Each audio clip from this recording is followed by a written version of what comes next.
began with a verse from Homer's Odyssey.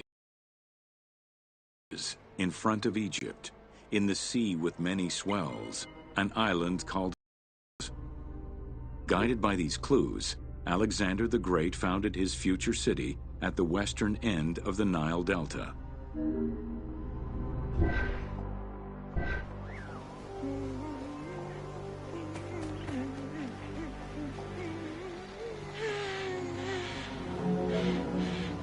Though Alexander considered this location ideal for his great city, it presented considerable challenges. Too difficult to access during storms, the surrounding swamps threatened disease, and the limestone soil prevented the growth of healthy crops. However, due to the influence of his mentor Aristotle, Alexander the Great recognized that the true value was its strategic emplacement. Alexander knew that in controlling Pelusium to the east, Memphis to the south, and his crowning glory Alexandria to the west, he would create a triangular stronghold, allowing him to control the entire delta while giving him access to the Mediterranean.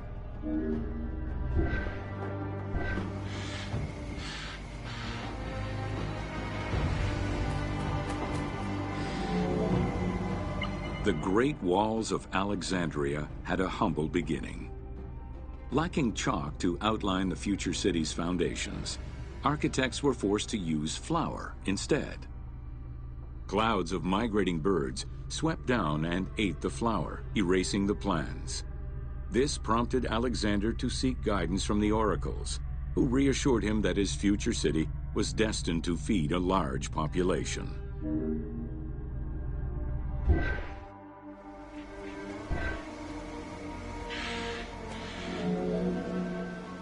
Excavations led by Mahmud Bey el-Falaki in the 19th century revealed that the wall enclosure measured approximately 5.2 kilometers in length and 2.2 kilometers in width. It was roughly 9 meters in height.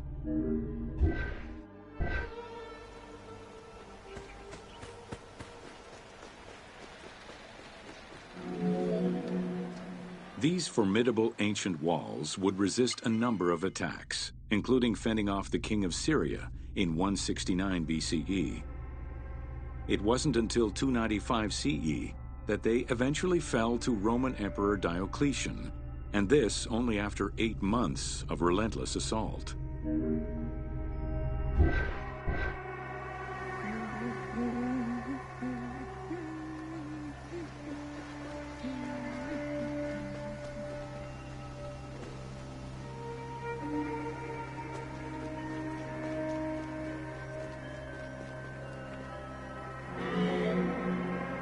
These formidable ancient walls would resist a number of attacks, including fending off the king of Syria in 169 BCE. It wasn't until 295 CE that they eventually fell to Roman Emperor Diocletian, and this only after 8 months of relentless assault.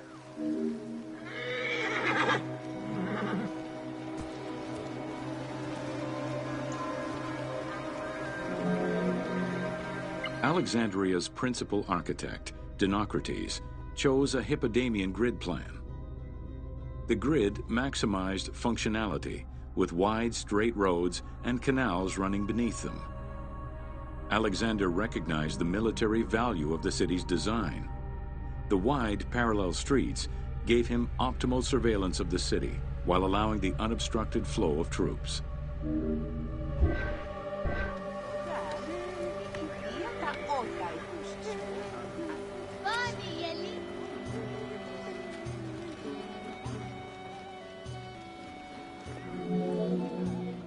A central corridor ran from the Mediterranean's north port down to Lake Mareotis to the south. This thoroughfare acted as an unobstructed link for commercial trade and travel between the two ports. Many of the streets were bordered with grand buildings and parks, including Canopic Street, with its impressive gate bordering the eastern end.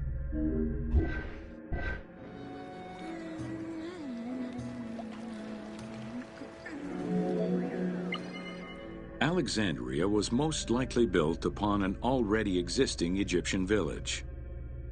Upon its completion, the Egyptians reviled the city, refusing to call it by its founder's name. Instead, they called it Raked, the building, as a mark of disdain, which was later Hellenized into Rakotis. Despite this, the name Alexandria would remain.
Welcome to the Serapeum of Alexandria.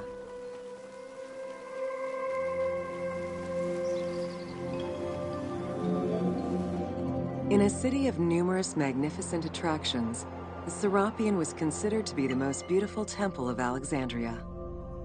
Located southwest of the city on a small hill known as the Acropolis, the sanctuary was constructed during the reign of Ptolemy III, upon foundations which had existed since the reign of Ptolemy I Soter.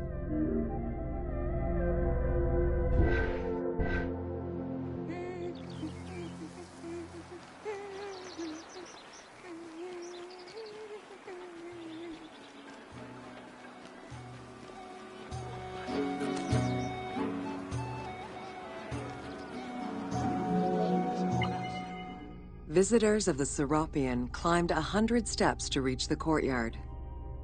Libraries were installed in the porticos surrounding the square building, with its roof and columns adorned with gold and gilded bronze.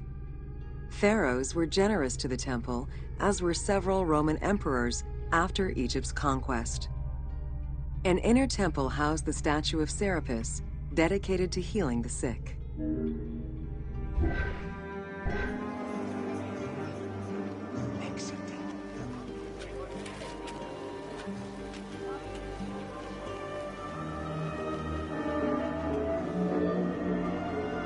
Since the 26th dynasty, Greeks in Egypt had gradually integrated the Egyptian cult of the Apis bull to their own rituals. With the establishment of the Ptolemaic dynasty, the cult of Apis was further integrated into Greek religion. During his rule, Ptolemy I chose to merge Egyptian and Hellenic gods into a syncretic divinity named Serapis. This name was the result of the amalgamation of Osiris and Apis. With this new deity, the Ptolemaic dynasty managed to accommodate similar belief sets for two different cultures, bringing about a new dynastic cult.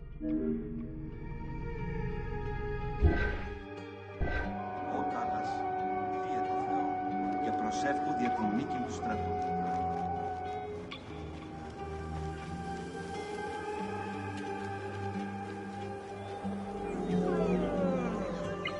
Serapis was also associated to other deities, including Asclepius, a Greek god of healing.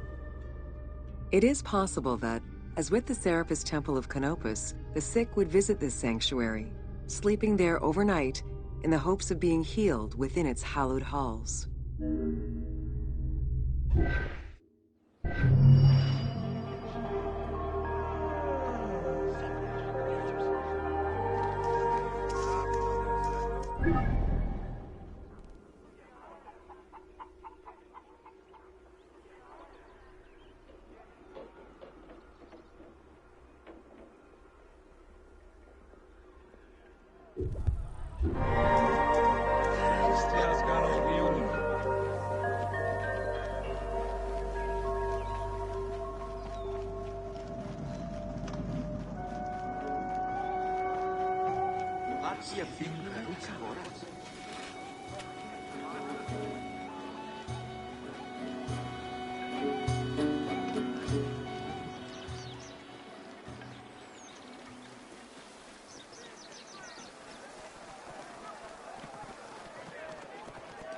Χέρι.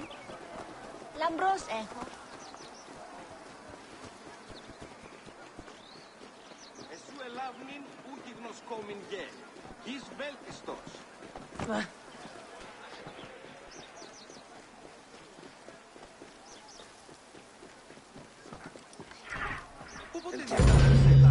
Welcome to the Mouseion of Alexandria.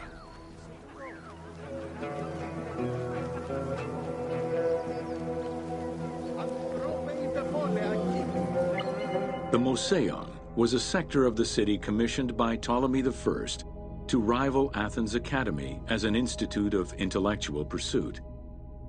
Dedicated to the 9 inspiring muses, the Mouseion became a great center for philosophical and scientific enlightenment. It welcomed scholars from many kingdoms, inviting them to share knowledge in literature, science, and geography.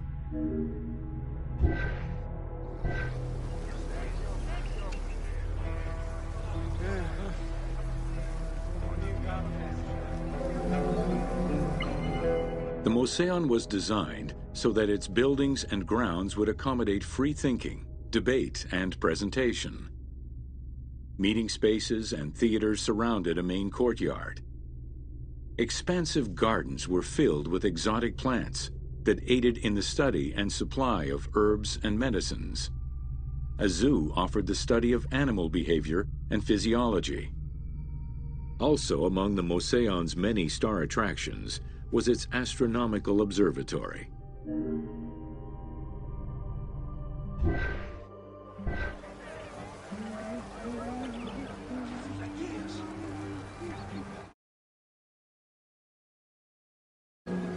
Herophilus was a physician who lived most of his life in Alexandria.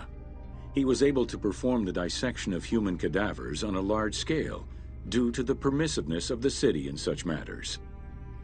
Among many other discoveries, he learned that the brain was central to the human nervous system. He also extensively mapped the blood system and measured the pulse with the aid of a water clock. It is reported that in his thirst to understand human anatomy, he performed 600 vivisections on live prisoners.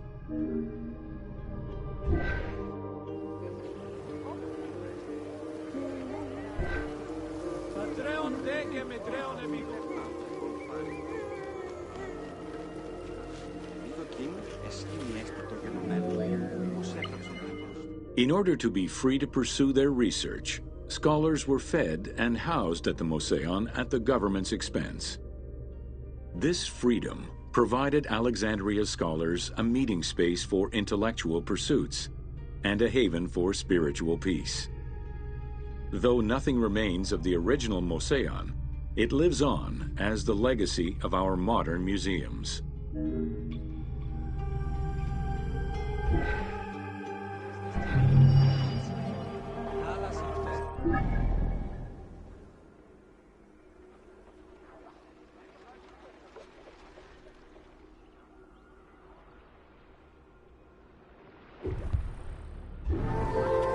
Πειραίων γίνεων δε και άνερον, τούτου γεωπέλτη νεατός, εμείς λίγα.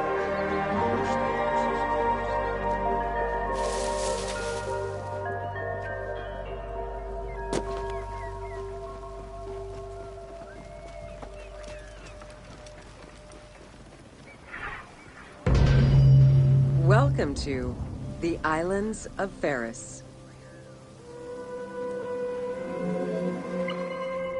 The Heptastadion was a bridge-like causeway connecting the island of Ferris to mainland Alexandria. Its name is based on the Greek terms of measurement, hepta, meaning 7, and stadion, which is a measure of length of roughly 180 meters.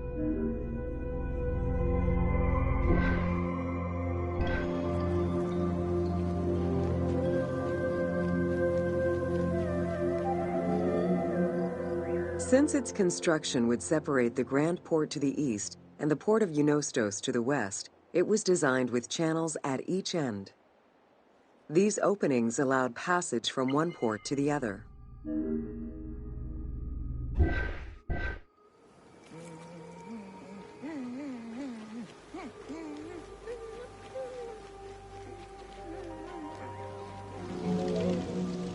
Along with creating separate harbors for the commercial and military shipping, the causeway served as a main aqueduct for the island's inhabitants. Its presence also helped protect the island and its ports from rough wind and sea currents. At the end of antiquity, the Heptastadion disappeared under layers of silt and soil, which formed an important sedimentary deposit.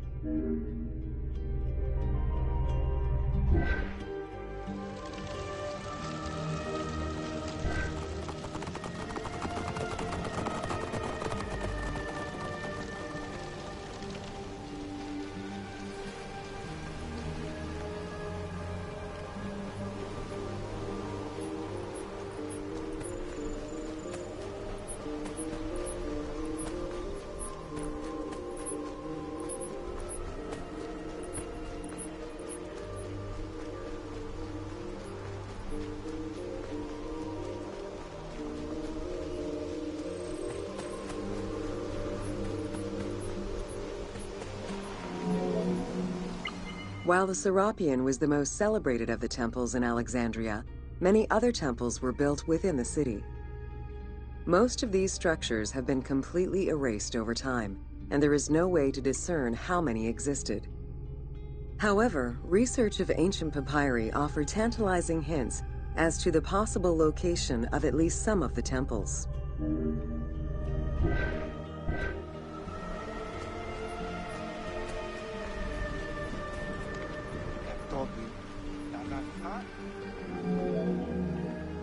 Both papyri and coins reveal evidence of many temples built for the gods.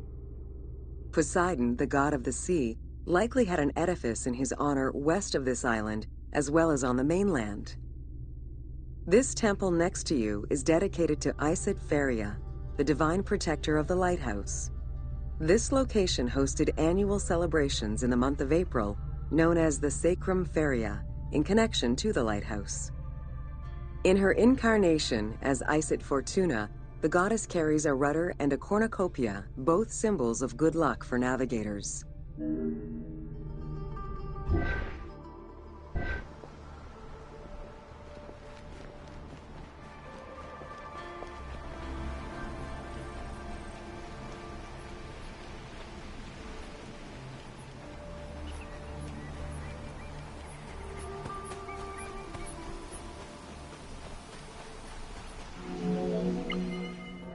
Considered one of the 7 wonders of the ancient world, the Lighthouse of Alexandria was a source of great pride for the inhabitants of the city.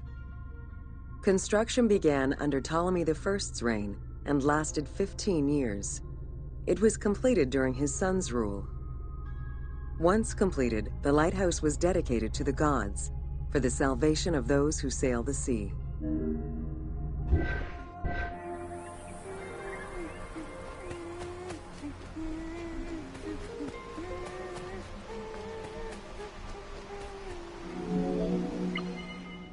Built on the island of Ferris, The stone structure was 3 tiers set on top of one another in a step formation. The second floor consisted of an octagonal tower, and the top floor was a cylindrical tower topped by a statue. The interior provided space for staff rooms and a ramp which allowed the transport of fuel to the upper floors.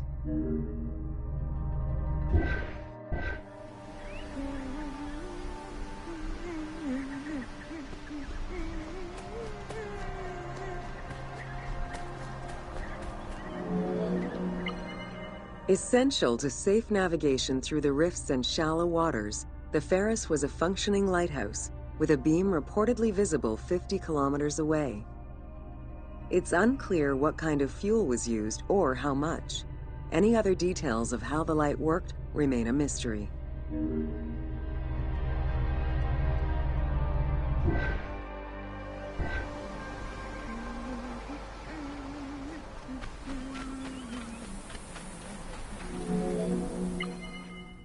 For several centuries, the Pharos was one of the highest monuments ever built by man.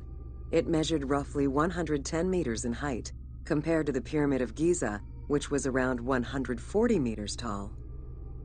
Gradually, the structure was eroded by earthquakes and then completely destroyed in 1480 CE, when a fort was built over it. Archaeological excavations on the seabed have uncovered many blocks from the ancient building.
Ευδαιμονής,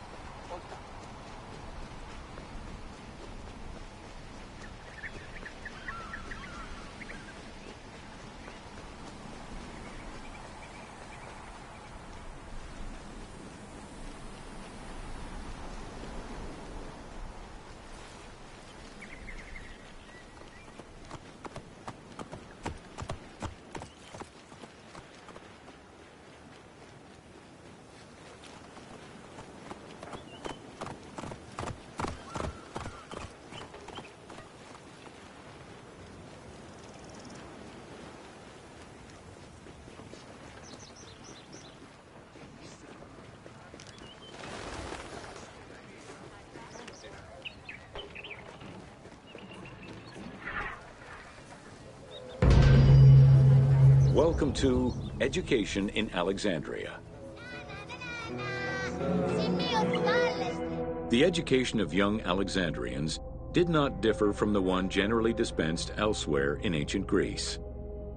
At the age of 7, the child was taken in charge by a tutor, who then became responsible for instilling an elementary education as well as good moral principles.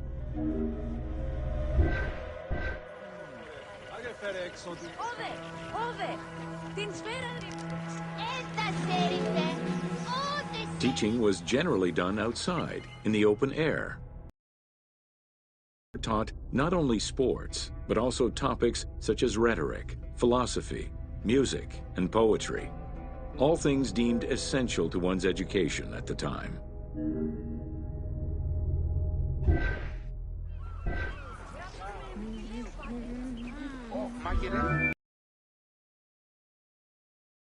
Boys are shown attending a class given by one of the rhetoricians of the era. The team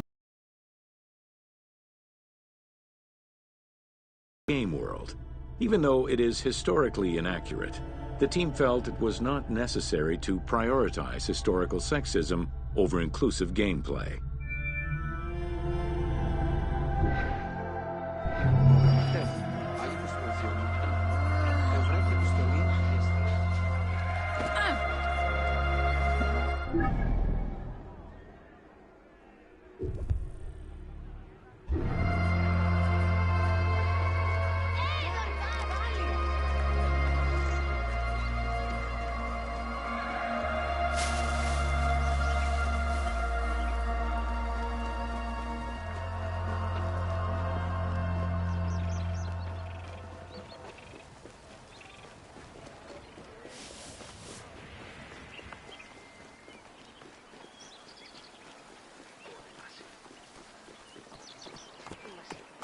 Αδαΐσιση, γνώση ελάπη, είναι πόποτε κατέχεις. Πολύνετε! Πολύνετε! Μαλκεύς! Welcome to the Great Library of Alexandria.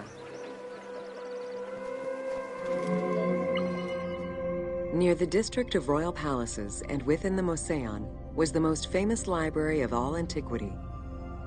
The Library of Alexandria was built to house all of human knowledge. At its pinnacle, the library was believed to contain over 700,000 parchments.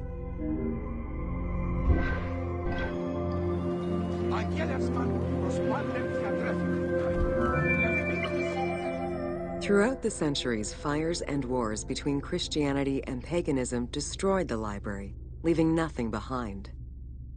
The loss of the building, and more importantly, its vast collection, is immeasurable. As no descriptions are available, the team's rendition of the Library of Alexandria was inspired by the visuals of the Library of Chalcis at Ephesus.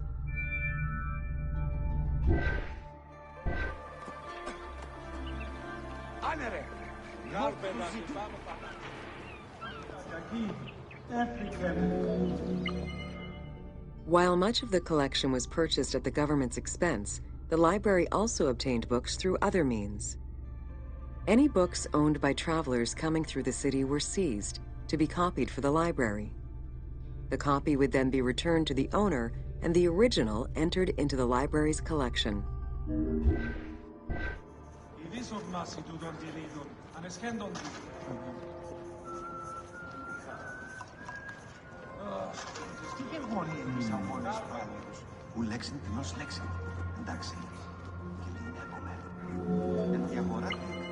Alexandria offered unrivaled intellectual and cultural attractions. Eminent scholars from Athens, Rhodes, and other Greek centers traveled to the city to learn and engage free thinkers. Both the Moseon and the library were at the center of groundbreaking ideas and creative expression.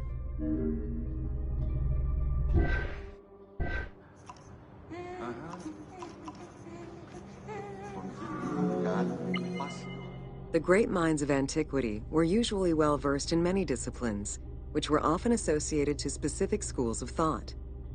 The Peripatetics, the Stoics, and the Cynics were among the most well-known schools of the time. It is clear that Alexandria lived up to its fundamental role as a city for intellectuals, nurturing many great minds whose impact reverberates through our modern world.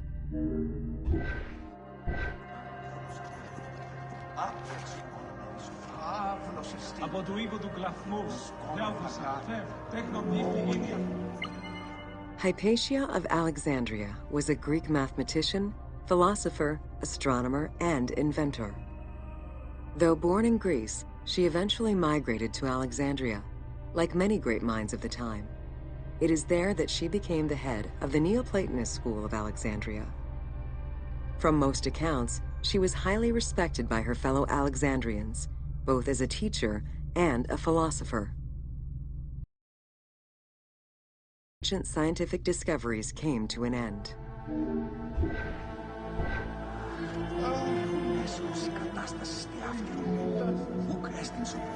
Callimachus was born in Cyrene and educated in Athens. After his studies, he moved to Alexandria to work in the Great Library. A poet and a critic, he strongly rejected the epic format of Homeric poems and instead fervently supported a shorter, more judiciously formulated style of poetry. His epigrams and elegiac poems were emulated by later poets. His work was extremely popular, second only to Homer's own works.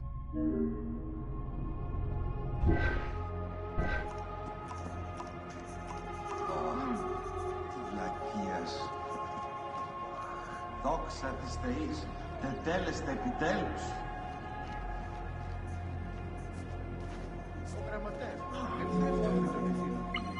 It was in Alexandria that mathematician Euclid, the father of geometry, wrote the Elements, laying out the foundational work of what would become modern algebra and number theory. Euclidean geometry would become one of the most influential systems in the evolution of mathematics.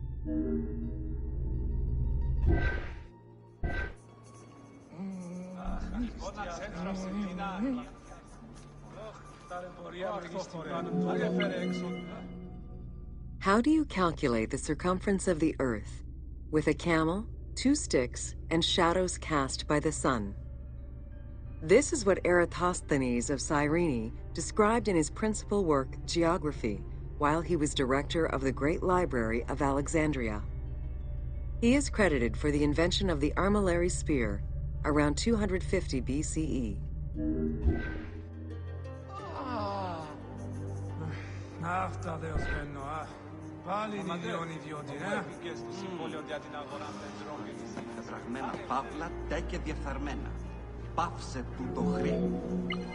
The earliest known and most complete armillary sphere of antiquity was the Meteoroscopion of Alexandria, with an imposing 9 rings compared to the 3 or 4 of most other astrolabes. Known as the zodiac krikatoi amongst the Greeks, the Meteoroscopion was used to determine the location of celestial bodies around the Earth. Every self-respecting astronomer of antiquity would have sought to use this tool to better understand the celestial movements.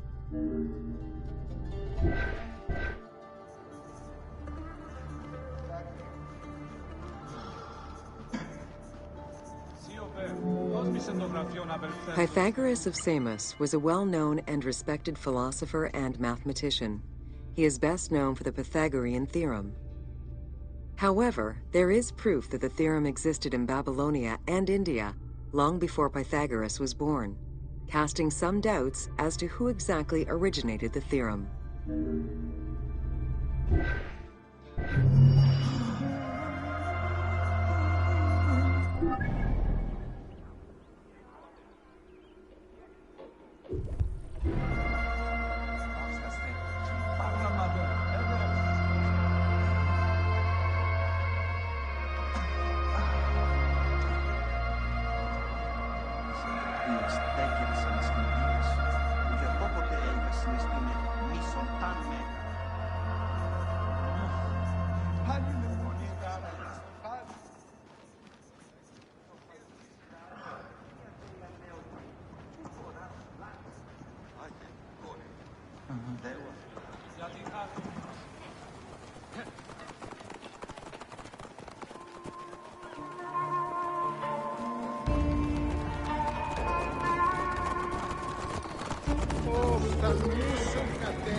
Welcome to Introduction to Alexandria. After conquering Egypt in 331 BCE, Alexander the Great decided to build a new city, which, as per his habit, he named after himself. After his death, Alexandria quickly became the capital city of the Ptolemaic kingdom and the most important city of the Greek world.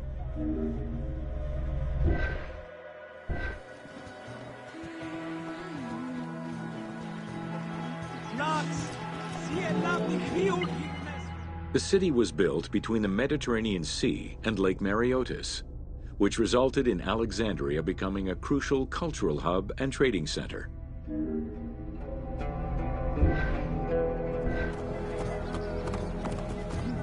Hey, θα είσαι στη.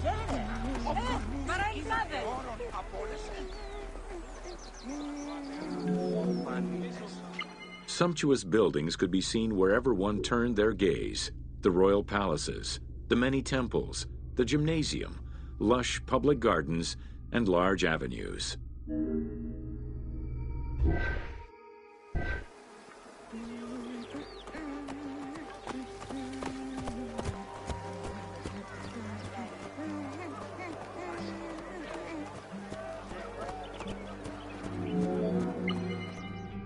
With its incomparable beauty and advantageous geographic location, Alexandria attracted foreigners, intellectuals, and traders. One of the most cosmopolitan cities of the ancient world, Alexandria supplanted even Athens as the most important Greek city in history.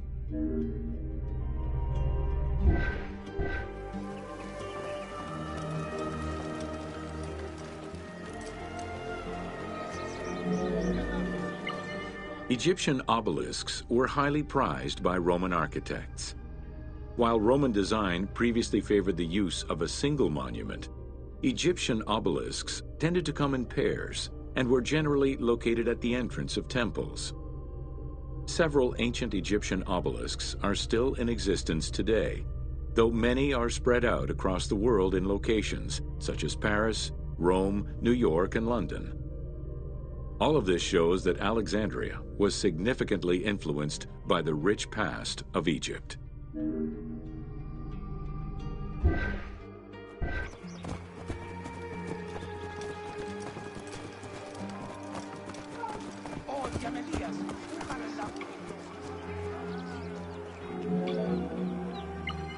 Alexandria had several main streets. Its most famous artery was the Canopic Way. It was lined with sumptuous buildings, houses, and temples, and was roughly 8 kilometers in length. This street was one of the most important shipping entrances to Alexandria and often hosted processions and festivals.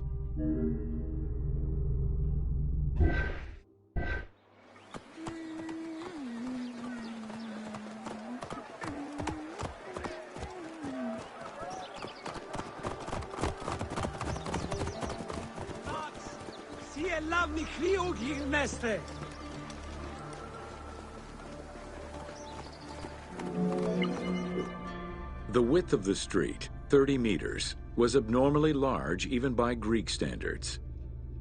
This is likely because the Canopic Way was made in a short span of time and based on an urban plan, as opposed to being slowly built over time, as was usual for the era.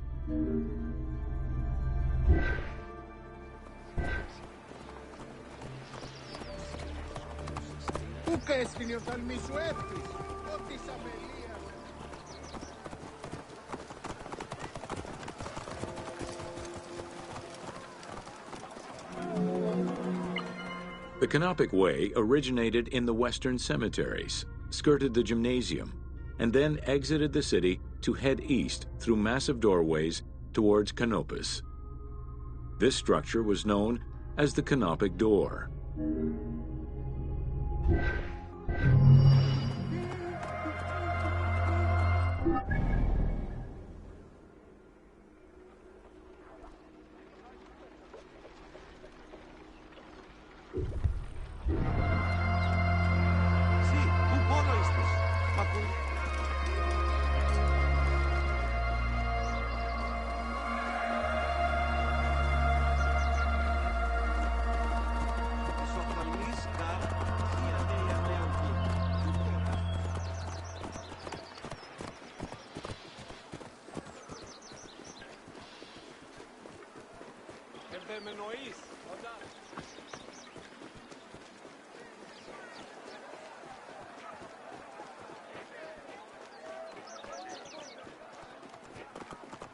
Πότε διδάσκεσαι σε Ελλάδα?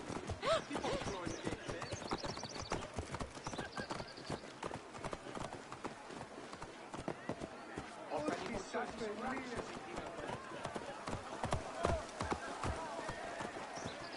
Kerim.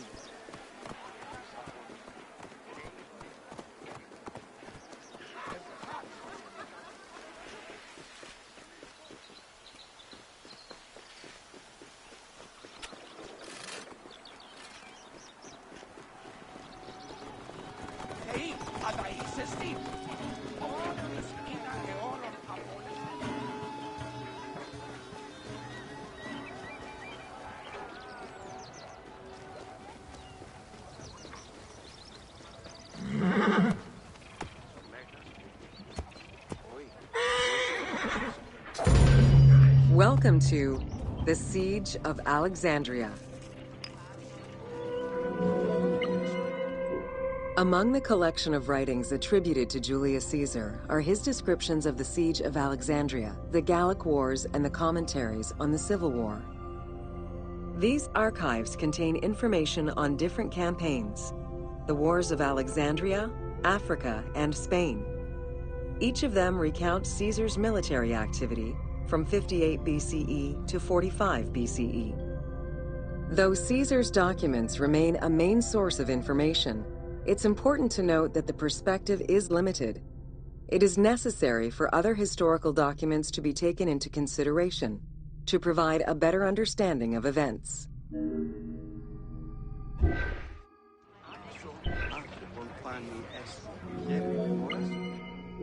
The Siege of Alexandria closely relays the events of the Civil War that led up to the event and describes how Caesar was besieged in the palace of the Ptolemies.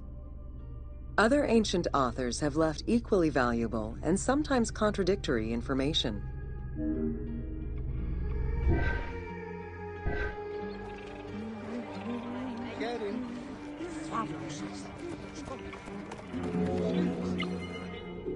In the events leading up to the Siege of Alexandria, Cleopatra VII and her brother were fighting over control of Egypt. Young King Ptolemy XIII's regent, Pothinus, had firm control over the young pharaoh, and an outmaneuvered Cleopatra soon went into hiding.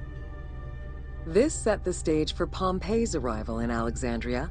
Having lost his battle against Caesar in 48 BCE, the Roman general turned to his allies, the Egyptians, for safe harbor. But on the advice of Pothinus, Ptolemy XIII had Pompey assassinated in the hopes of earning Caesar's favor. This would turn out to be a most unfortunate decision.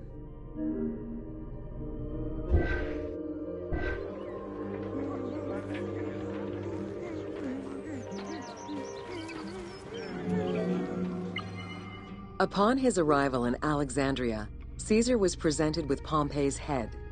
The sight of a Roman murdered by Egyptians did not sit well with him. Caesar made his displeasure clear, ordering the return of Cleopatra, and for the siblings to resolve their differences and resume their co-rule of Egypt, as per the will of their father. Neither Pothinus nor Ptolemy XIII wished to accede to this demand. While doing his best to aggravate Caesar, Pothinus secretly plotted against the Roman ruler and sent word for Egyptian general Achilles to bring his 20,000 men to fight on his behalf. While Pothinus plotted against Caesar, Cleopatra made a bold move.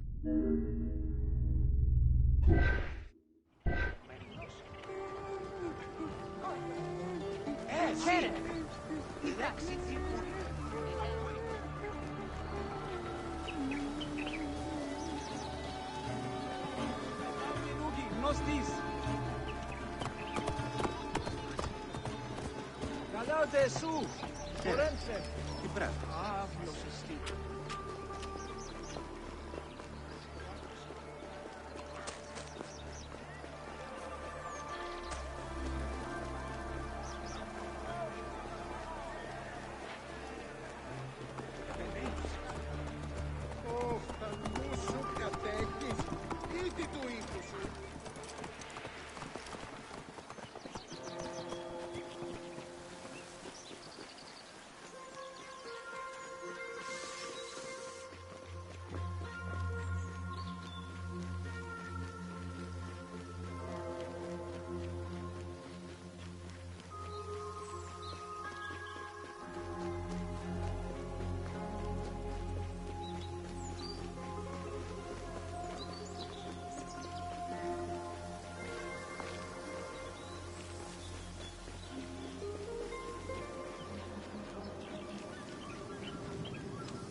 There are various descriptions of the encounter between Caesar and Cleopatra. One report states that she snuck into the palace alone at night. Another account claims she was accompanied by an ally and was brought inside the palace wrapped in a carpet bag. Though exactly what happened at this fateful meeting is up for debate, what is known is that Cleopatra met with Caesar and earned his approval. Pothinus and Ptolemy XIII were most vexed with this turn of events.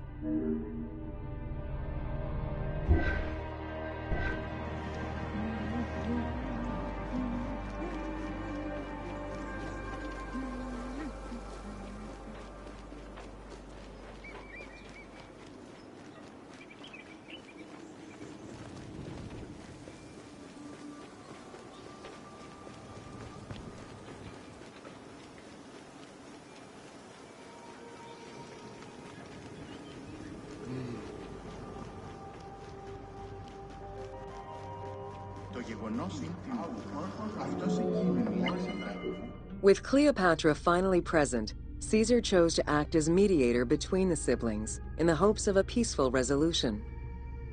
It did not take long for things to sour. During a banquet given to celebrate the reconciliation, there was an assassination attempt on Caesar. It was the Roman leader's own barber who thwarted the attack. Once it was revealed that the king's regent, Pothinus, had ordered the attack, Caesar had him executed. He then placed the young king under guard.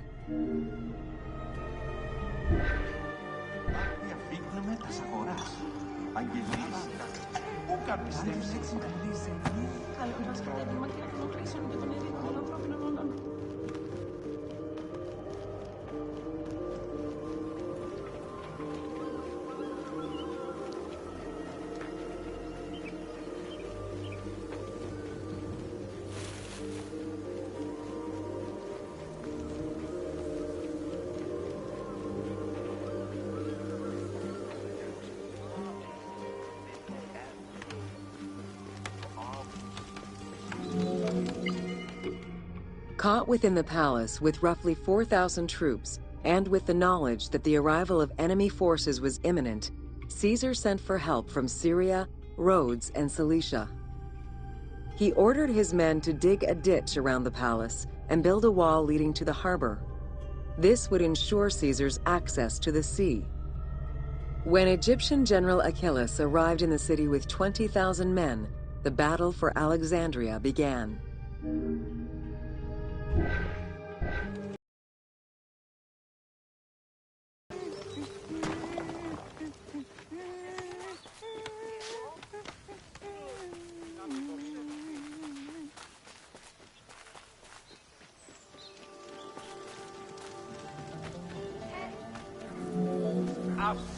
With so few men at his disposal, Caesar could not risk a battle just yet. He sent ambassadors to Achillas in the name of Ptolemy to propose a truce. Knowing that the orders did not come from the young king, and angered by the pharaoh's imprisonment, Achillas had the messengers assassinated. With Caesar confined within the palace, Achillas positioned his troops around the city. Skirmishes broke out throughout the streets of Alexandria and went on for several days and nights. Though they were outnumbered, Caesar's men were able to hold the enemy back. This prompted Achillas's next move: capture the Roman fleet stationed in the harbor.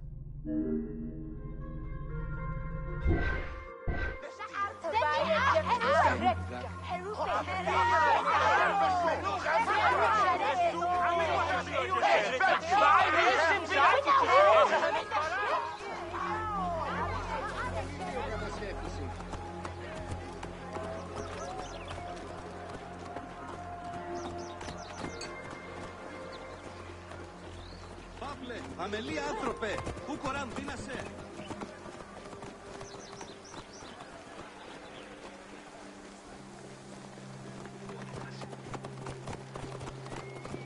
Πού καίστην η οφθαλμή σου εύθυς, ο της αμελίας.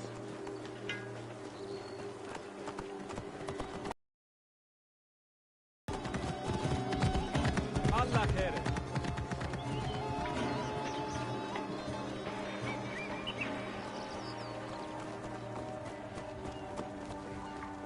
Χέρι.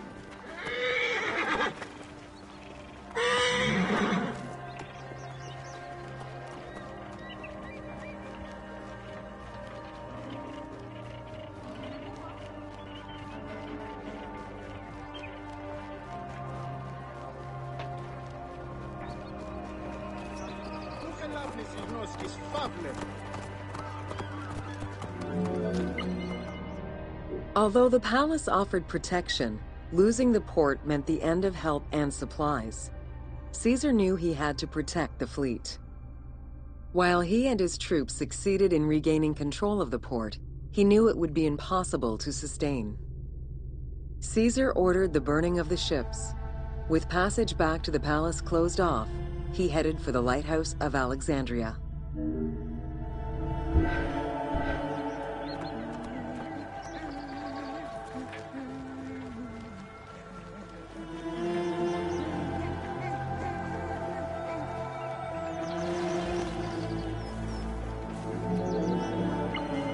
Fighting their way through the Egyptian troops, Caesar and his men eventually reached Pharos Island. There, they took refuge within the lighthouse.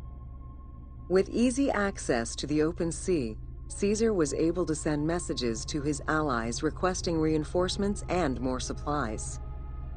The island fort also allowed him to control access to the harbor by relying on the chains used by the Egyptians to control ship traffic to and from Alexandria's docks.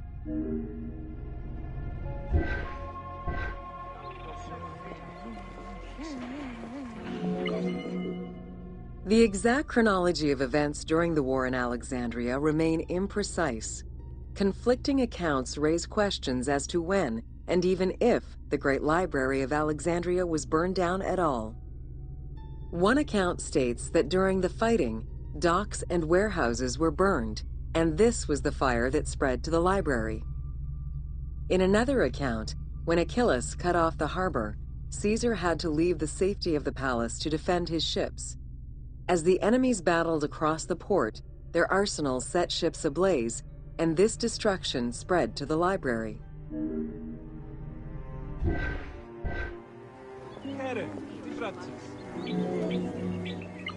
In either case, the Great Library was not completely destroyed. Experts point out that its location was too far from the harbor, and much later texts refer to the Great Library as being intact. Warehouses near the harbor contained manuscript copies awaiting export, and it is more likely that these documents were destroyed than the Great Library itself.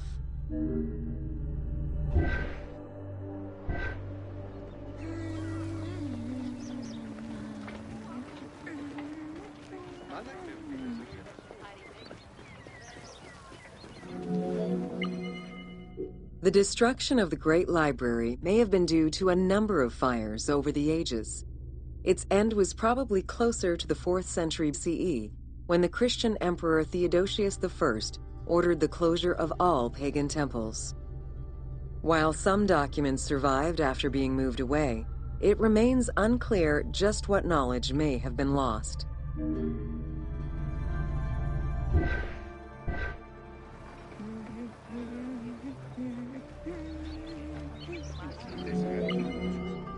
Where there are accounts of Achilles being in control of the battle against Caesar, it appears that instead Cleopatra's sister, siding with her brother, had him killed and put her ally Ganymedes in his place. Ganymedes proved a valuable tactician for the Egyptian side. It was his idea to cut Caesar's access to the harbor, thus trapping Caesar at the palace.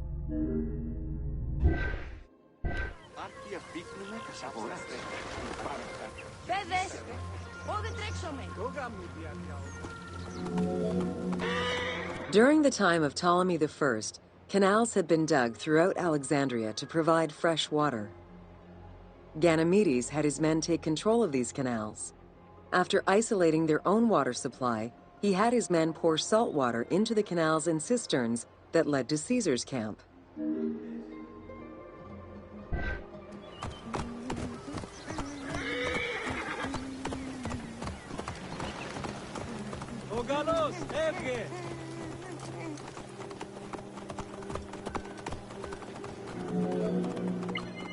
Panic erupted in Caesar's men.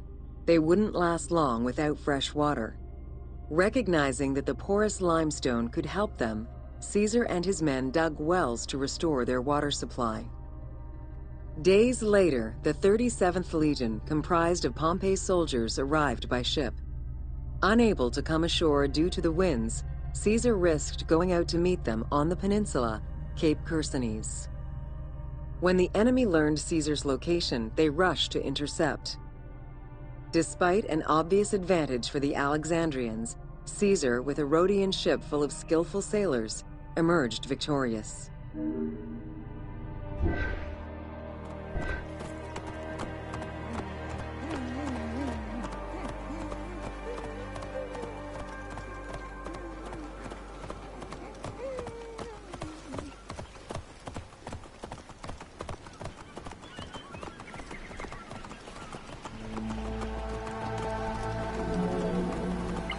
With help from the Allied ships, Caesar's victory enabled him to push the Egyptians back and secure the lighthouse. Gaining control of Pharos Island sent the Alexandrians into the sea and swimming back to the city. However, Caesar's fortification of the island didn't last long. The enemy regrouped and were set to storm the island. Panic-stricken, in spite of Caesar's encouragement, many of his men then fled their posts, either by ship or jumping into the sea.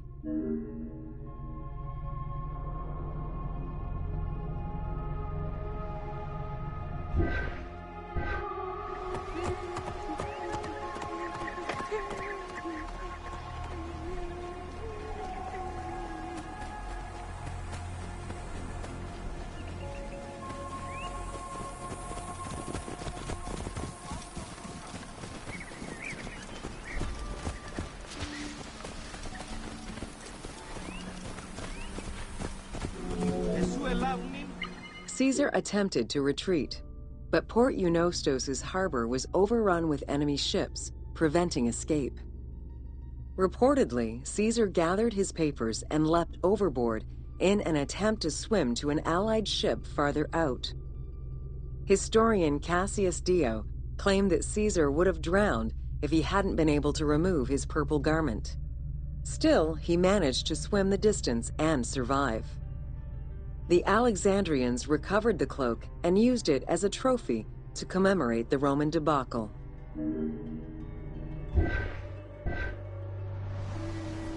Αμάξα ελάβνης κακίστεως, αμέλισσο.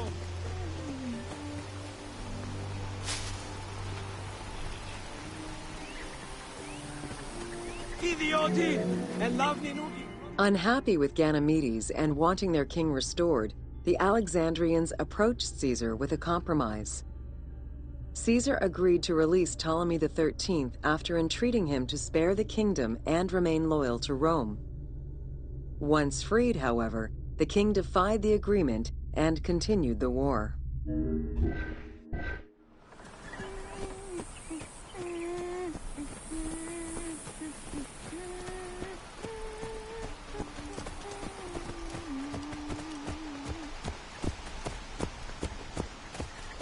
Αδαΐσισι, γνώσιν ελάβνην, είναι πόποτε κατέχεις.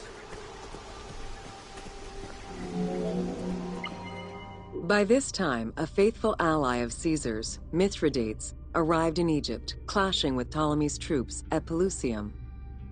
Outnumbering the enemy, Mithridates secured the region between Pelusium and Alexandria. Ptolemy, warned of Caesar's ally marching on Alexandria, sent his troops to prevent passage over the river.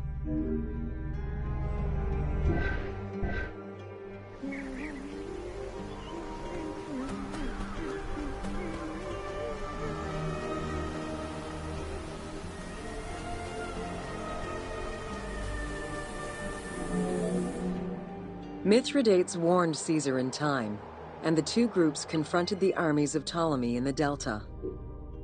In the Battle of the Nile, the Romans gained the upper hand, sending the Egyptians fleeing. In the tumult and panic, King Ptolemy XIII drowned in the Nile.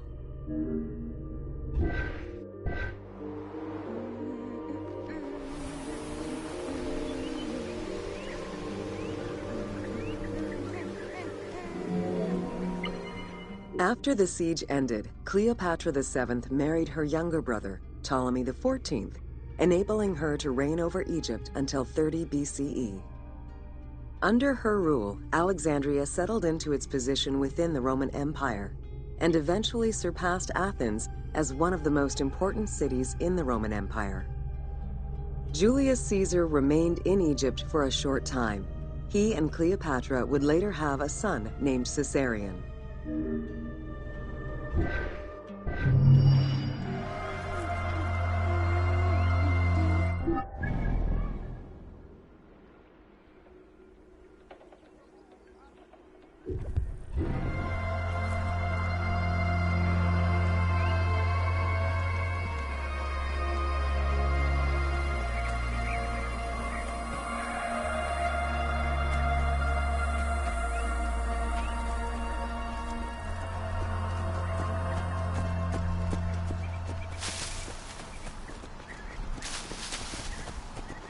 Lux!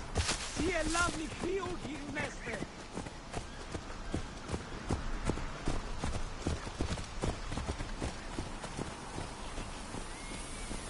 Τούτον ελάβνη ούκεστη. Παύλον ον γάλ.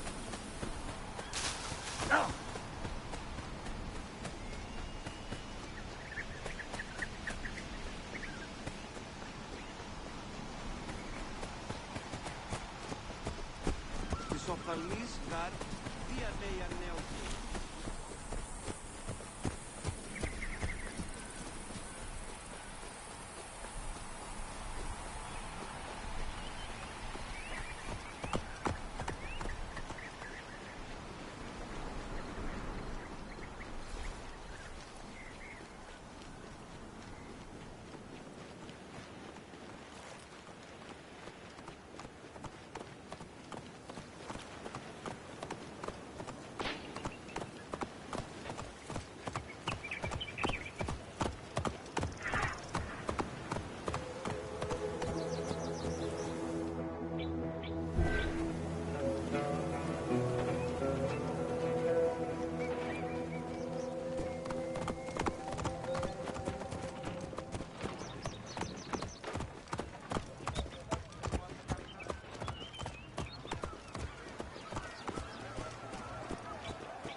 Ανέρον.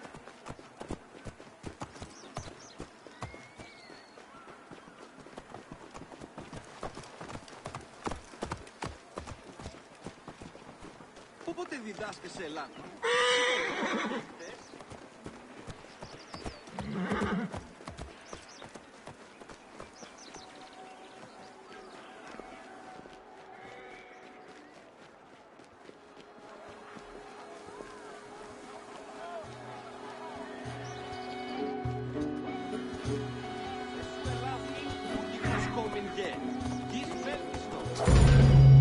Welcome to Alexandria, City of Celebration.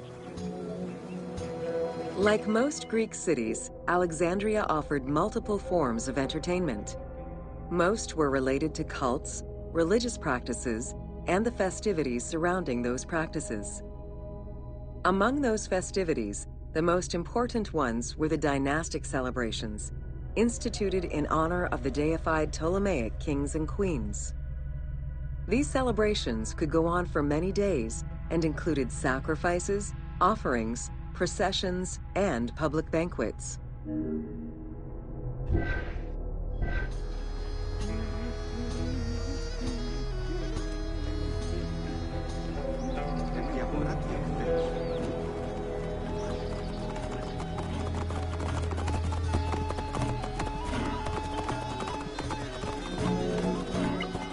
Games and competitions were organized whenever possible in locations such as the stadium, the hippodrome, and the gymnasium. The residents of Alexandria favored such events where athletes, poets, and musicians from Egypt and other cities of the Greek world competed.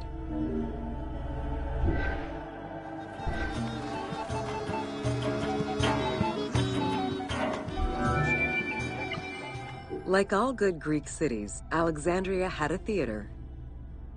The architecture of this structure is Roman in style. This is because the team duplicated a theater from Cyrene. Roman theaters were usually semicircular and built from scratch on a flat area with structures designed to enhance oration. Greek theaters were more oblong in shape, similar to a horseshoe, and favored the slopes of natural hills to support their acoustics.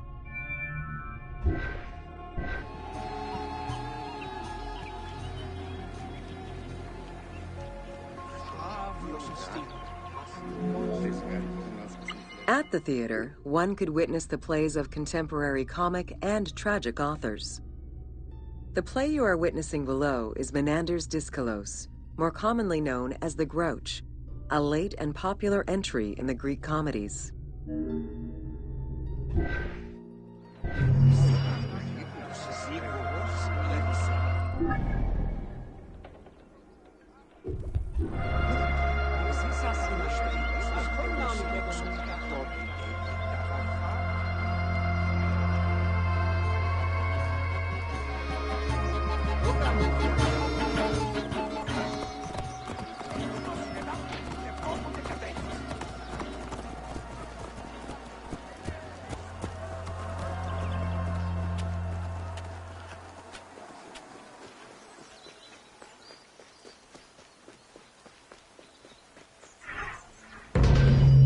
Welcome to the Greek Pharaohs.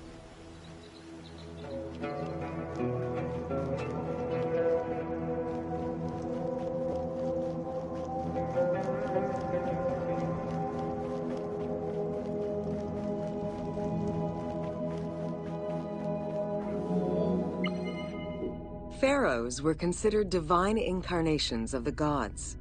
As an avatar of the gods living on Earth, the pharaoh's role was to preserve fundamental values and universal harmony by removing chaos, Isfet, and ensure that justice, Mot, prevailed.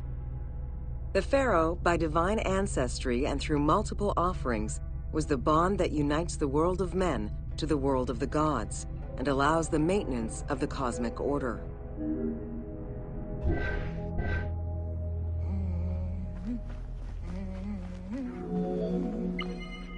The Ptolemaic dynasty reigned over Egypt from 305 BCE to 30 BCE. The dynasty was called the Ptolemies of the Lagids, in recognition of the founder of the dynasty, Ptolemy Lagos, a Greek general and close friend of Alexander the Great. While Macedonian, Ptolemy Lagos understood that to be accepted by the Egyptian people, he would have to adopt their traditions. Upon assuming the title of pharaoh, he changed his name to Ptolemy I Soter, meaning savior.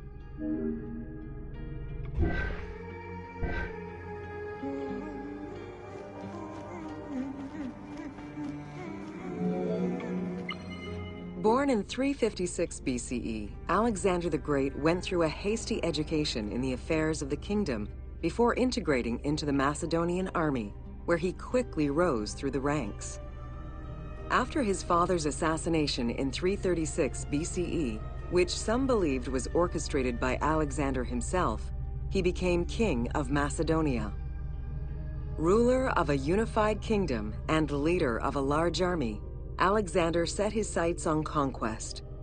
Eager to reclaim the Greek cities of Asia Minor, he took on the Persian forces, earning victory after victory.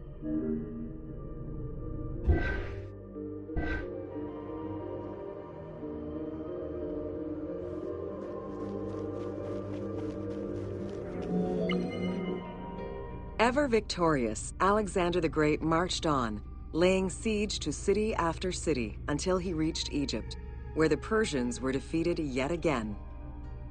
Viewed as a liberator by the Egyptian people, Alexander decided to become pharaoh in due form. He traveled to Thebes to make a sacrifice to Apis, then went to the oasis of Siwa, where he was proclaimed son of Amun. Officially pharaoh of Egypt, Alexander spent much of the winter there and founded the city of Alexandria. Perhaps not coincidentally, being pharaoh allowed Alexander to spread propaganda to prepare further conquests. He resumed his military campaigns in 331 BCE.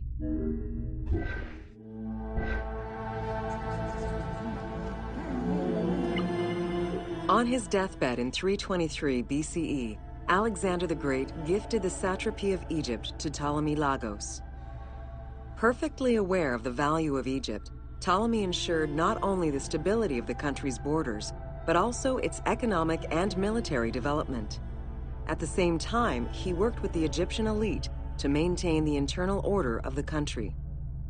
By 305 BCE, Ptolemy, well respected both in Egypt and in the Mediterranean, was at the head of the largest fleet of the Hellenistic world.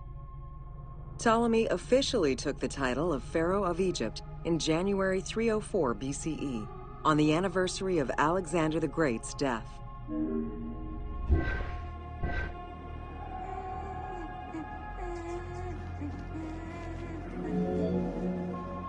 Alexander died in Babylon in 323 BCE. His remains were placed first in a solid gold sarcophagus, and then within another. The casket was carried in an ornate custom wagon, gilded and set with precious stones, and pulled by 64 mules crowned with gold. The funeral procession was diverted to a grandiose temple in Alexandria, built in the conqueror's honor under the orders of Ptolemy I.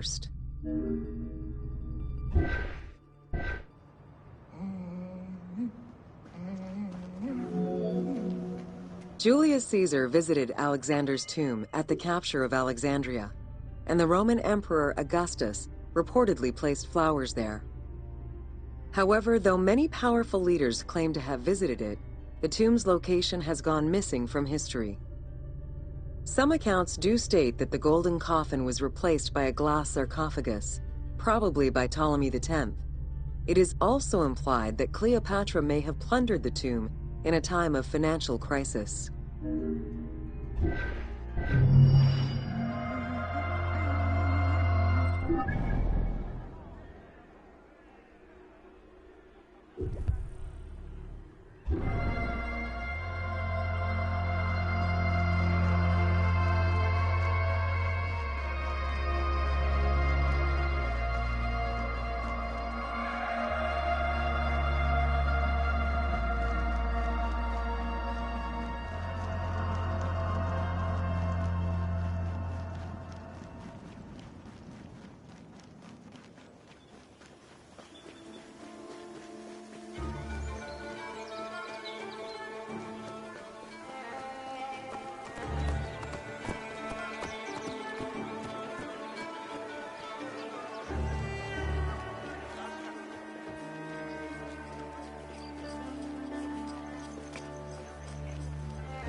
Θεοί, αδα είσεστη. Οφθαλμούς είναι αιώρο.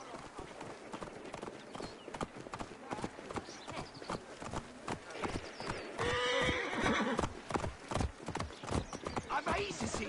Γνώσιν ελάβιν, δεν πόποτε κατέχεις.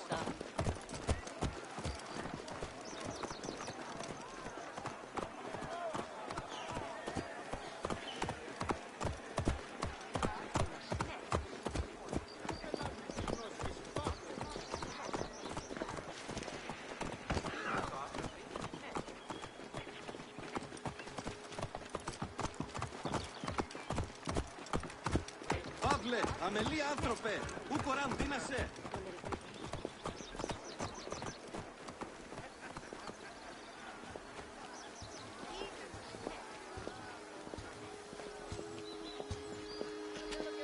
How shall I sing of thee, brightly shining one?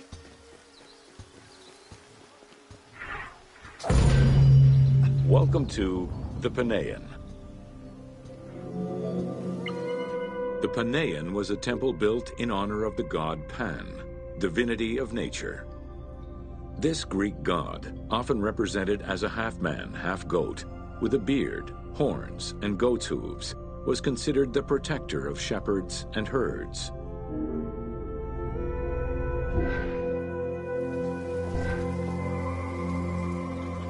Ξεπλά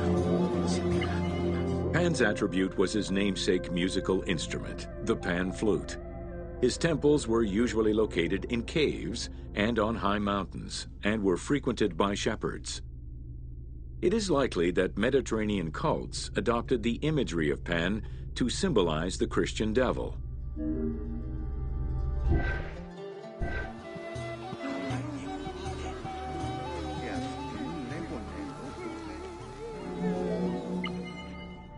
To give proper honor to the god, Alexandrians built an artificial hill upon which they housed his temple to compensate for the flat relief of the city. The artificial mound had the shape of a spinning top or a pine cone, which was accessed by a spiral staircase. The top had a panoramic view of the entire city. Only such heights would be fitting for a mountain god.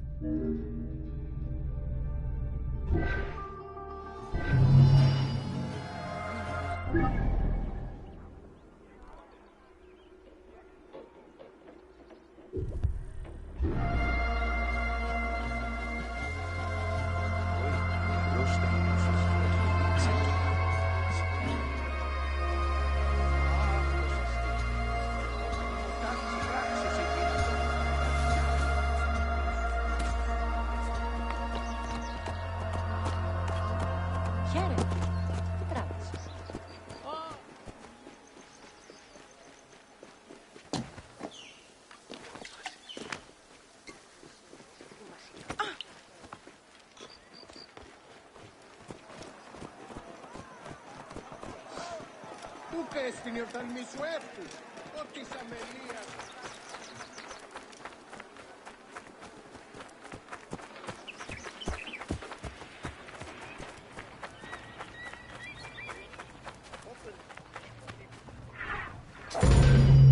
Welcome to Alexandria. The ports of Alexandria were a major commercial hub, effectively connecting Egypt with the Mediterranean regions and beyond. A tremendous amount of materials and goods flowed through the city on a daily basis. The large port market was called the Emporion. It was there that merchandise was traded by the ship owners, called nakliros.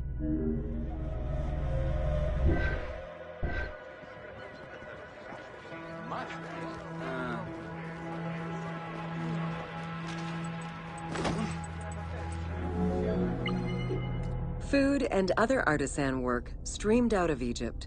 Ceramics, glass, golden rings, and minted coinage. The local potters, using traditional Egyptian techniques, competed with those from abroad, and the textile industry flourished. What Egypt did not produce itself was acquired through trade, using local resources such as wheat and papyrus. Most sought after was pine wood from Syria, iron and marble from the Greek islands, gold from Spain, and exotic fruits from Europe. All this commercial activity contributed to the already decadent wealth of the city.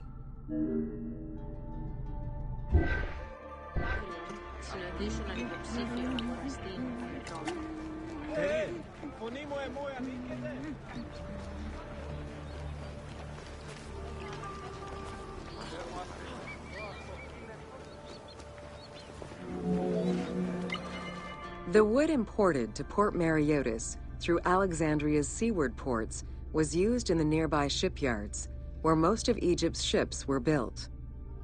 Employing tens of thousands of shipbuilders, the shipyards contributed to establishing the Egyptian fleet as one of the mightiest of the era. Any wood not used in shipbuilding was further disseminated through Egypt for various purposes.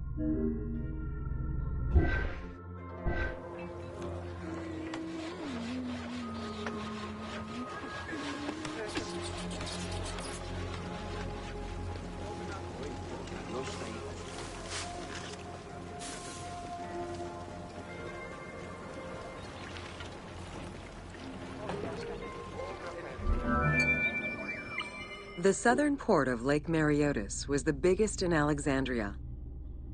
Save for a branch angling westward, the lake's size in the Ptolemaic era was roughly 40 to 50 kilometers from north to south. Its waters were maintained by a steady runoff from the Nile. In addition to the lake, a man-made canal was created to assist in the transfer of goods from the city to the port using barges, though it is not represented in the game due to its size.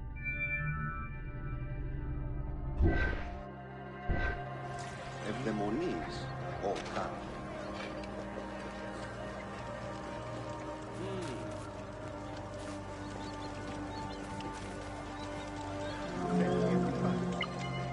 Banking was one of the most distinctive innovations brought by the Greeks to Egypt. The centerpiece of Alexandria's wealth was the royal systematization of taxes on almost everything. Basic items such as salt, oil, beer, wheat, and linen were heavily taxed. As a result, the royal treasury of Alexandria was able to ensure the economic stability of most of the administrative areas of Egypt.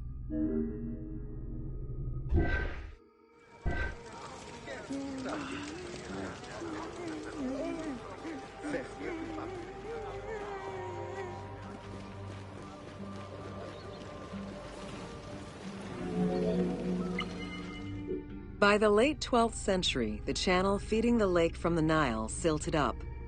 Lake Mareotis lost its connection to the Mediterranean, as well as most of its water, as the lake slowly evaporated to a fraction of its former size.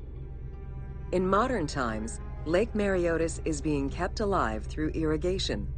However, only about 17% of its original size remains.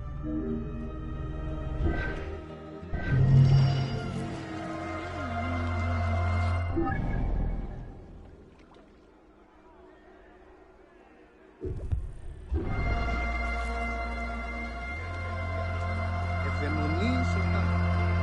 Πού καλώς.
Welcome to Leather and Linen in Ancient Egypt. Tanning, a process which dates from prehistoric times, was present although not highly valued in Egypt due to the heat. Leather was reserved mainly for things such as sandals, leather bags, dagger sheaths, quivers, and other similar items. Leopard hides, unlike regular leather, were highly valued and usually worn by priests.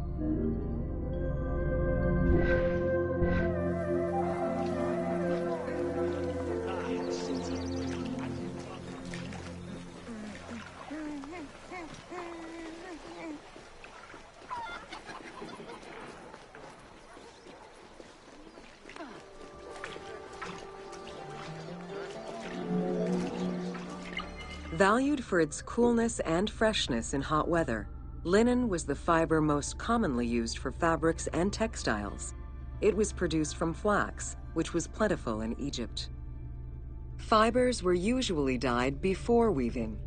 While color was used in the production of textiles, dyes weren't commonly used for clothing, and most Egyptians wore white. The color represented spiritual purity, a goal to reach for every day of one's mortal life.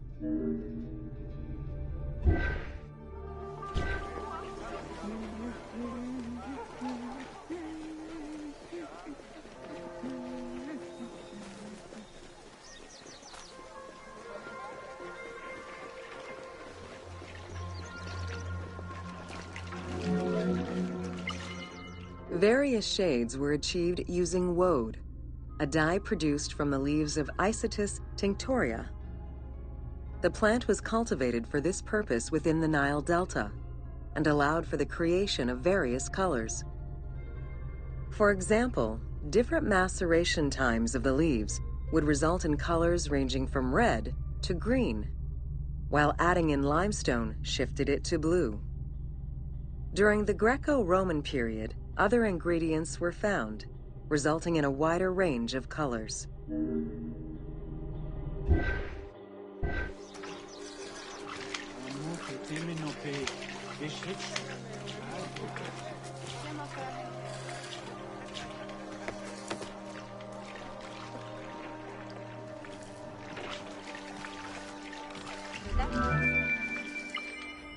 This area's style is strongly influenced by the dye baths and tanneries of modern-day Fes in Morocco. This helped Ubisoft envision what such locations might have been like in ancient Egypt. While this tannery is within the city walls, back then they were often found outside the city boundaries. The tanner's trade was considered off-putting by the Greeks, as all these operations resulted in noxious smells.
Welcome to Cleopatra, Queen of Egypt. Cleopatra VII Theophilopator ascended the throne in 51 BCE at the age of 18. Though her early attempts to maintain power were often challenged, she eventually prevailed and became the sole ruler of Egypt. According to Plutarch, she was the only Ptolemaic pharaoh to speak the Egyptian language. Her intelligence, coupled with a good education and a great political mind, allowed her to make the alliances necessary to maintain the independence of Egypt while Rome was becoming a Mediterranean empire.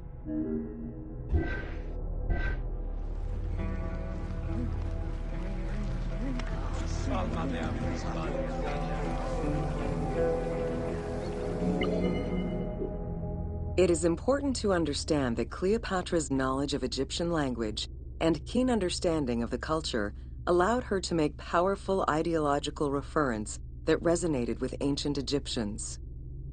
By associating herself with the goddess Isis, the Divine Mother, great of magic, and repository of divine essence, Cleopatra firmly established herself as the protector of the two lands and legitimized her place on the throne.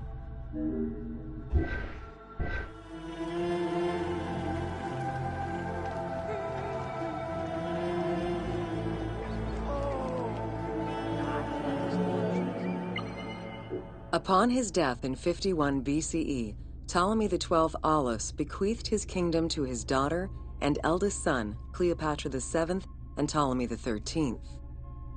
As was custom, the siblings were married. The new pharaoh was 10 years old, his sister wife 17. The early years of their reign were not easy.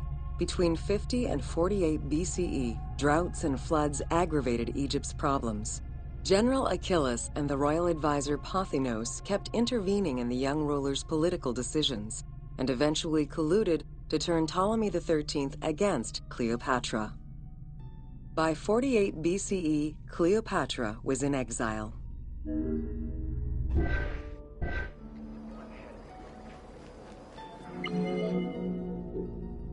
During Cleopatra's exile, the Roman Empire was not without its own internal conflict. Caesar and Pompey were at war with one another, and after his defeat in 48 BCE, Pompey fled to Alexandria in the hope of finding refuge. This turned out to be an unwise decision. Listening to his advisors, Ptolemy XIII elected to have Pompey assassinated, his head kept as a gift, in the hopes of acquiring Caesar's favor. This gambit backfired. Instead of earning approval, the murder of a Roman greatly angered Caesar.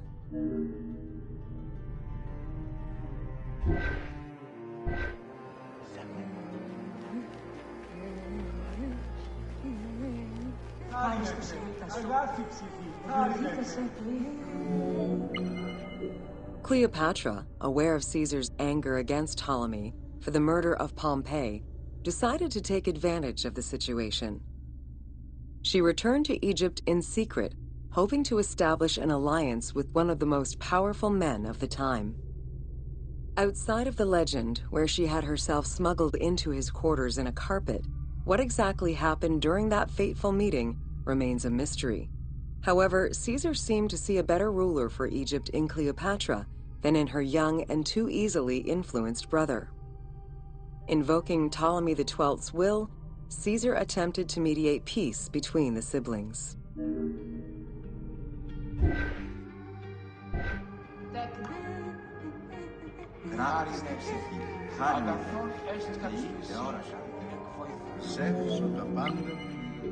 Ptolemy XIII was enraged by the turn of events, and his advisors were none too happy to see Cleopatra return.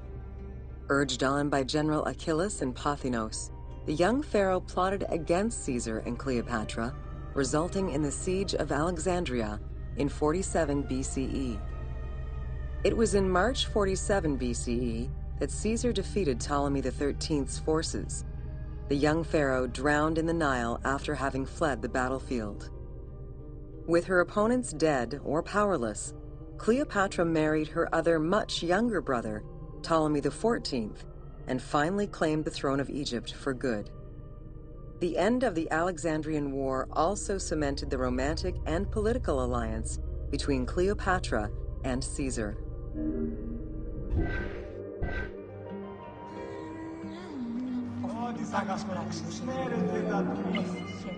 In June of 47 BCE, Cleopatra gave birth to a son, whom she called Caesarion. Caesar did not accept the boy as his heir, choosing instead his nephew Octavian. Nonetheless, on his return to Rome, Caesar invited the queen and her brother husband to stay in the city.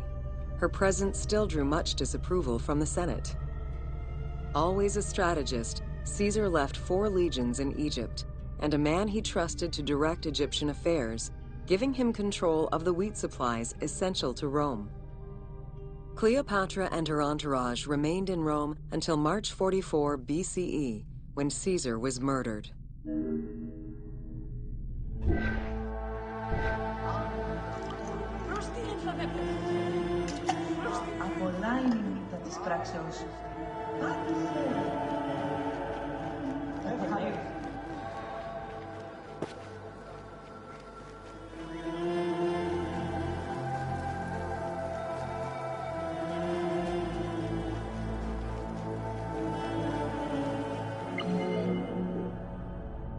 Caesar's most faithful ally, Mark Antony, often visited the Queen of Egypt during his stay in Rome.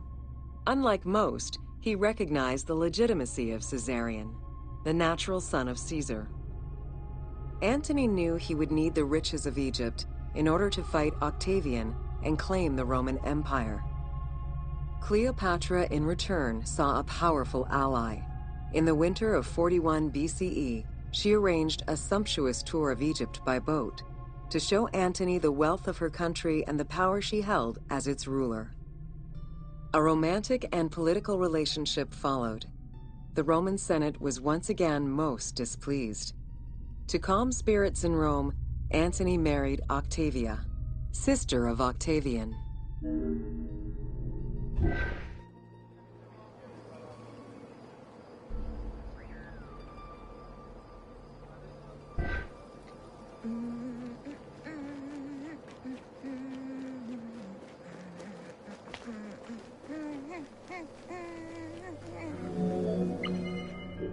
Despite his marriage to Octavia, Antony remained Cleopatra's lover, and she gave birth to their children. Cleopatra increased her kingdom's territory and started a political propaganda alongside her lover in Egypt and beyond. She hoped to create a Ptolemaic federal empire with Alexandria at its center. Antony eventually repudiated his Roman wife for the Egyptian queen, much to the dismay of the Roman elite.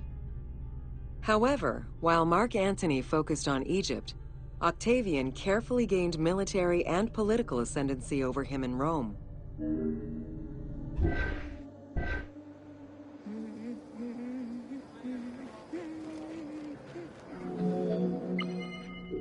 Octavian managed his own propaganda campaign and succeeded. The Roman people hated Mark Antony and Cleopatra. To avoid the censure still inherent in attacking a fellow Roman, Octavian simply declared war against Egypt. Rome's power still reigned supreme. The powerful Egyptian fleet, led by Cleopatra as well as Mark Antony's forces, were defeated in 31 BCE in Actium. Octavian arrived in Egypt in 30 BCE to formalize his victory.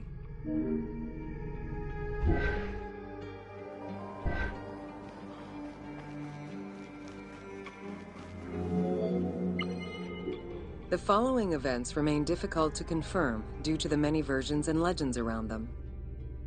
It is believed that after hearing a rumor about Cleopatra's suicide, Mark Antony committed suicide himself. He was brought to the queen as he slowly passed away. Knowing that Octavian would have her chained and paraded through Rome in defeat, Cleopatra planned her own suicide. She most likely killed herself with arsenic, though admittedly, the version where she uses an asp to deliver a fatal bite may be considered more dramatic. What happened to the body of Cleopatra is still a mystery.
Welcome to the Hippodrome of Alexandria. The main hippodrome of the city was called the Legeon, in honor of Lagos, the ancestor of the Ptolemies. Alexandrians were great lovers of horse racing. They were fascinated by the rivalry of these races, the agon, as it was said at that time, that every competition brought. It was a struggle for glory.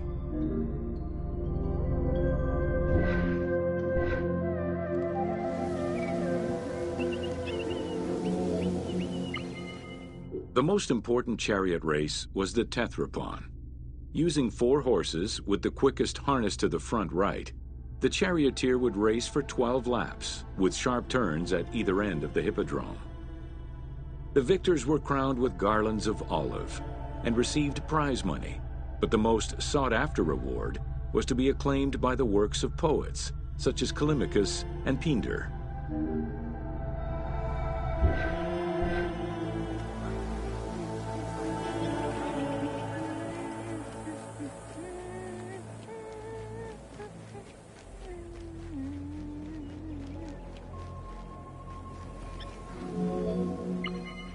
Ye hymns that rule the lyre, what god, what hero, aye, and what man shall we loudly praise? Verily Zeus is the lord of Pisa, and Heracles established the Olympic festival, while Theron must be proclaimed by reason of his victorious chariot with its 4 horses, Theron, who is just in his regard for guests, and who is the bulwark of Acragas, the choicest flower of an auspicious line of sires, whose city towers on high, bringing wealth and glory to crown their native merits.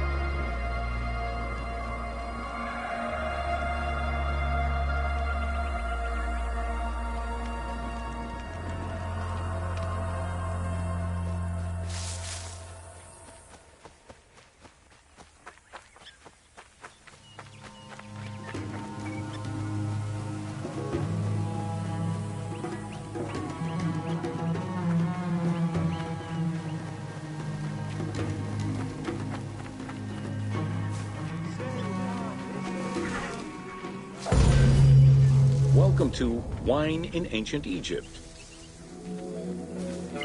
When the god Horus lost his eye in a war with Seth, the ancient Egyptians believed the eye turned into a vine, and the vine's tears became wine.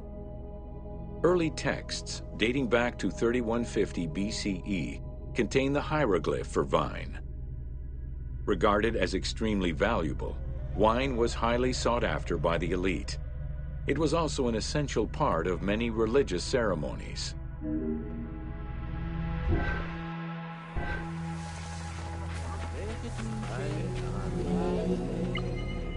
A millennia-old tradition, grape cultivation and wine production was regimented in the way typical of ancient Egyptian bureaucracy. Egyptians kept careful records of winemakers, which they clearly identified on labels. Every landowner with a modicum of self-respect usually kept a vineyard. This held particularly true in the regions of the Fayum and the Nile Delta.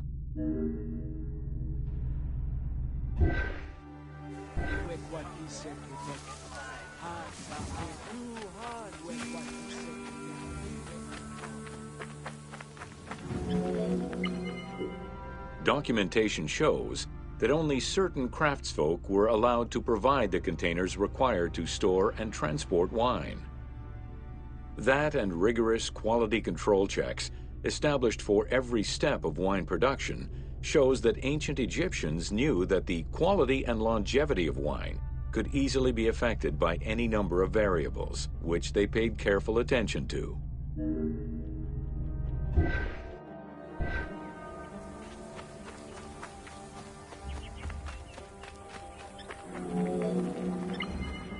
Egyptians had different kinds of wines, most of which ranged in quality from good to very good. The sweet shadeh, to which honey had been added. The soft nejem, obtained by drying the grapes in the sun. The ma, reserved for religious ceremonies. And finally there was the peor, the mediocre-rated wine, resulting from the second pressing of grapes and reserved for a less discerning palate.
Emhotep Neferwere.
Welcome to Ancient Egyptian Cultivation.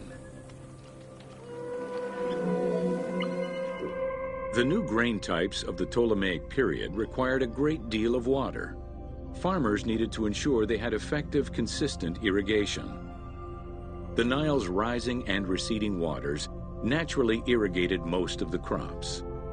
Areas where the Nile didn't reach, such as gardens and vegetable plots, required an irrigation tool known as the shadoof. The shadoof allowed easy transport of water from its source. It consisted of a tall wooden frame with a long pivoting pole and suspended bucket.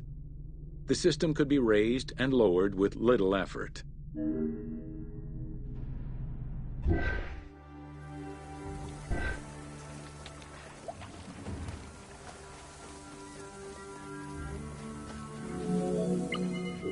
Later, a sakya, or water wheel, was invented. The sakya needed animals to turn the wheel, which rotated buckets through the water. It drew the water to an elevation of 3.5 meters and enabled a great deal of control over the irrigation process. This improvement supplied larger areas and thus resulted in larger harvests. The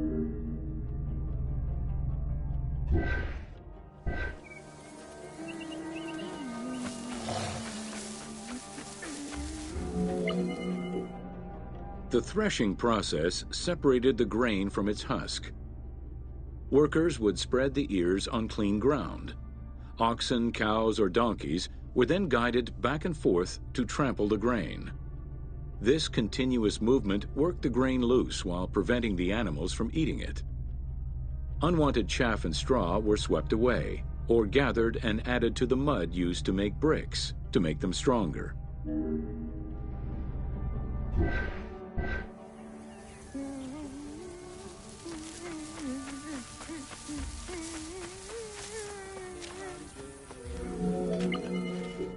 Winnowing was the stage where workers used wooden scoops to throw ears in the air. The wind carried the chaff, leaving the heavier seeds to fall to the ground. This action was repeated until the undesired materials were sifted out. Grain waste was mixed with manure or other organic substances to produce brick-shaped dung loaves that could be easily burned. A standardized brick size enabled Egyptians to mass-produce this byproduct and use it as a commodity.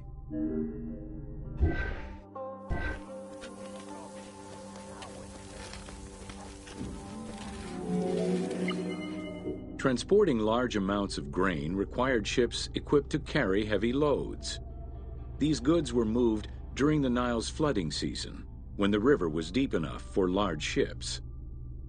The transports stopped at checkpoints to accommodate customs and police controls, as well as for technical requirements and weather conditions.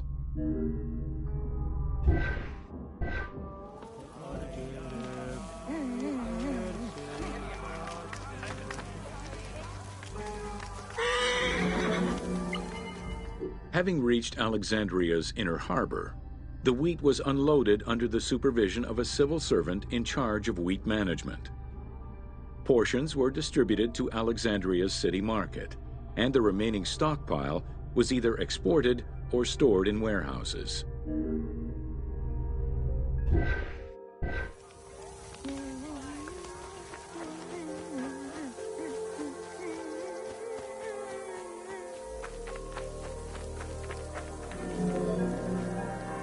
Grain storage facilities were located across all of Egypt. Temples and institutions had large silos, while individual houses had storage sheds. In some houses, arched cellars were built into the foundations. These watertight chambers were accessible from the ground floor through a trapdoor.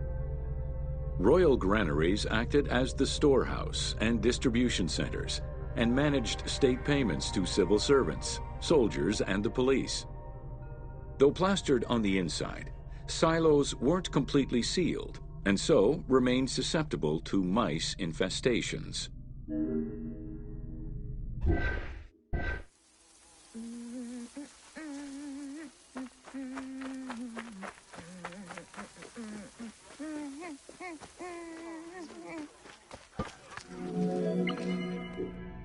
When the grain was ready for processing, it was poured into bowls and pounded into a coarse flour.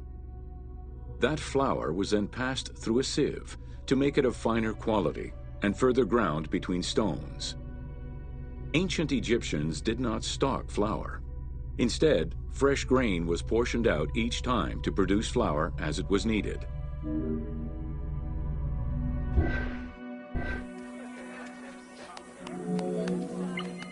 The sieves used by ancient Egyptians were unable to filter out sand and stones.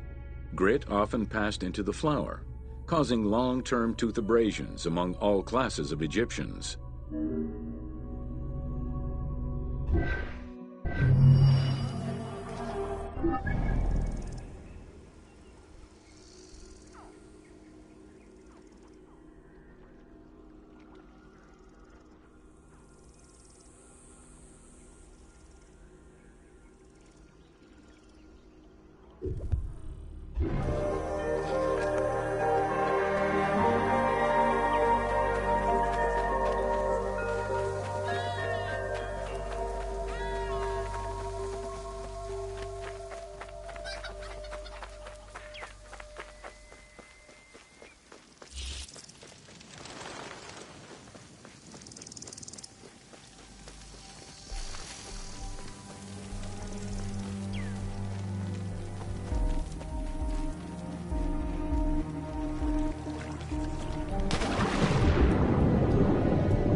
Between the 5th century CE and the Renaissance, knowledge of hieroglyphs was entirely lost. Many enthusiasts tackled the challenge of deciphering the language with little success. Some groundwork was made with various researchers identifying names and some grammatical structure, and confirming that cartouches were markers for royal names. They were still missing a critical piece of information that would eventually be revealed thanks to the discovery of the Rosetta Stone.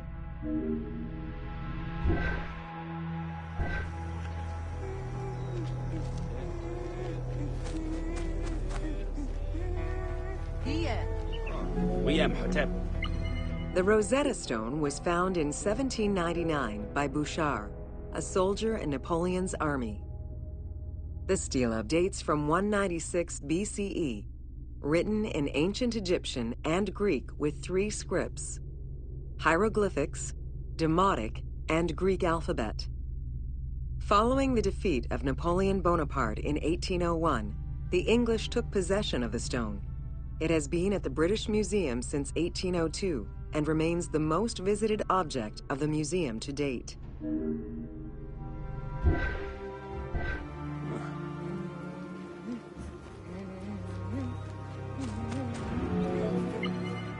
The first translation was of the Greek section only in 1803. It detailed a decree of Pharaoh Ptolemy V, reminding the citizens that their pharaoh had led Egypt to prosperity. It was fully translated 20 years after by Jean-François Champollion, who was working with a facsimile.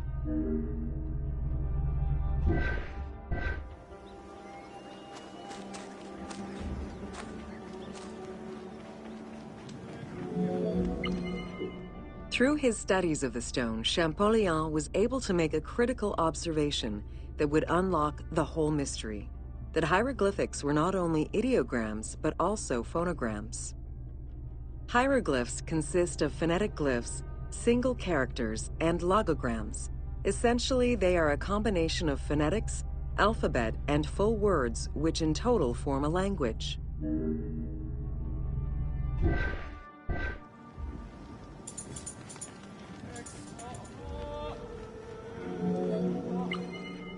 While studying the stone, Champollion realized that there was a difference in the number of hieroglyphic characters in relation to the number of Greek characters for the same word. This led him to believe that hieroglyphs must have phonetic characteristics. This was the first step to unlocking the Rosetta Stone's secrets.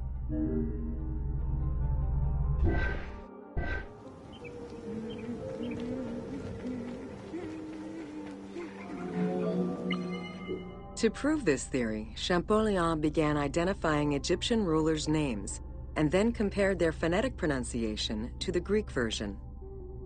For example, Cheops had been the Greek name given by ancient chroniclers to the owner of the Great Pyramid, Khufu.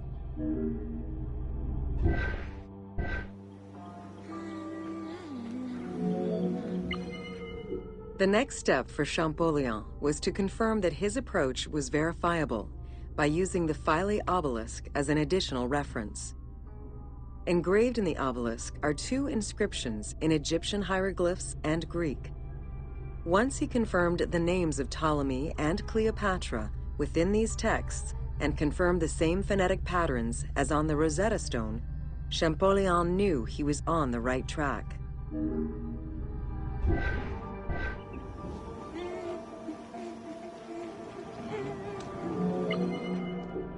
Champollion had already mastered several ancient languages when he took on deciphering the Rosetta Stone. He used his knowledge of Coptic to identify the solar disk hieroglyph on the obelisk as the phonetic translation of Ra.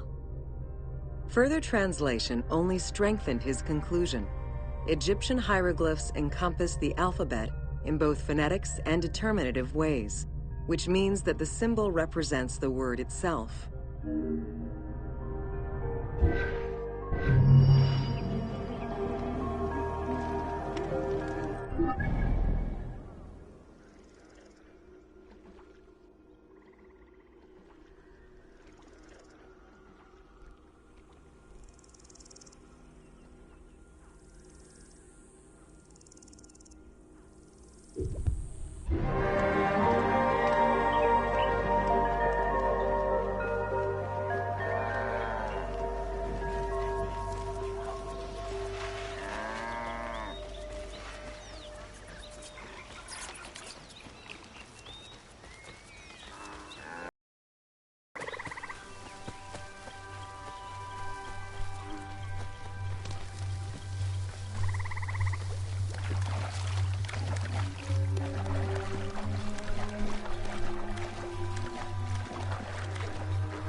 Welcome to Bread and Beer. While the Mesopotamians invented beer, including using a straw to avoid the sediments and herbs, ancient Egyptians perfected the brewing method. Egyptian beer's quality was determined by alcohol strength, color, and flavor. During the Pharaonic era, beer was the most commonly used and important alcoholic beverage. The state and temples used it, along with bread, as payment to workers, and it was included on the lists of food offerings to the gods and the deceased.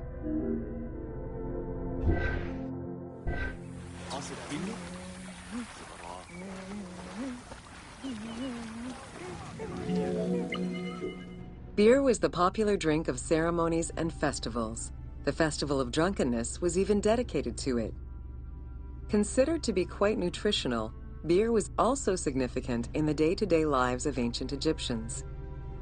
Egyptian adults and children consumed beer with all of their meals, and medical texts include hundreds of remedies that contain beer. It remained the most popular alcoholic beverage until the Roman era.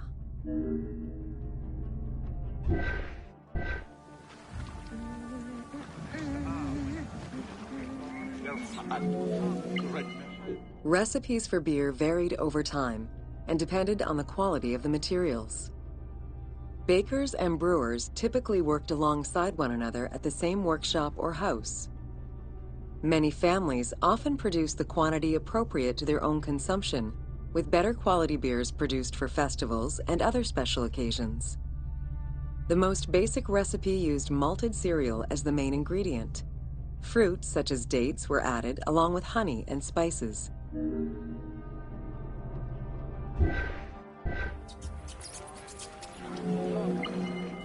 Once baked, bread would be crumbled into the brew to start the fermentation process. Adding grain enzymes would break down the starches, turning them into sugar and creating a thick mash.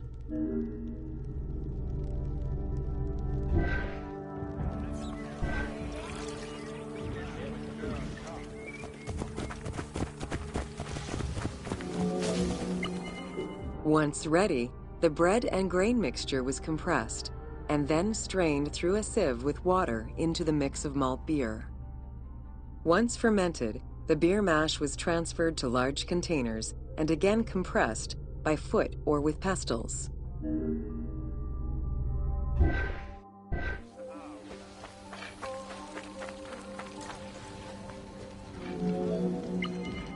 Once smooth, the beer was stored in pottery jars and sealed with a clay stopper.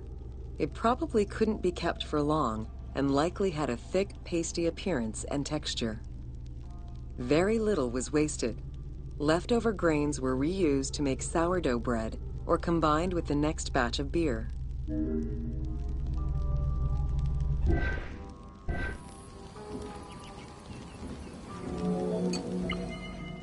While there are many ancient accounts for making bread, most of the knowledge known about ancient Egyptian brewing comes from an account by the alchemist Zosimus over 300 years after Cleopatra's reign. More recently, Dr. Delwyn Samuel, an archaeobotanist, has proposed alternate antique techniques to brew beer. However, experts are unable to replicate an authentic beer since not all of the techniques and ingredients used by ancient Egyptians are known yet.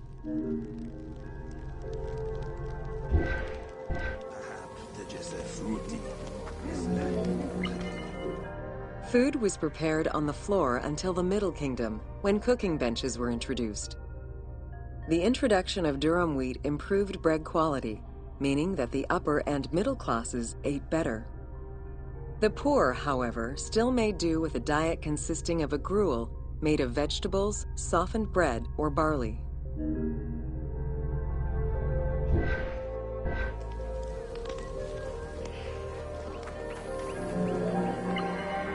Dough was kneaded by hand or foot, and when sufficiently blended, additional items were added, such as fruits, nuts, honey, and spices. To leaven the bread, they added sourdough or leaven from beer brewing. Ovens were circular or beehive-shaped and made with clay or brick. If there was no oven at all, a bread maker used the hot sand to bake flatbread. a technique still in use by some Berbers today.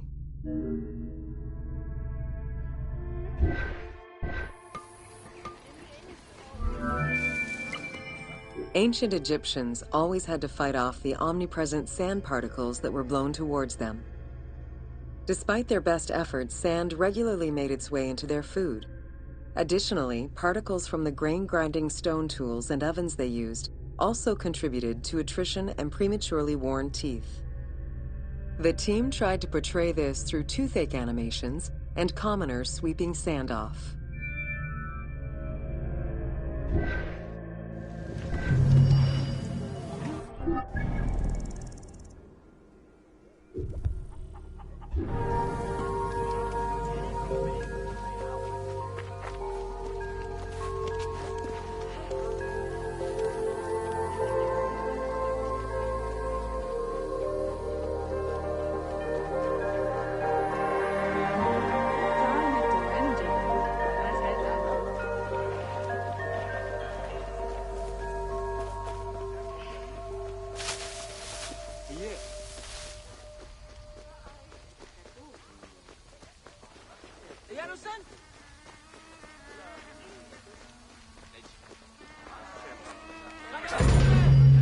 Welcome to the Egyptian household.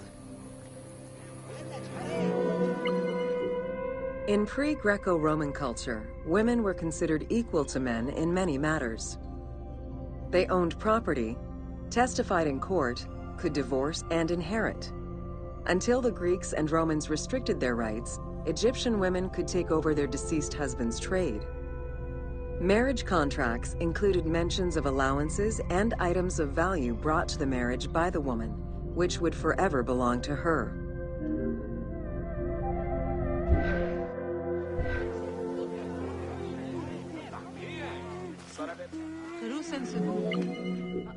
Certain professions were open only to women, such as weaving or professional mourning, while others were available to both genders, including working as servants for the rich households. Social status did have an impact, though. The higher in status, the easier it was to obtain education and access different professions.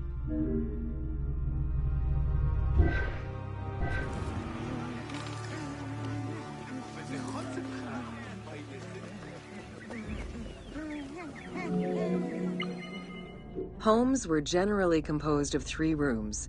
First, there was the entrance, furnished with a small bench of brick, probably intended for a statue and protective divinity.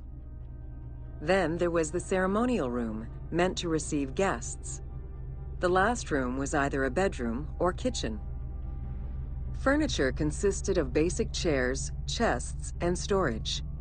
Tables were not used for family dinners. Instead, each individual had a small table of their own.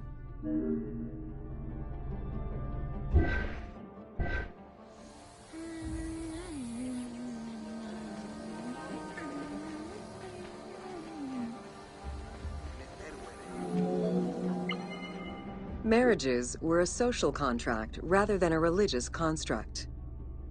Family was vitally important to ancient Egyptians, and children were considered a blessing from the gods. The father, mother, and their children were the nucleus of the family, and cohabitation sometimes extended to mothers-in-law, sisters, aunts, and sisters-in-law.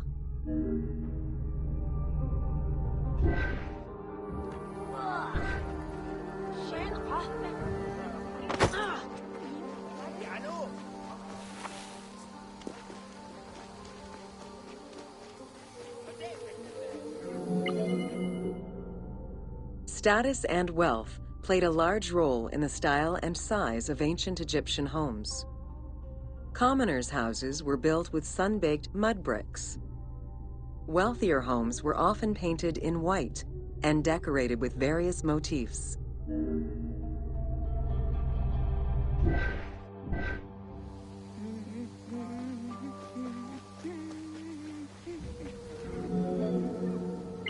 Town officials and the rich lived in mansions with numerous rooms that were luxuriously decorated.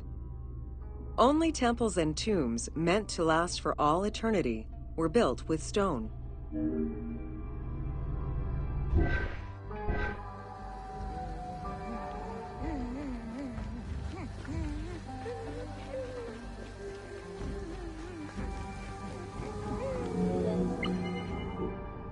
Funeral stone inscriptions focused on the main member of a household. Encircling this person would then be a spouse, parents, and children, possibly even siblings. These stones were so structured because there were no surnames in ancient Egyptian culture. Parents and children were a sort of family tree, which allowed for the identification of the deceased.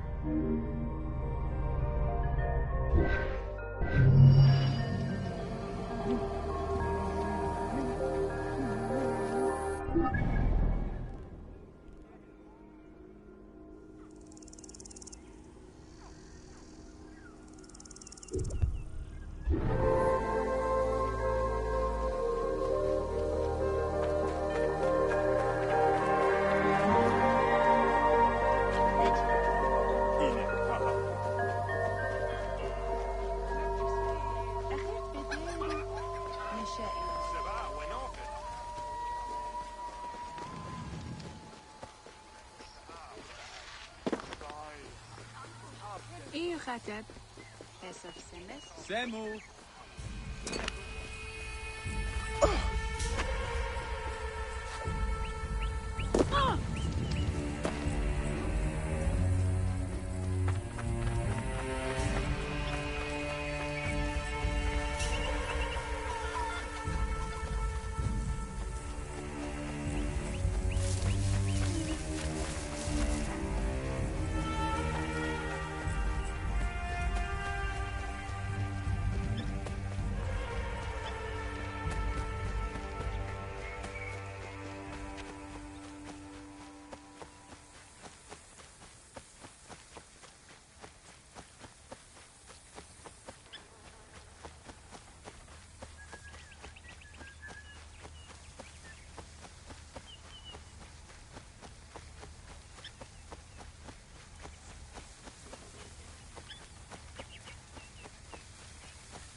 Welcome to Fauna of Ancient Egypt.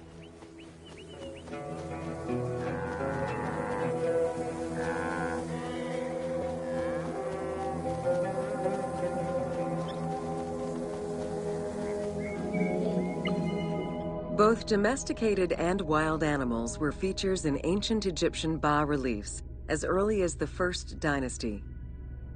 While the variety of wildlife served as a reliable food source, it also influenced both culture and mythology.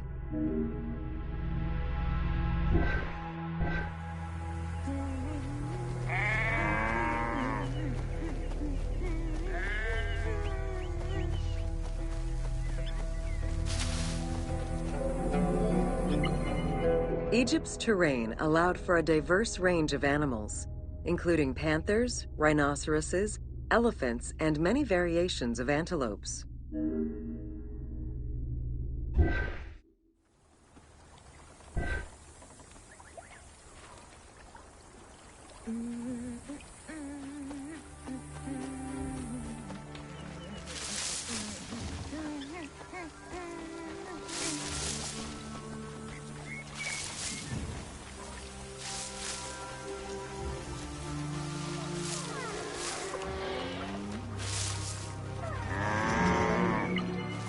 The Nile was home to many species of fish, along with hippopotami and crocodiles.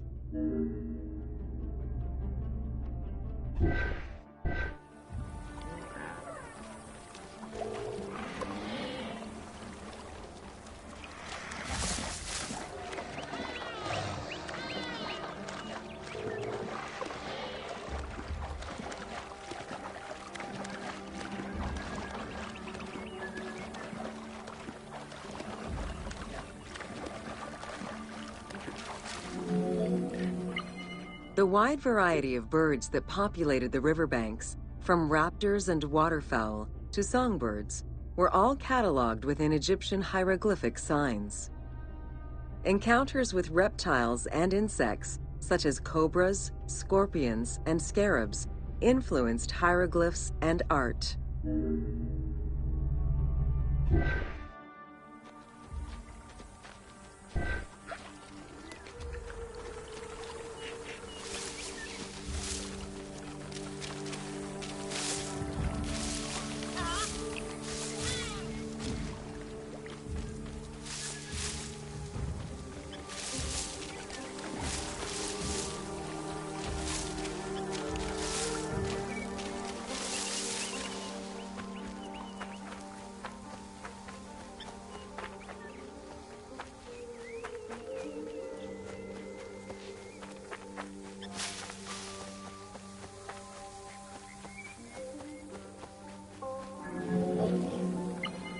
While all animals had sacred meanings, lions in particular represented power and royalty to ancient Egyptians. They were so prized by pharaohs that they were hunted to extinction within Egypt.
welcome to Khufu's funerary complex. The Valley Temple was the first architectural component encountered when one entered the funerary complex. It was considered the official entrance of the tomb and mixed the structural components of both a temple and a portico. Khufu's Valley Temple shows evidence of a basalt pavement, letting us know where the portico portion of the structure was located. Such a partition is believed to symbolize both the subterranean and solar aspects of the afterlife.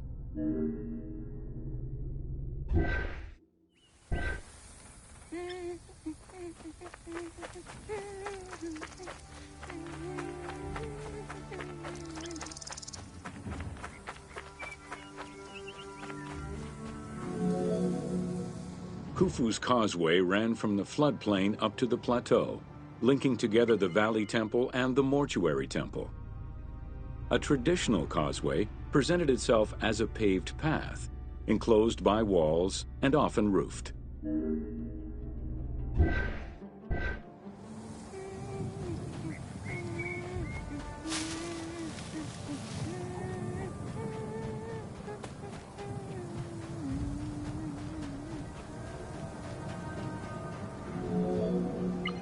Fragments discovered by archaeologists indicate that the walls in Khufu's causeway, one of the longest known to us, were decorated with carvings and possibly paint.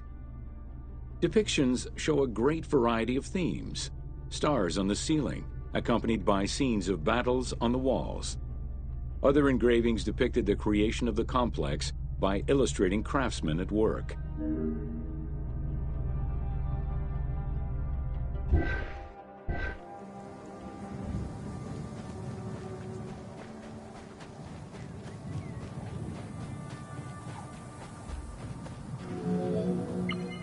The most impressive private cemeteries of Giza are located east and west of Khufu's pyramid. The Eastern Cemetery was reserved for members of the royal family, while the Western Cemetery was mostly set aside for various court dignitaries. In both areas, private tombs, also known as mastabas, were aligned and laid out methodically in streets and avenues. This arrangement was probably an attempt at recreating the king's court for the afterlife.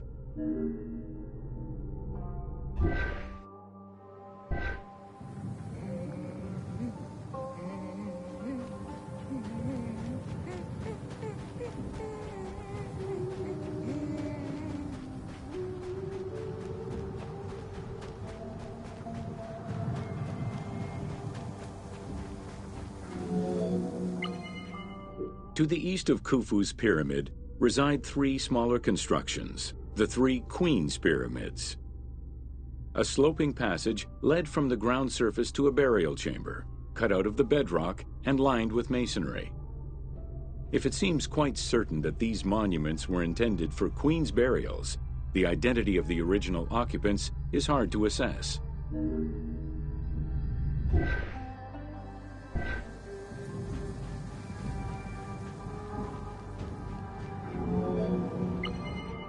The northernmost pyramid was most likely meant for Queen Hetepheres, who was believed to have been Khufu's mother. However, in 1925, her actual tomb was discovered nearby by accident. It was hidden at the bottom of a deep masonry pit in an underground chamber. Within the concealed chamber, Egyptologists discovered the most complete royal funerary equipment, dating from the Old Kingdom, though her body was missing.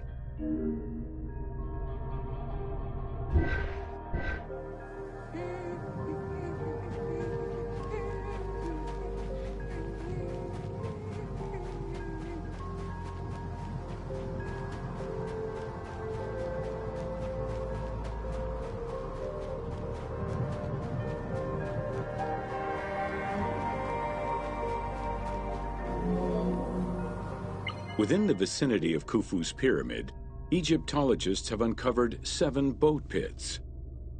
The exact function of such boat-shaped pits remains unconfirmed, though one can easily conjecture that it was symbolic in nature.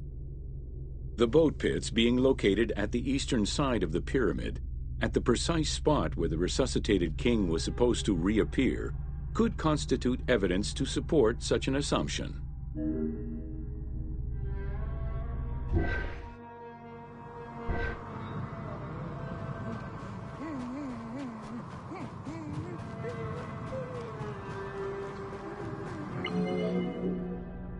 The two southern boat pits, each covered by a roof of huge limestone slabs, were discovered in 1954 by Kamal al-Malak, an Egyptian Egyptologist. Only one of them had been opened. 1,224 boat parts made of cedar wood were retrieved one by one and patiently reassembled by the master restorer Ahmed Youssef. This process took 28 years. Youssef worked by following lines of mortise and tenon joints and by stitching parts together with vegetable ropes, all in order to keep the design as authentic as possible.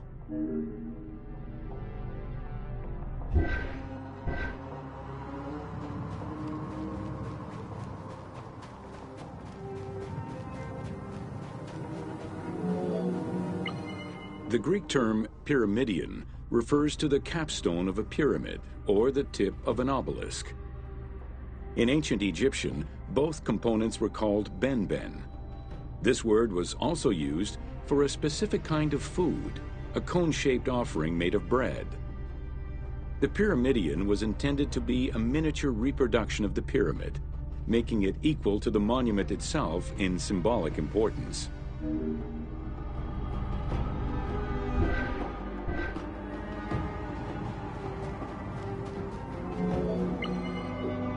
A few pyramidia have been retrieved from pyramidal complexes. The earliest, found in Dashur, is undoubtedly a good example of Old Kingdom's pyramidia. It is made of limestone and has no inscriptions. Some engraved pyramidia were recovered from private funerary chapels. Their inscriptions all related to the solar symbolism of the benben.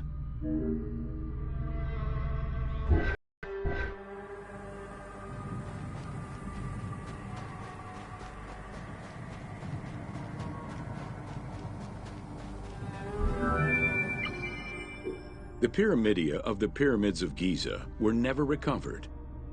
The reconstitution you see in the game is fictive, incorporating a golden pyramidion bearing inscriptions relevant to Khufu.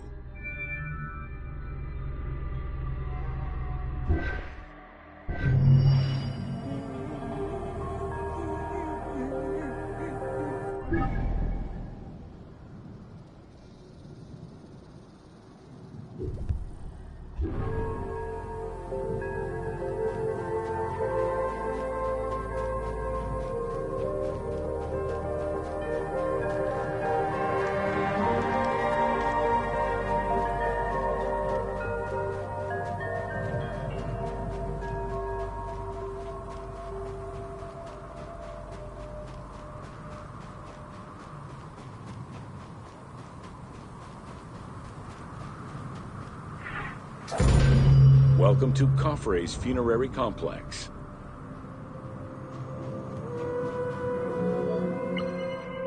Since the very beginning of the Fourth Dynasty, mortuary temples were built adjacent to pyramids on the eastern side. Such a location, facing the rising sun, as well as the world of the living as a whole, held an important symbolic meaning, for it was within the mortuary temple that kings were revived through daily rituals.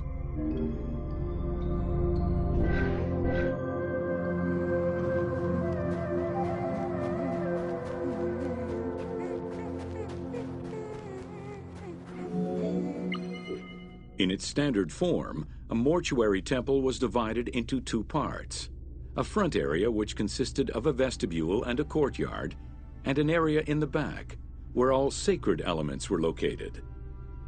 The back of the temple incorporated several essential features, including an inner sanctuary with a false door, which allowed the soul of the pharaoh to travel between the world of the dead and the world of the living.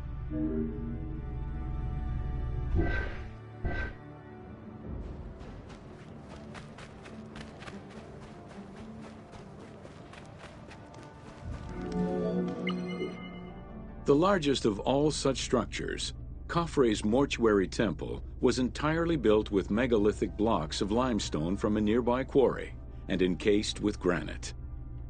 Parts of Khafre's mortuary temple, particularly the courtyard walls, are thought to have been decorated with splendid reliefs.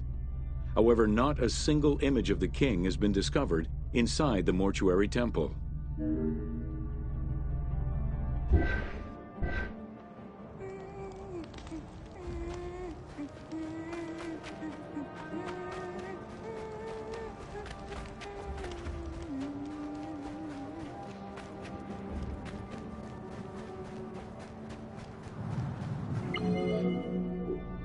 Khufu's direct successor, Jedefre, followed the custom which required each king to establish a new site for their funerary accommodation, and chose Abu Rawash as his last resting place.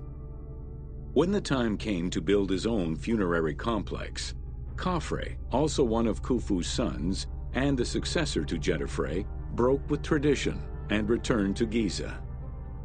Not only did Khafre thumb his nose at tradition, but he did so in a way which he hoped would allow him to overshadow his father's most important monument.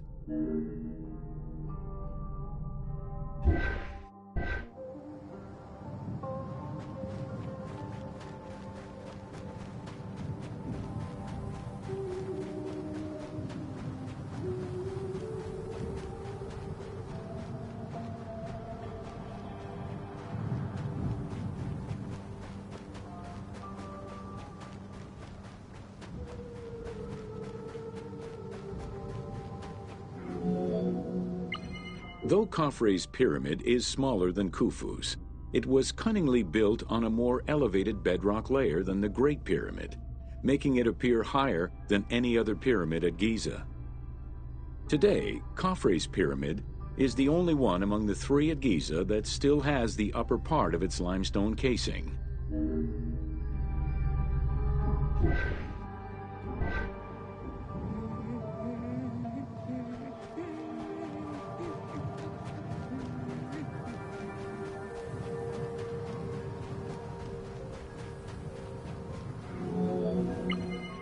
Considered a most sacred area, the Giza necropolis was strictly defined, both geographically and physically.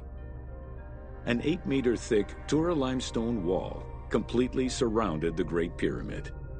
The only way inside would have been through the mortuary temple.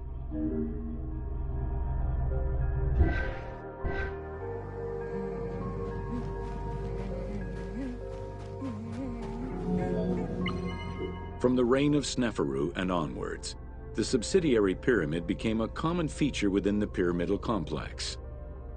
The function of the subsidiary pyramid, however, smaller in size and in height than the royal tomb, remains unclear, though some believe that it was meant to house the ka of the pharaoh.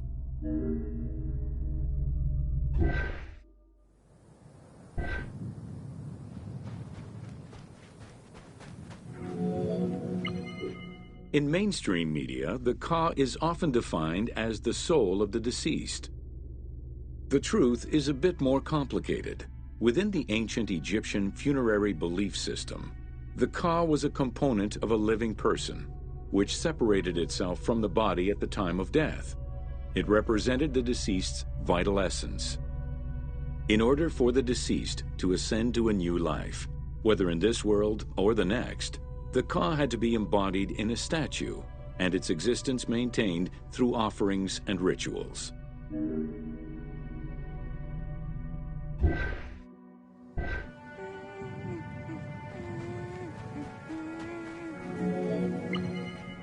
Within Khafre's subsidiary pyramid, a wooden box containing pieces of cedar was discovered by archaeologists. When reassembled, it turned out to be a shrine mounted on a sled. Just as with the solar barges found around Khufu's pyramid, it seems Khafre's shrine and sled were ritually disposed of after his funeral.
Welcome to Menkaura's funerary complex.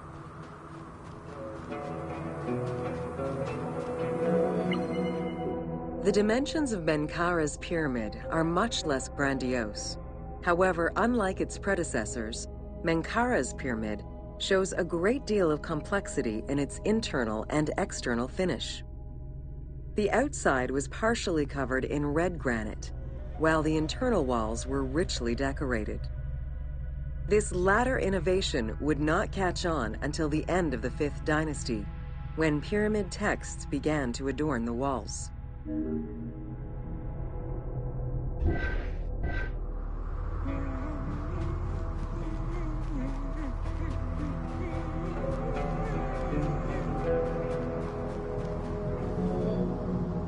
Menkaura's pyramid contains 2 sloping passages, both located in the northern side of the structure. The upper one was abandoned during the construction phase, whereas the lower one, slightly above the base of the monument, constitutes the real entrance. The lower passage leads to a first room, which, for the first time since the reign of Djoser, is decorated with engraved false doors.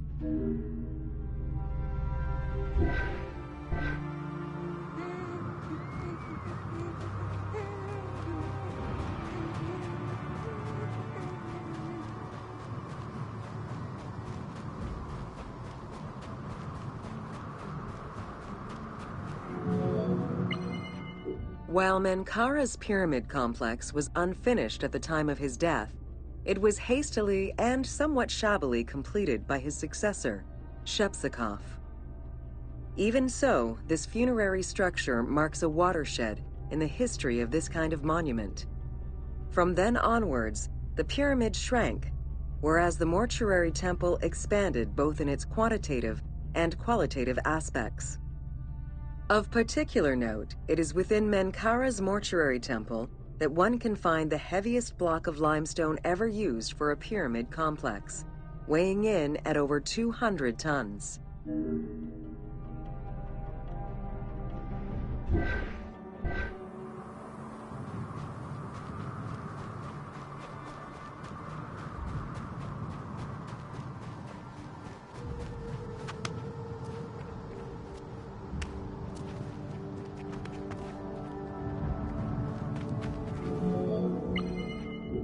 Menkaura's causeway was completed in mud brick by the king's successor, whereas the lower part was nothing more than a simple ramp.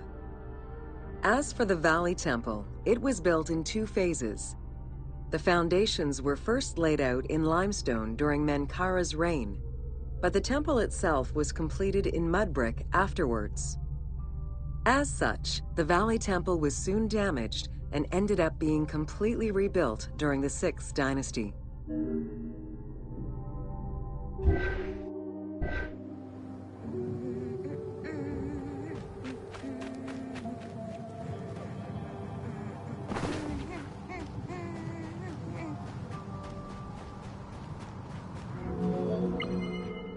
Three small structures, referred to as Menkaura's Queen's Pyramids, were erected along the southern side of the main pyramid. One of them was a smooth-faced pyramid, while the other 2 were more basic step pyramids. It is difficult to assess whether the latter were designed as such or were left unfinished with no casing to smooth out their surfaces.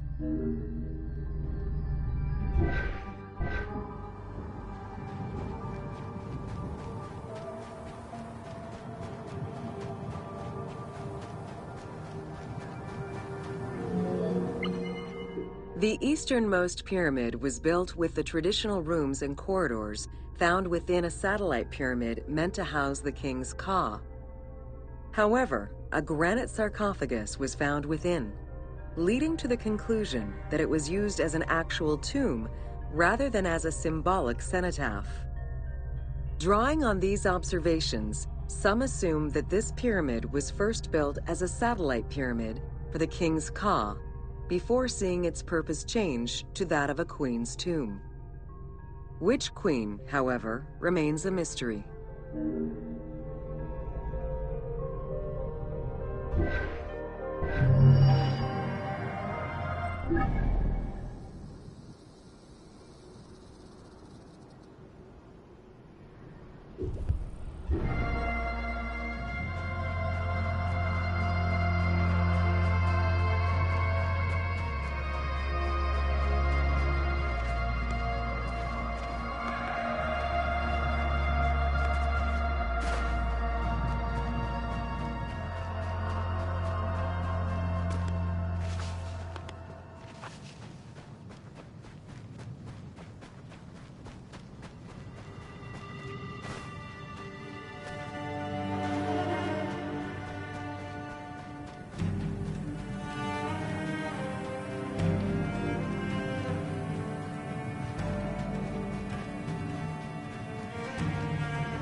Welcome to The Origin of the Pyramid. The origin of the word pyramid is controversial. Most believe that it originates with the Greek word pyramis, which referred to a bread of conical shape. Life and death in ancient Egypt were modeled on the cycle of the sun. The perfect shape of the smooth-faced pyramid became associated with the metaphor of the pharaoh transformed into one of the sun's rays in death. Pyramids represented the Benben, the primordial mound of the Heliopolitan creation myth. These stories permeated every aspect of Egyptian life to a greater or lesser extent.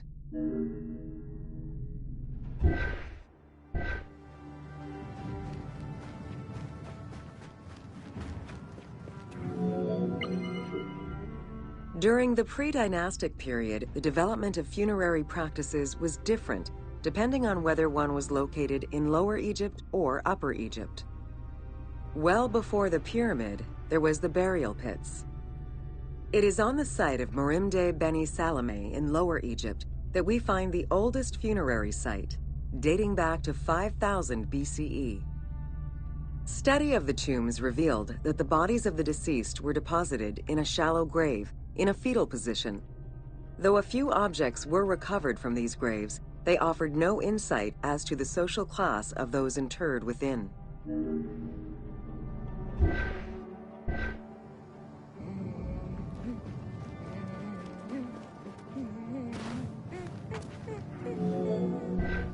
In Upper Egypt, pre-dynastic practices are easier to study, but reveal more complex funerary rites. They are divided into two cultural phases, Badarian and Nagada.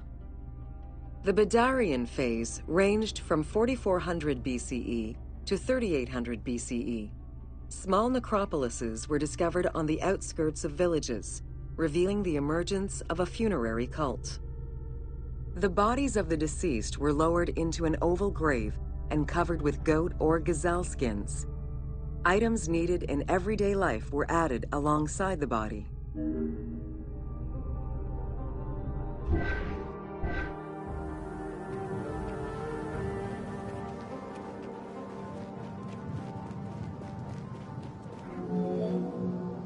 During the three Nagada periods ranging from 4000 BCE to 3510 BCE, funerary practices evolved in complexity. The shape of tombs changed from oval to rectangular, mimicking the homes of the living. The size of the burials increased and funerary items became more stylized and numerous. Tombs gained complexity with masonry, wooden veneers, or raw bricks added to strengthen the structures. In time, socially stratified necropolises emerged. For example, in Hierakonpolis, the elite and commoners had separate necropolises.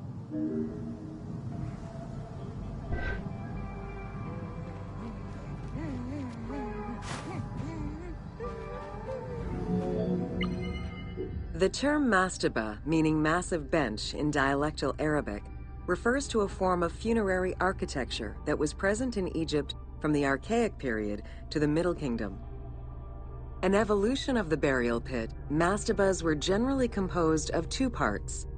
A structure was built above the ground in the form of a massive rectangle with stepped walls, and a subterranean burial chamber was located underneath. Smaller mastabas often surrounded the much larger tomb of the king. These generally held the remains of the king's relatives and courtiers.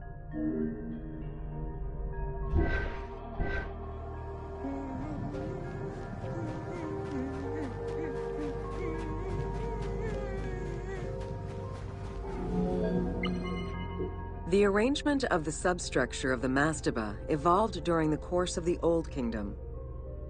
From the 5th dynasty onwards, mastabas often featured multi-roomed substructures, with sometimes up to 30 rooms. Also, the quantity and quality of decorated surfaces increased noticeably, as well as the number of statues found within.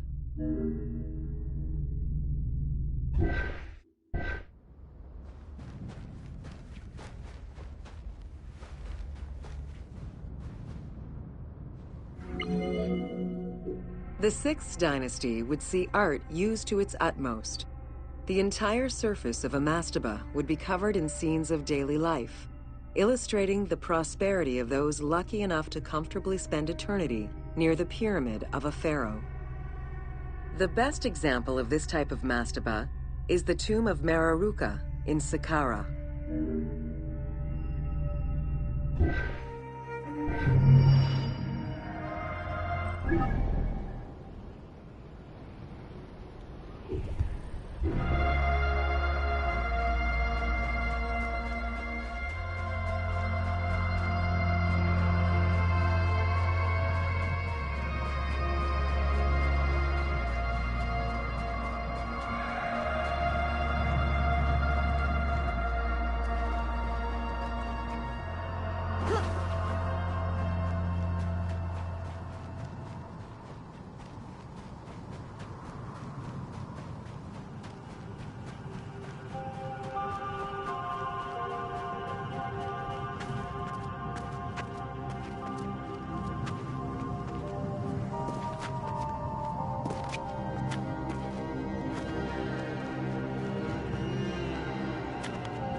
Don't forget, you can still use photo mode at any time.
Welcome to the Great Pyramid of Giza.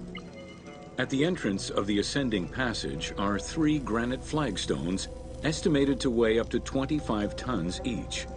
They were used to protect the Great Pyramid from thieves. Undaunted by the granite blocks, the thieves simply dug into the softer limestone around them, thus creating the robber's entrance.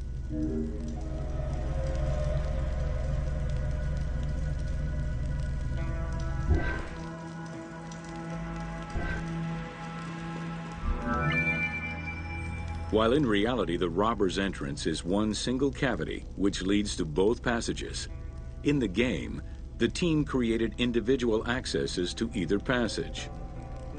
As such, in the game, one entrance leads to the ascending passage, while another leads to the descending passage.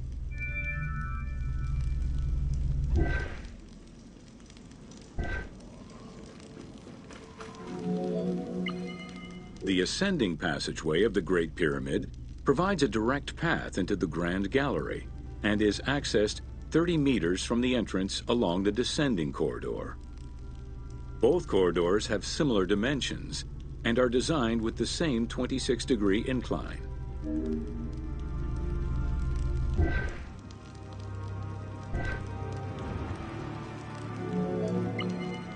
The ascending corridor has smooth masonry on its walls, and the layout includes many trapezoidal stones. Both the floor and ceiling of the passageway indicate that the passage was enlarged, possibly during or after the funeral, to allow workers room to move granite blocks meant to plug the corridor.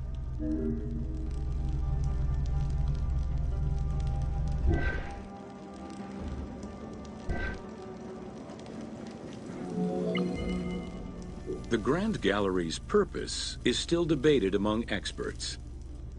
It may have been intended to align with the stars, act as a buffer to protect the king's chamber, or simply to facilitate the transport of the granite blocks used inside the pyramid. Access to the queen's chamber was at the beginning of the Grand Gallery.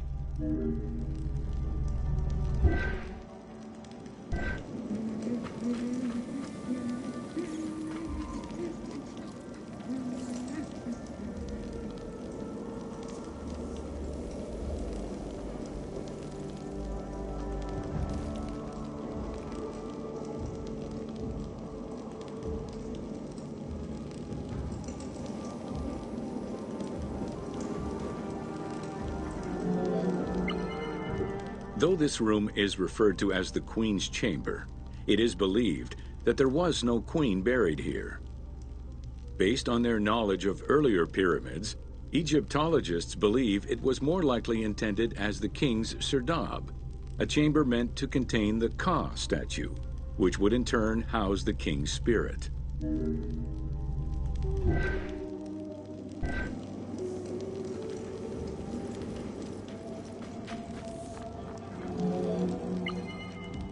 Situated exactly within the pyramid's center, on the east-west axis of the pyramid, the chamber has a vaulted ceiling and measures 5.7 by 5.2 meters.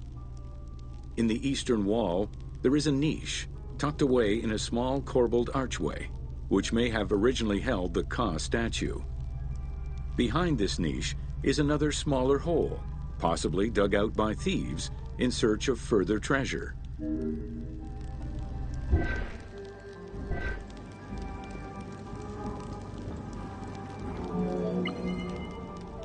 In the 19th century, 2 shafts were found running through the north and south walls. They each run in a horizontal line for 2 meters before sloping upward, and both are closed off with limestone blocks fitted with copper handles. Whether they were intended as ventilation shafts for workers or a celestial connection for the pharaoh's spirit is unconfirmed.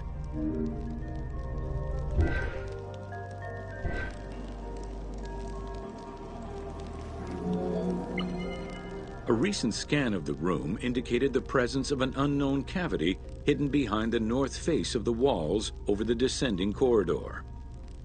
Further investigation is still ongoing to ascertain the nature of the anomaly, so as to avoid risking damage to the monument.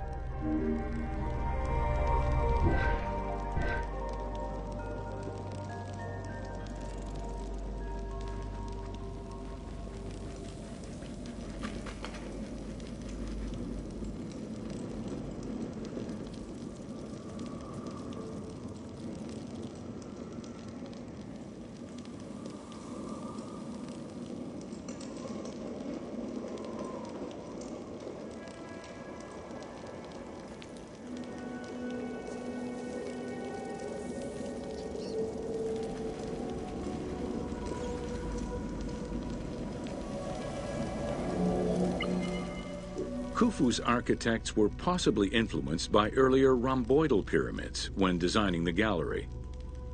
It is the longest corbelled vault ever built, measuring 47 meters long and 8.6 meters high. The walls were made to taper inward, allowing for better distribution of weight. As a result, the ceiling measures just over a meter wide at its highest point. Though this construction technique is present in other pyramids, few have the same precision and stability.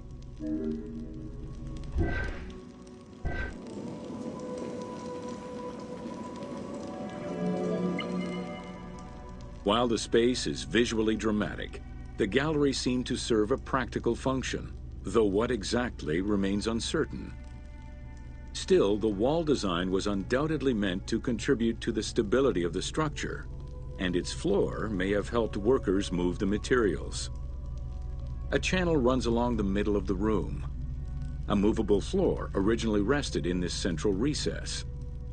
The raised benches on either side are equipped with slots that may have been used to help position the granite blocking stones.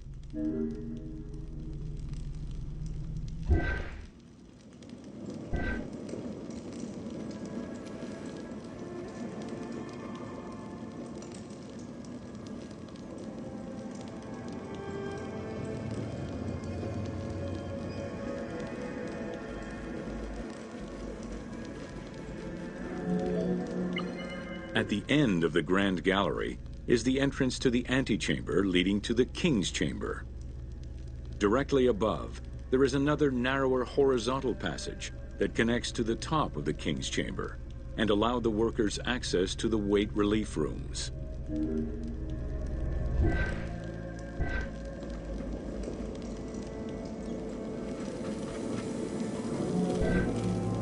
The far end of the Grand Gallery leads to a small antechamber with a portcullis, preventing access to the King's Chamber. The portcullis was composed of 3 separate granite slabs. They were designed to be lowered into place and seal the chamber after the burial of the king. The grooves dug out to hold the slabs in place are still clearly visible to this day. The elaborate locking system was composed of a series of grooves for the ropes and pulleys that dropped the stones into place like the notches on a key.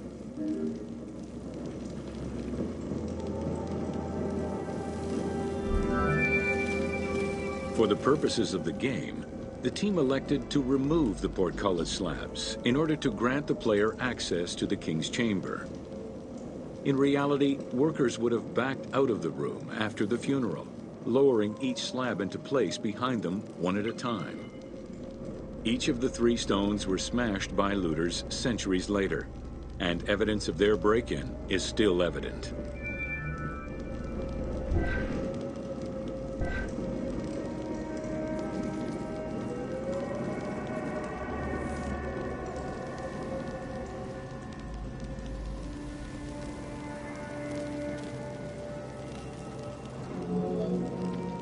The King's Chamber is built entirely out of red granite. The King's Chamber measures 5.8 meters in height. It has an imposing cover of 5 stacked levels above, with granite beams weighing 25 to 40 tons each.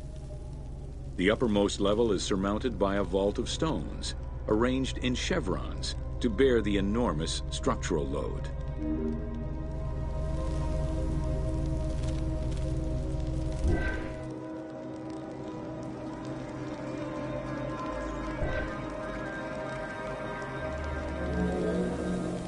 As in the Queen's Chamber, 2 shafts extend out from the room towards the north and south faces of the pyramid. They measure nearly 64 meters until they are blocked by copper-handled granite plugs. Some experts in the culture of the Old Kingdom believe that the shafts were thought to lead the king's soul to the stars, with the incarnation of the pharaoh as the god Ra, represented by the northern well, and the god Horus by the southern well.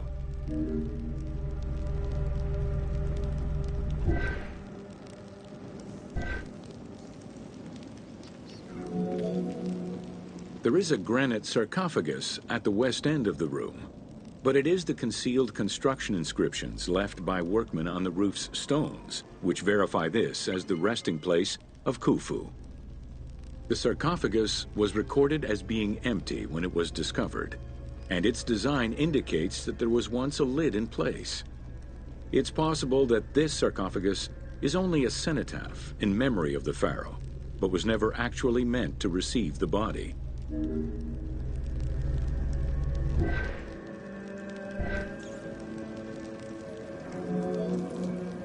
Khufu's mummy was never found.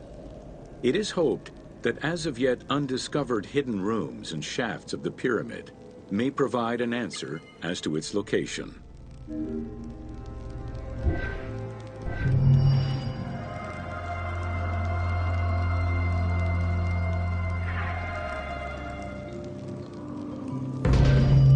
Welcome to Jean-Pierre Houdin's Theories.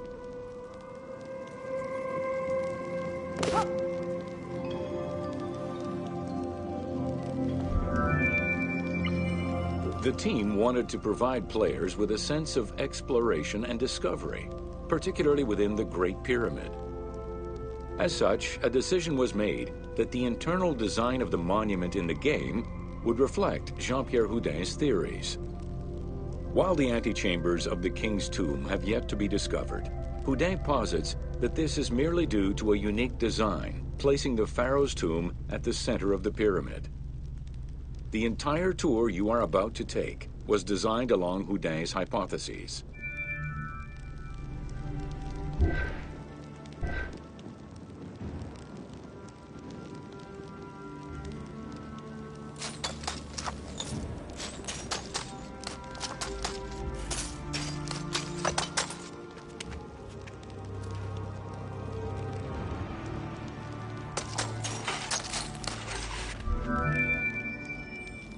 While respecting Houdin's hypothesis as to the general layout of the antechambers, the team wanted the contents to enhance the game experience.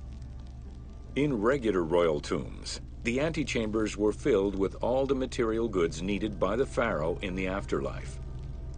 To support the feelings of discovery and awe, the art team created a unique and fantastical treasure in this second antechamber.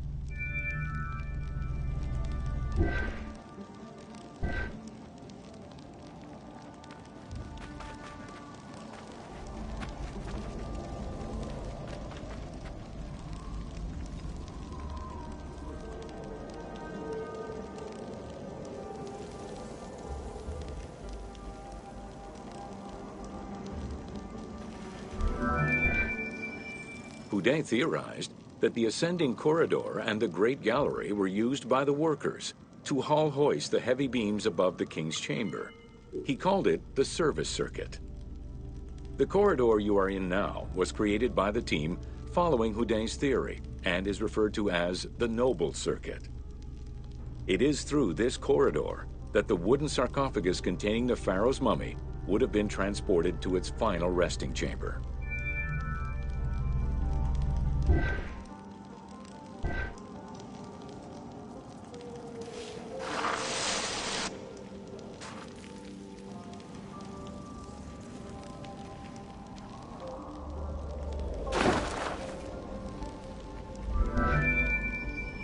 With this structure in mind, one can easily assume that the pyramid's entrance would have been connected to the two antechambers.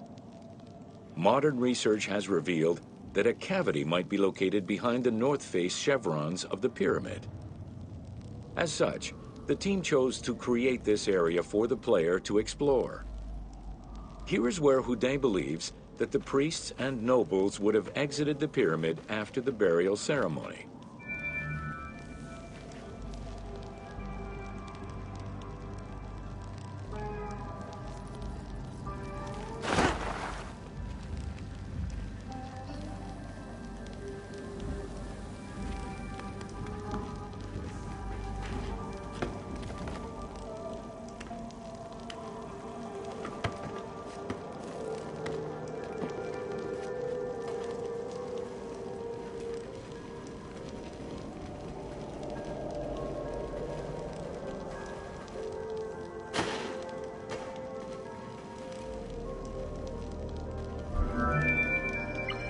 Many theories regarding the construction of the Great Pyramid rely on the usage of external ramps.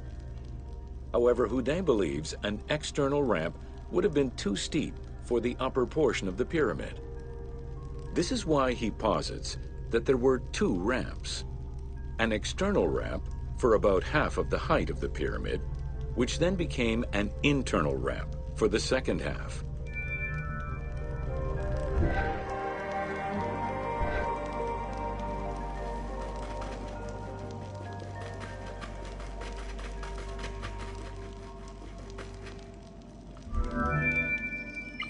Houdin's theory states that this internal ramp followed the sides of the pyramid in an ascending spiral pattern. A notch discovered in the edge of the Great Pyramid, known as Bob's Room, seems to support this theory.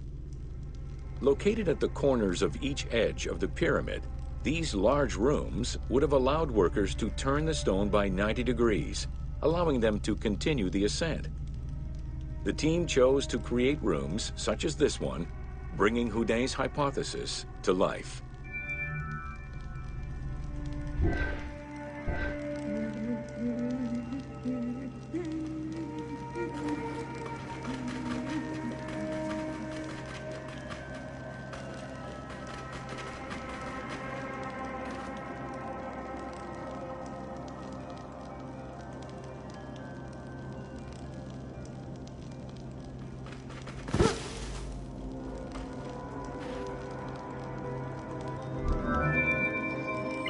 This long corridor was the first section of the ascending internal ramp. Through it, the blocks used to build the Great Pyramid would have been carefully moved upward and then turned at each edge of the pyramid in order to continue their ascent. Though the team only created the main ramp for the game, Houdin posits that this ramp had two levels, allowing workers to return safely to the bottom thanks to an additional corbelled upper section.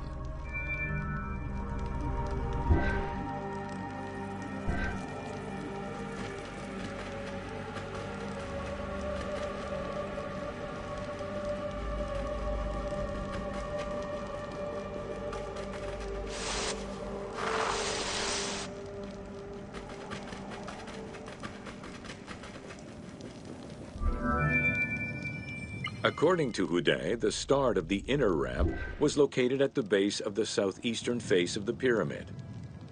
This location would have been the junction point of the external and internal ramps. Below us, workers would have built the lower part of the pyramid with the external ramp before eventually switching to the internal ramp for the middle and upper sections of the pyramid. At that time in the process, they could have reused the material of the external ramp to fill the center of the pyramid, hauling the stones in through the internal ramp.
Welcome to the Great Pyramid. From the original entrance of the Great Pyramid, there is a passage leading to the subterranean chamber. Its walls were carved out of the existing rock of the plateau and then covered in a fine, unmarked limestone. The descending passage has a steep 26-degree downward slope. Narrow and with a low ceiling, this pathway is long and challenging.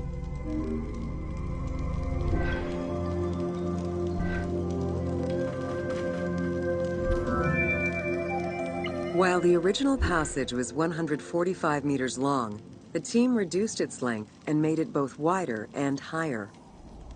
The main focus of the work in reproducing the location was centered upon preserving the unique claustrophobic environment of the Great Pyramid, while still allowing for a smooth game navigation.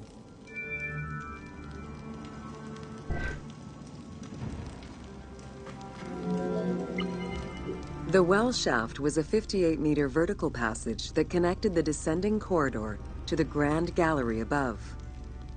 An adjacent grotto may have originally been a small natural well in the bedrock that was enlarged during the tunneling.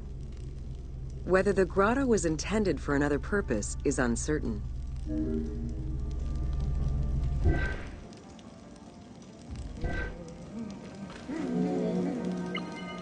There is much speculation over the purpose of the well shaft. One theory is that the channel was cut or enlarged to supply air to workers in the descending passage. Another is that it was meant to provide an exit route once the work was done in the heart of the pyramid. Without the well shaft, workers would have been trapped inside forever when the Grand Gallery was sealed. The opening at the bottom of the well shaft was most likely sealed by exiting workers to camouflage the passageway.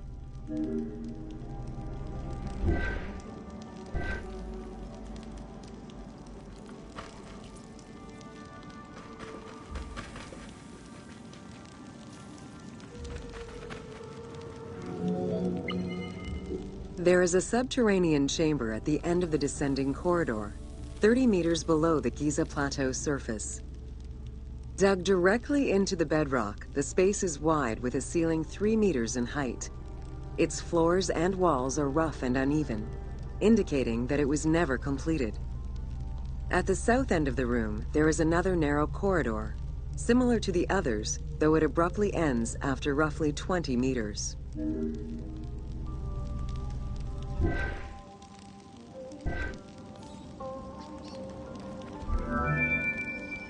The chamber also contains an 11-meter pit near the east side.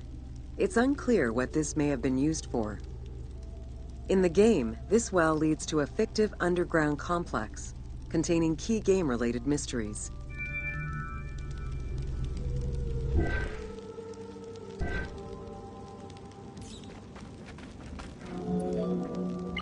The subterranean chamber's original purpose remains a mystery.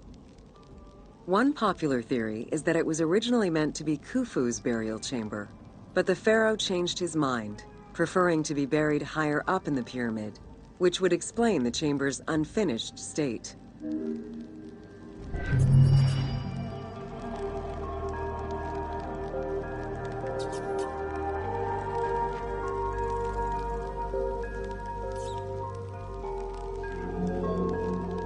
The subterranean chamber's original purpose remains a mystery.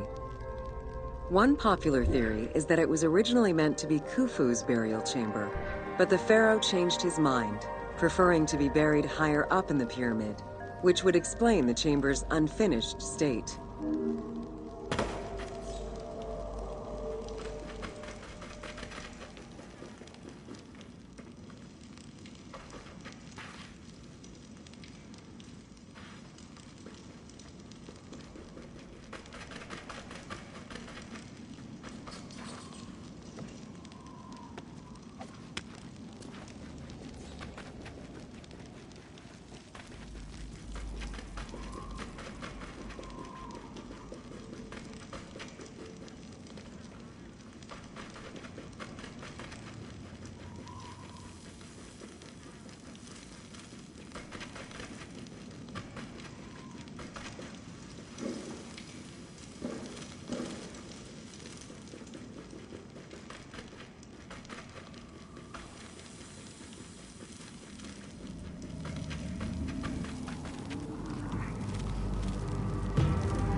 Welcome to Secrets of the Great Pyramid.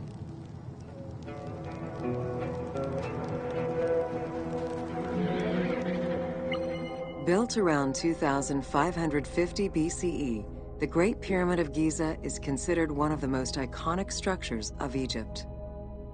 It is the biggest of the pyramids and the only one of the 7 wonders of the ancient world still standing. The numbers associated to the Great Pyramid of Giza are impressive. A workforce of over 20,000 people, 6 million tons of stone, and 20 years of construction. It was a massive undertaking for a pharaoh's tomb.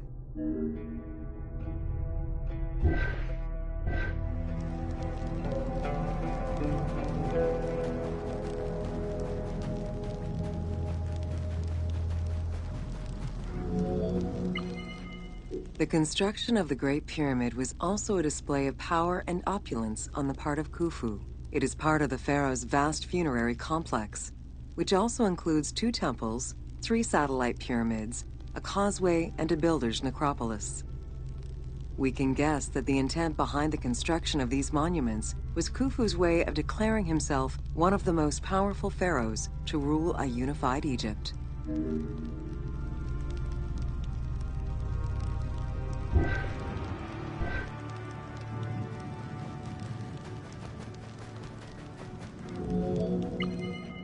New insights into engineering and ancient Egyptian culture are still being revealed over 4,500 years later. For example, a recently unearthed papyrus offers a glimpse into the life of a tradesman at the time of the pyramid's construction. Also, a logbook belonging to a team leader during the building gives details on the craftsmen, their work schedules, and the raw materials required.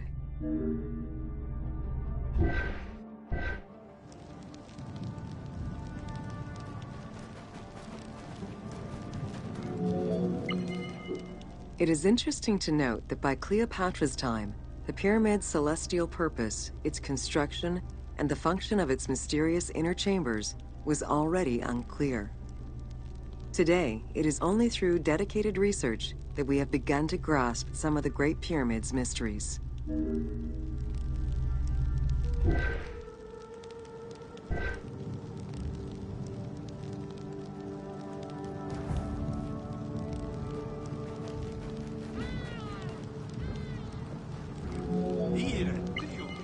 The Egyptians had polished their design for centuries by the time work on the Great Pyramid began. Intended as a tomb for Khufu, the Great Pyramid's structural design has been considered to be nearly perfect by engineers and historians ever since.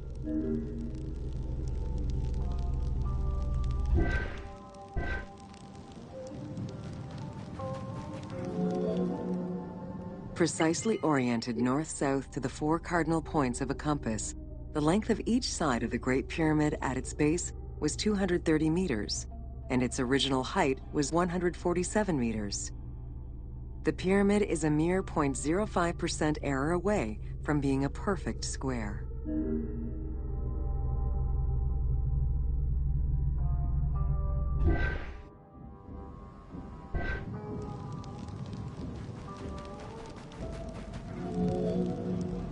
In order to achieve the shape of a true pyramid, the design required many considerations in the planning phases, as well as precision during execution. It was especially critical that they control the angle of inclination on all sides at every stage of construction.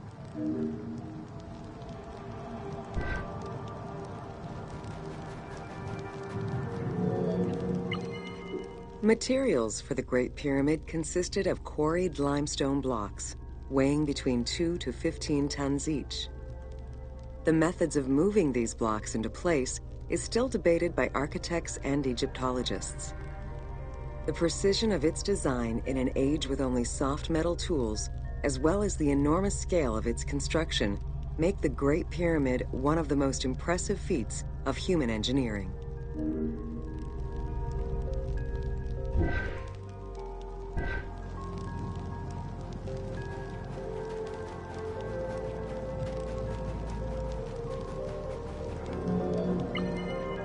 It's estimated that it took between 600,000 and 2 million blocks of stone to build the Great Pyramid.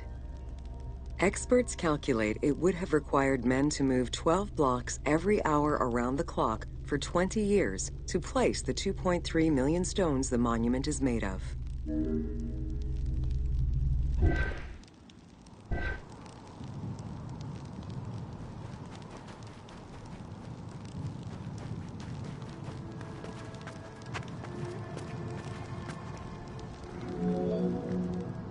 While the interior chambers were built with red granite from Aswan, most of the pyramid was made from local limestone, weighing between 2 to 15 tons per block. There is debate on how the pyramid stones were moved into place. Recent research is exploring the idea that it was built around a large interior ramp.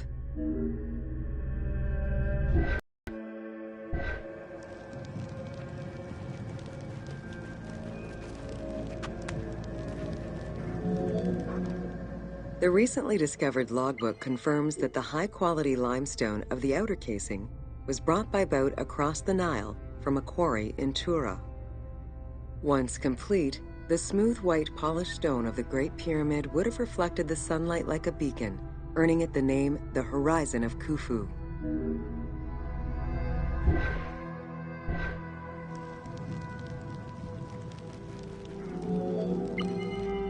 Over the centuries, thieves and travelers attempted to access the Great Pyramid numerous times.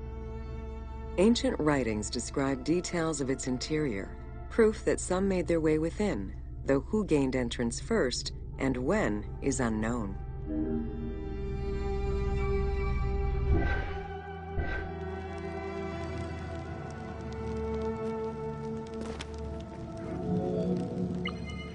The main entrance of the Great Pyramid is located 17 meters above ground level. It faces north, likely in order to align with the North Star. Though the entrance passageway had been discovered in antiquity, any further access into the Great Pyramid was stopped by massive vertical slabs of rock. As such, present-day visitors to the pyramid must use the robber's entrance.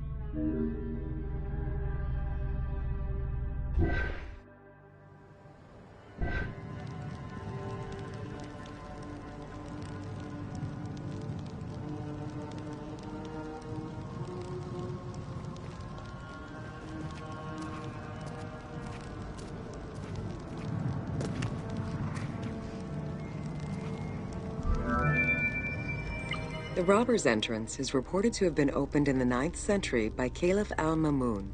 In search of treasure, the Caliph had his men dig their way inside the Great Pyramid. The most likely scenario is that they enlarged a corridor which had been created by tomb robbers during antiquity. As such, this is how the team can justify access to this wonder.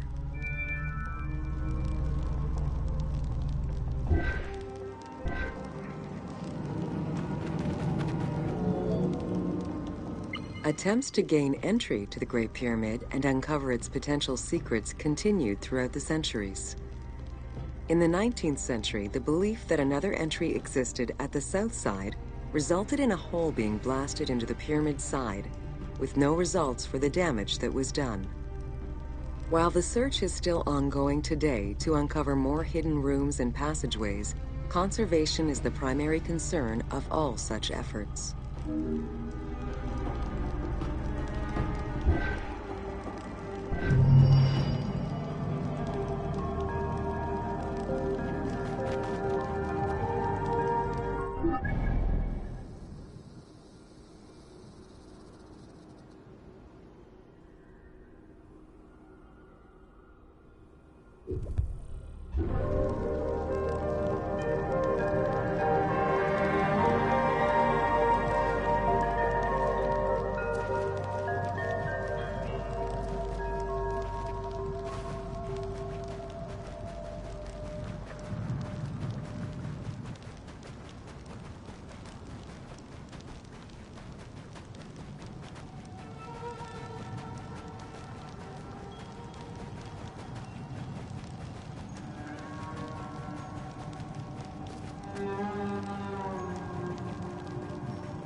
Welcome to The Riddles of the Sphinx.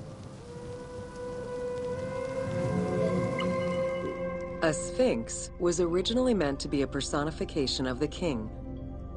The human head, wearing pharaonic regalia, was fused with the body of a lion, thus sharing the qualities the powerful animal possessed, namely its power, the swiftness of its attack, and its majestic authority.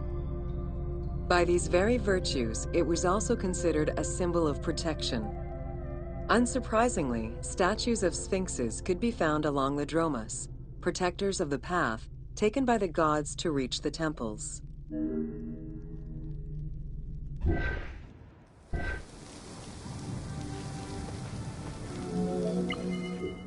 Over the centuries, enthusiasts and historians alike have wondered, who built the Sphinx? For what purpose? And who does it represent? These questions remain unanswered. Several theories do exist, however, some more credible than others. One theory supposes that Djedefre chose to pay homage to his father Khufu by building the Great Sphinx of Giza. The stone temple on the eastern face of the Sphinx would have been added later on by his brother and successor, Khafre, in order to strengthen the divine worship of their father. It would be the first Egyptian temple oriented with the sun.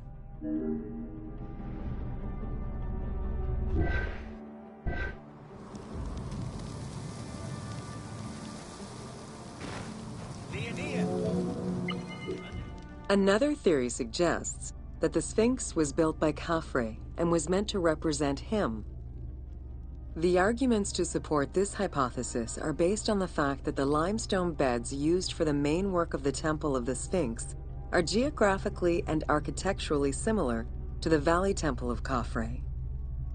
Some believe that Khufu himself built the Sphinx, which was later finished under his successors, Djedefre and Khafre.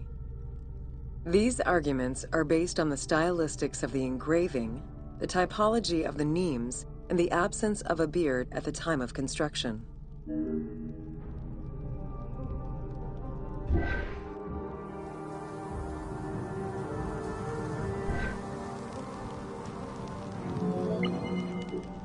While ancient Egypt as a whole leaves a rather monochrome vision of its monuments and statuary, it is vital to understand that in ancient times, absolutely everything was painted.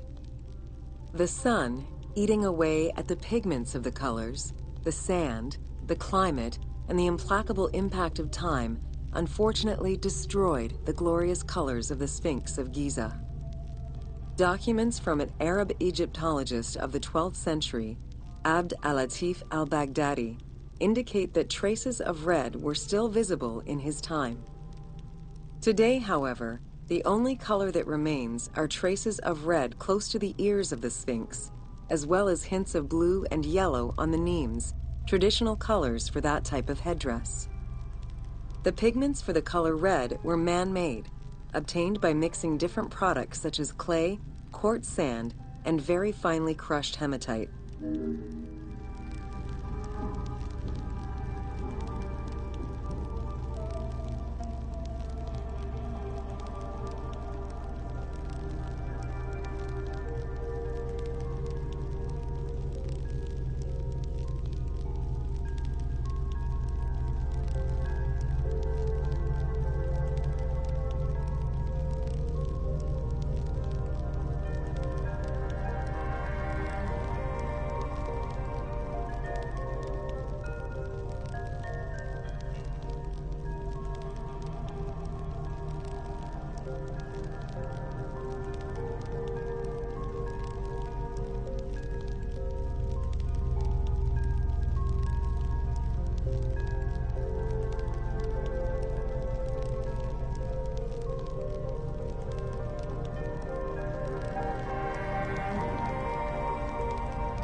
Red had a strong symbolism in ancient Egypt. It was both the color of life and the color of death. It could represent the sands of the desert or the brilliance of the sun. Red was also associated with the god Seth, vengeful and destructive. The Egyptian word for red, Deshur, is also the word which was used to signify the desert, or the royal crown of Lower Egypt. In art, red was also the color used to paint the bodies of men, while yellow was used for women. It is possible that there were also color restoration efforts during the Saite period about 600 years before Cleopatra's rule, as indicated by notes on the inventory stele, discovered in 1858 by Auguste Mariette. It is because of this that the team made the decision to display it with its full range of colors, even though the Sphinx's colors would have likely faded by Cleopatra's time.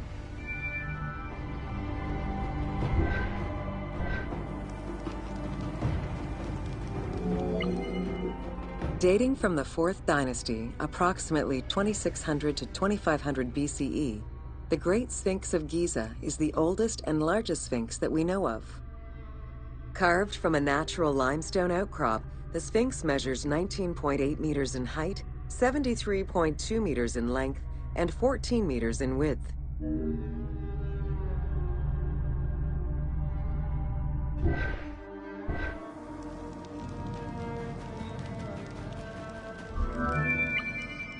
In order to bring polish to the imposing monument, several blocks of limestone were added after the initial construction phase.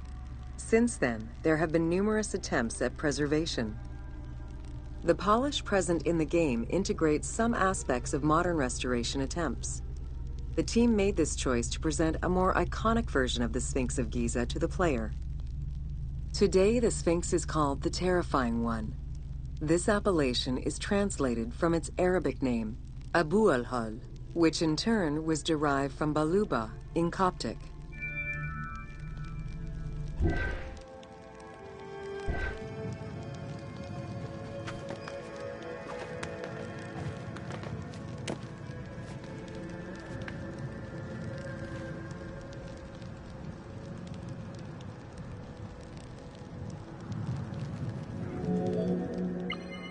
The Sphinx as a whole was carved in situ from a natural stone promontory.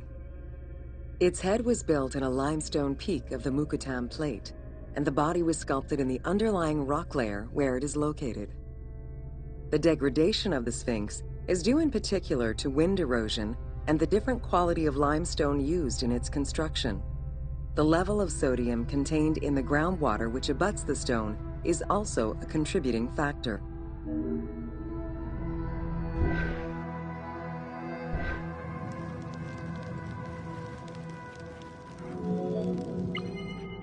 The natural bedrock is seen through the oblique natural strata of the Sphinx's body that are similar to the surrounding limestone.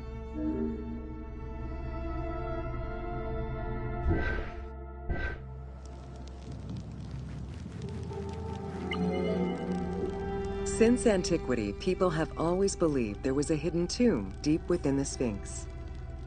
It is thought that attempts to plunder the Sphinx began as far back as the First Intermediate period. Since then, numerous attempts to pierce the Sphinx's secrets have been carried out, leaving indelible scars upon the monument.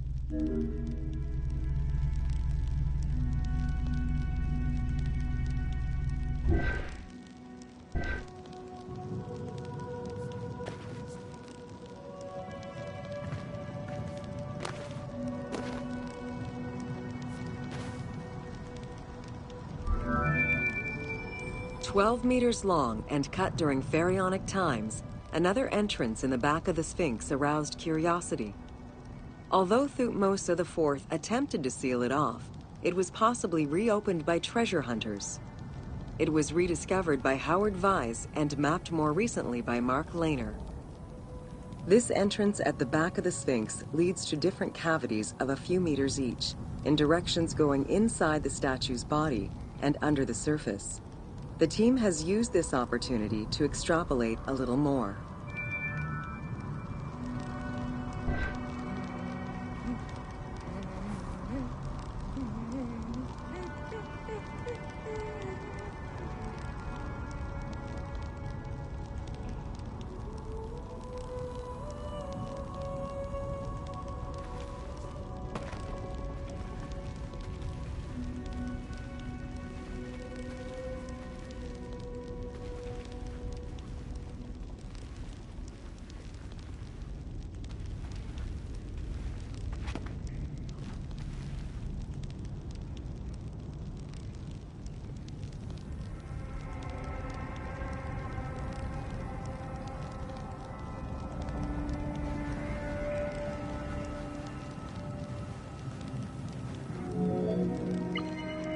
While there have been no major discoveries pertaining to the Sphinx of Giza in recent years, theories and hypotheses continue to emerge.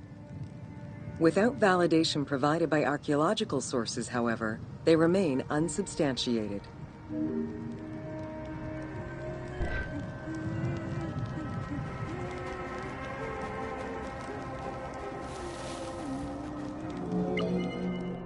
The first of the main theories as to the Sphinx of Giza's meaning posits that the Sphinx was originally a massive representation of the god Anubis. Its principal arguments are that the head of the Sphinx is disproportionate compared to the size of its body. The second theory believes that the representation of two sphinxes on the stela of Thutmose IV would indicate that another stone sphinx had existed on the site itself, possibly even in paired symmetry on the other side of the Nile. However, neither of these theories can be verified in any way.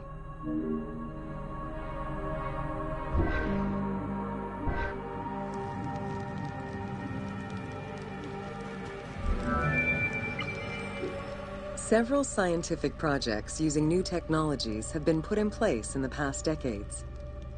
The most important was led by Mark Lehner and his team, who specialize in the study and survey of the Giza Plateau, including the Sphinx site. The mapping made it possible to see the materials used to construct the Sphinx, analyze the different layers of erosion, and figure out the most fragile areas to protect. After a few attempts at giving the Sphinx artistic proportions, the team instead decided to use photogrammetry mapping to faithfully reproduce the proportions of the Sphinx.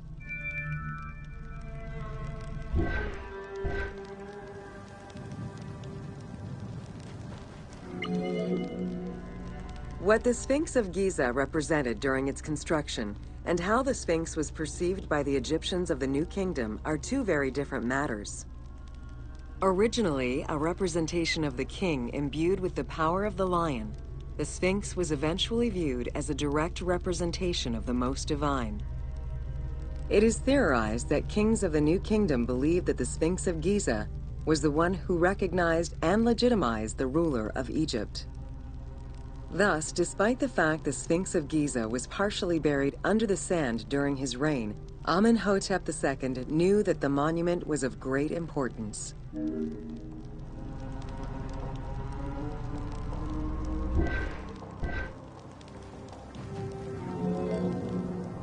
Amenhotep II built a second temple dedicated for the Sphinx as Horemakhet to pay homage to Khufu and Khafre, his predecessors.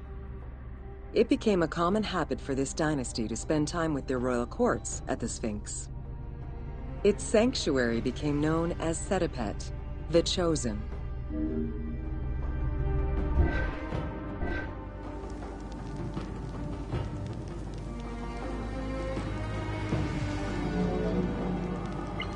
Egyptologist Mark Lehner believed that Amenhotep II built a statue of himself anchored between the paws of the Sphinx, likely to legitimize his reign, alongside a stela found by Salim Hassan. Many other pharaohs of this dynasty, such as Tutankhamun and Ramses II, also left marks of their passage in a similar fashion, sometimes even stripping the stones of nearby temples and pyramids to do so. Amenhotep II's son and successor, Thutmose IV, was a frequent offender.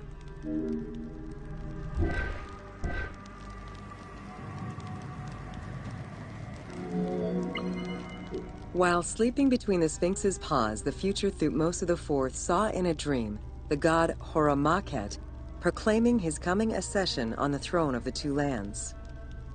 This was, of course, on the condition that he remove all of the sand covering the Sphinx, which stood guard as the personification of the god, and should thus never be engulfed by the sands of the desert.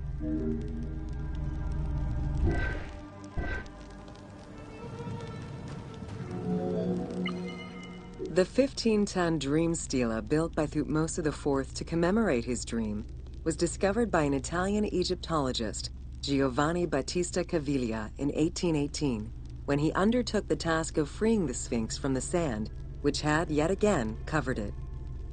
Caviglia was looking for an entrance into the structure of the Sphinx but instead he discovered an open-air chapel and stelas between the paws. Ashes from a ceremony were still present. Protected by sand, they quite possibly were from the last ceremonies in Roman times.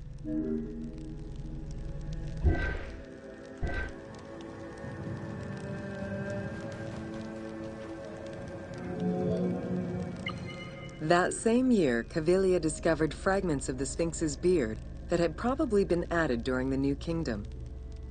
If many of these pieces are held by museums in Cairo, a fragment is displayed at the British Museum, along with a piece of the uraeus that was on the Sphinx's headdress. It is believed this fragment of beard was possibly kept in place thanks to the statue of Amenhotep II, which was supposed to be located under the head of the Sphinx.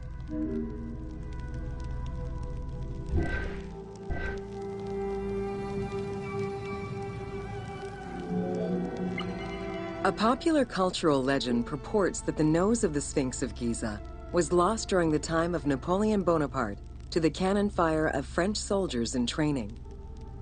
However, engravings from before the time of that campaign already depicted the Sphinx without a nose, indicating that it had been removed before the French campaign.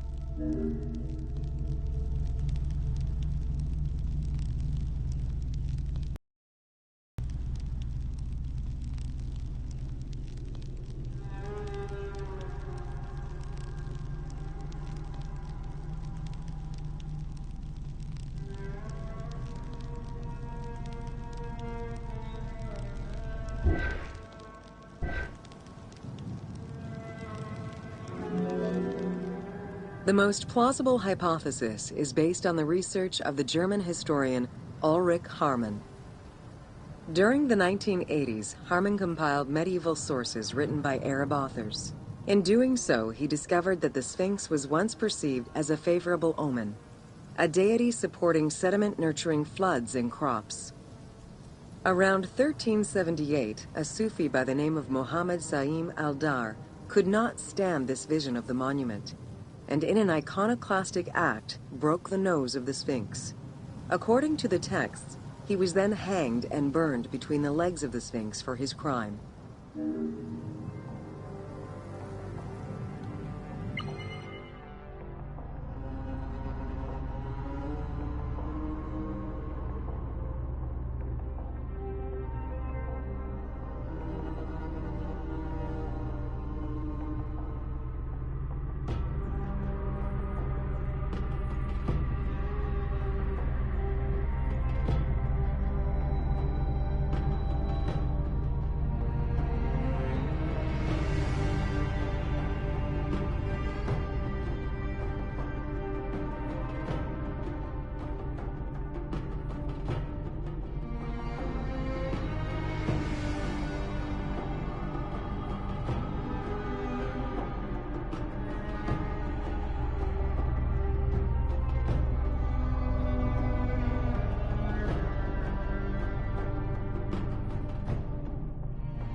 Welcome to An overview of the Giza necropolis.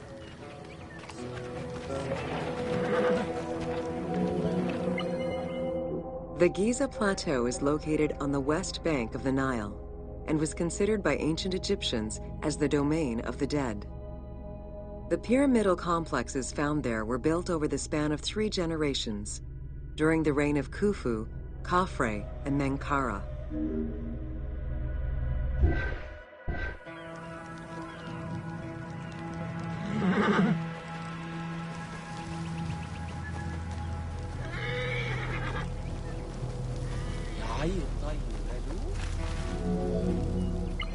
The Giza area, now famous for its 3 pyramids, is part of a wider grouping of funerary complexes. Rulers from this period generally elected to be buried in the area. The focal point of the entire region was the city of Memphis, chosen as the capital of Egypt at the beginning of the Old Kingdom.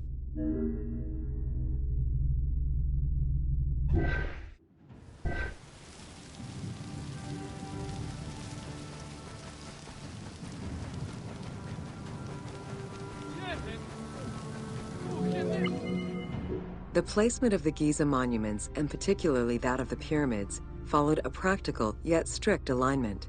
First, they focused on cardinal points, and then they accounted for the natural geology of the plateau.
Welcome to Inside Djoser's Step Pyramid.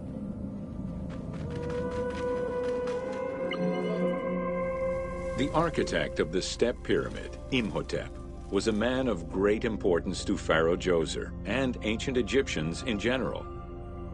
The base of a statue of Djoser, discovered in 1926, celebrates Imhotep as a carpenter, sculptor, stonemaker, and chief of the seers. Little is known of Imhotep's day-to-day life. While he is credited for writing medical texts, it is for his role of architect that he is most famously known.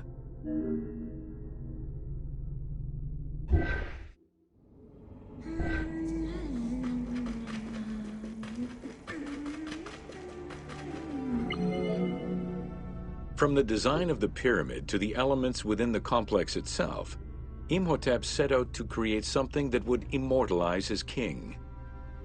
An architectural achievement, the Step Pyramid was made from stone blocks instead of mud brick.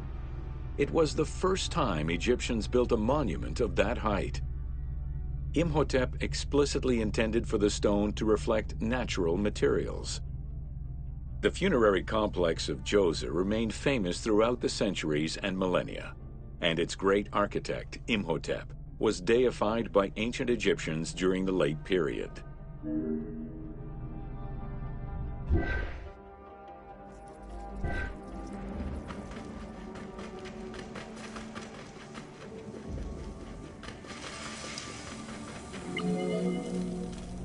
In addition to the central subterranean palace built for Djoser, 11 wells were dug.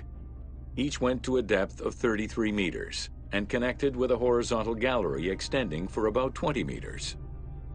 The first 5 galleries were intended for members of the royal family.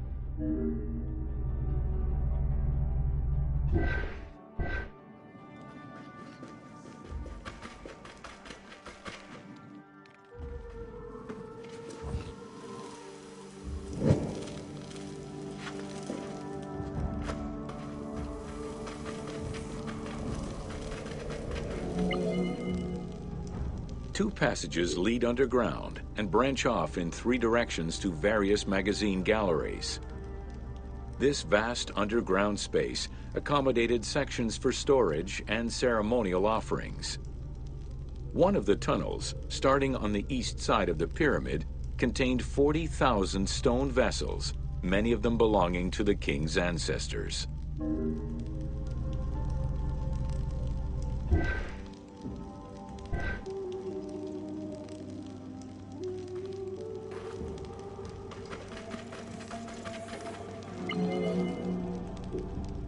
The burial chamber of Djoser is located at the bottom of a 28-meter deep central shaft. According to Egyptologist Jean-Philippe Lauer, the chamber was originally made from polished blocks of limestone, while its ceiling was decorated in 5-pointed stars. At some point, however, the limestone blocks were replaced entirely by pink granite blocks, leaving behind only fragments of limestone blocks decorated with stars.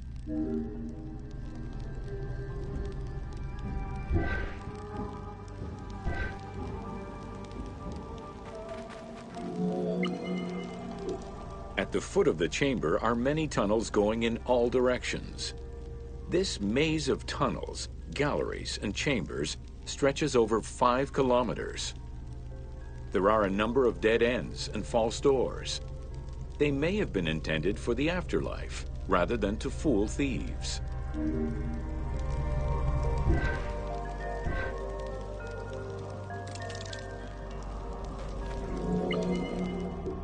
Unlike the Great Pyramid of Giza or Menkaure, the Pyramid of Djoser does not have any extra openings dug out by thieves. There was no need for them. Because of the easy access into the tunnels and along the corridors, thieves had little trouble clearing out the temples once inside. It is unknown when the mummy of Djoser was stolen. All that remained was a left foot, found by French Egyptologist Jean-Philippe Lauer in 1934. This architect, who devoted his whole life to meticulously exploring the complex, believed it belonged to Djoser.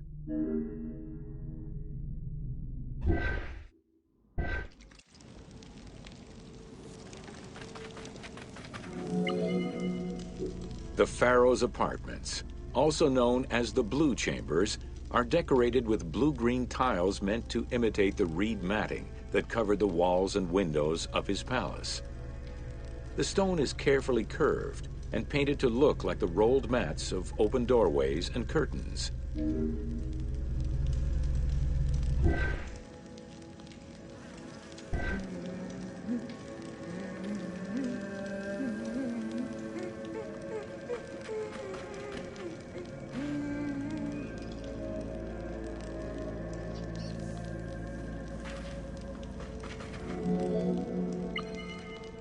There are 2 long rooms running side by side along a north-south axis. The south room has false doors separated by stone panels, while the north room is a corridor which allows access to side chambers. Nearby chambers originally housed the pharaoh's treasures.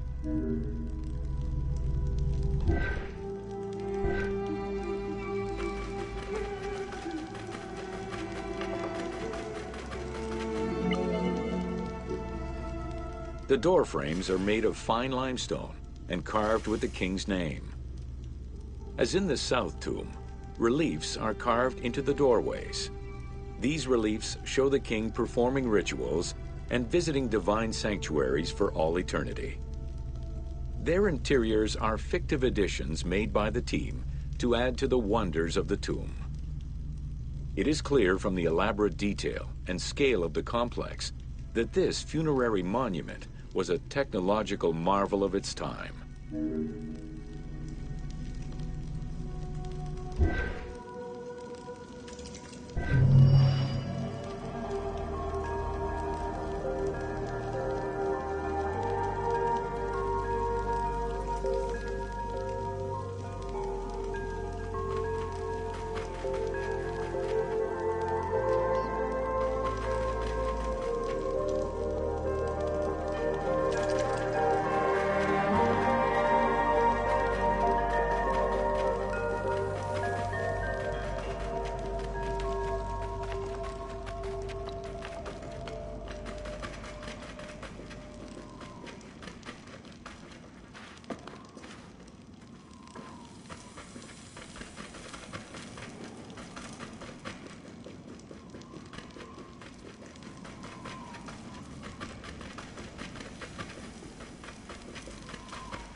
Welcome to the Step Pyramid Complex of Djoser.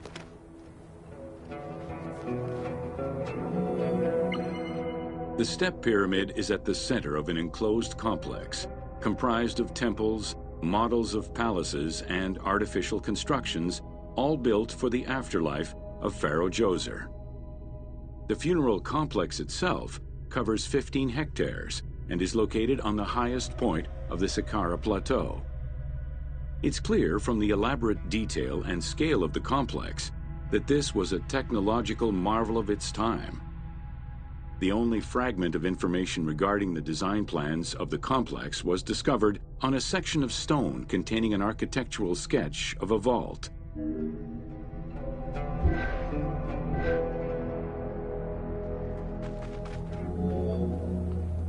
The Step Pyramid is the first monument built of stone. Standing at 60 meters high, it was the tallest of its time. Built 4,700 years ago, it was originally intended as a mastaba, which was a flat-roofed rectangular tomb. Its famous architect, Imhotep, may have felt this was too humble for the great Pharaoh Djoser and began to add the steps.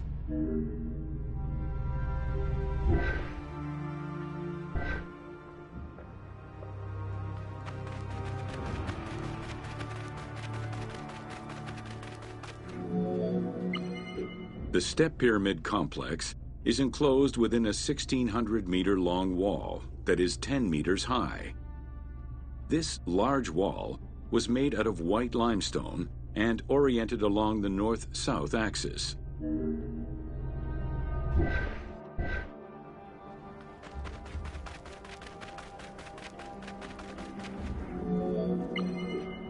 While there are 14 doors, only its eastern door was intended to accommodate the living. The remaining false doors were built as portals for the king's ka to pass through. Along with false doorways, the walls were designed with bastions and steeples resembling a defensive wall. The positioning of these design elements suggest that they were related to the Hebsed festival.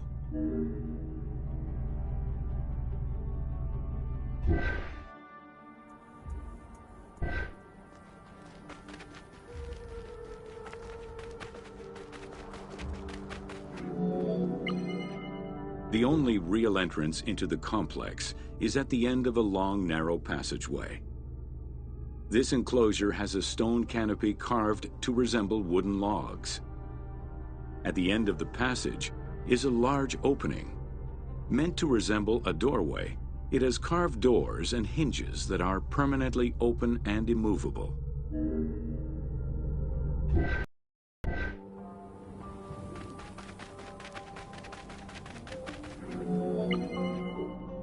The corridor is lined with 20 pairs of columns up to 6 meters high, built by stacking stone drums. The completed facade was made to resemble reed stock bundles. Traces of red paint were found on the columns, along with black paint on the support walls. This would have had the effect of blending the walls into the shadows to give the red columns the illusion of standing on their own.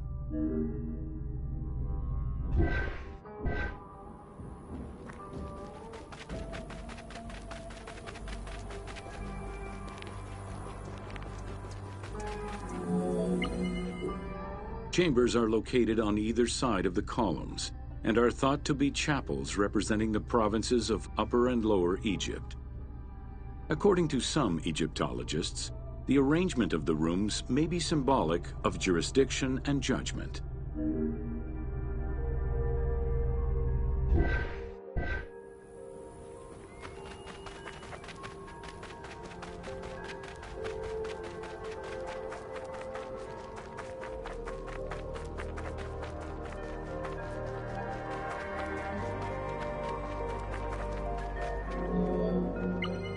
Guarded by a line of carved snakes, this tomb is located at the southern end of the courtyard.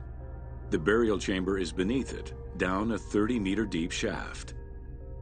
The low-ceilinged chamber resembles a mastaba and is relatively intact compared to the later burial chamber. The tomb is made of pink granite, though there is evidence it was once polished limestone. Too small for a body, it is possible that the tomb was intended for the king's ka, or to hold the canopic jars containing the king's organs. Later traditions in burials would have the canopic jars in the same chamber as the body.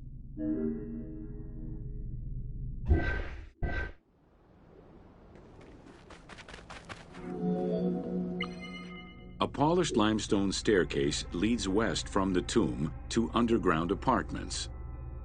Some of these rooms were intended to accommodate the king and his family in the afterlife.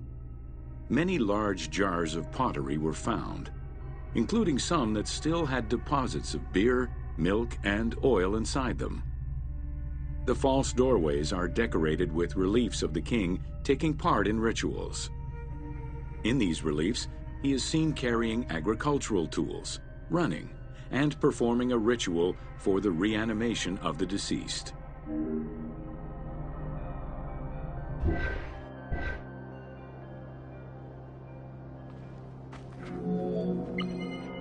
The architect Imhotep chose stone as a building material in order for the complex to last.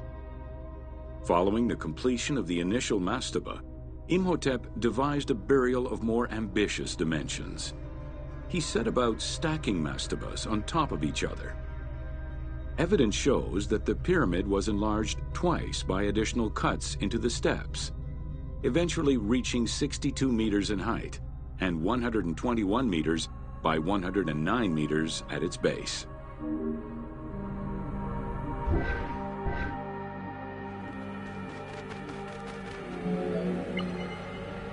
A staircase allowing the pharaoh to enter the divine world was represented by a tiered pyramid, oblong in shape, completely enveloping the original mastaba.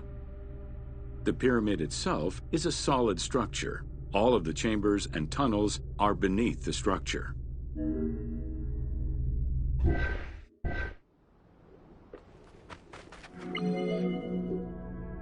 Pharaoh Djoser the Sacred was the founder of the Third Dynasty.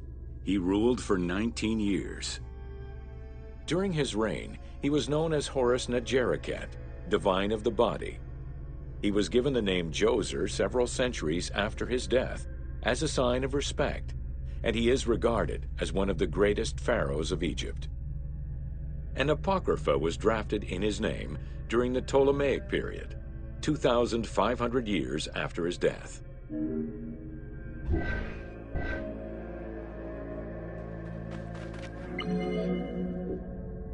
Djoser was associated with the sky god Horus in his human form.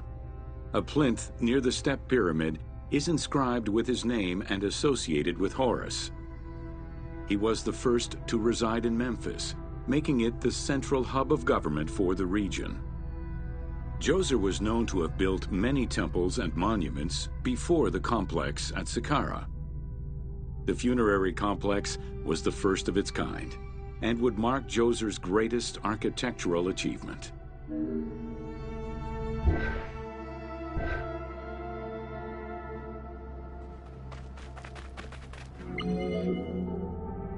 The funerary complex was built to resemble Djoser's palace, with the stone carved to imitate mud brick, trees, and reeds. Creating these details and softer textures in hard stone would have been a time-consuming, labor-intensive task. Much of the complex is designed to accommodate the Hebsed festival, allowing the king the ability to affirm his rule even in the afterlife.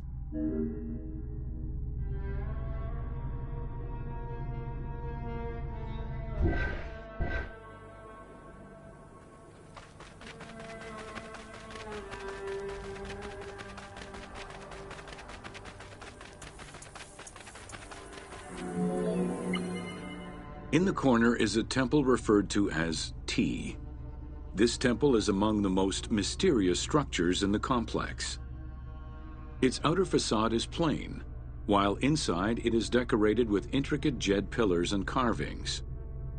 It's possible that this place was intended to be where the Ka of the king materialized, symbolically visiting the platform of the Hebsed courtyard from the afterlife.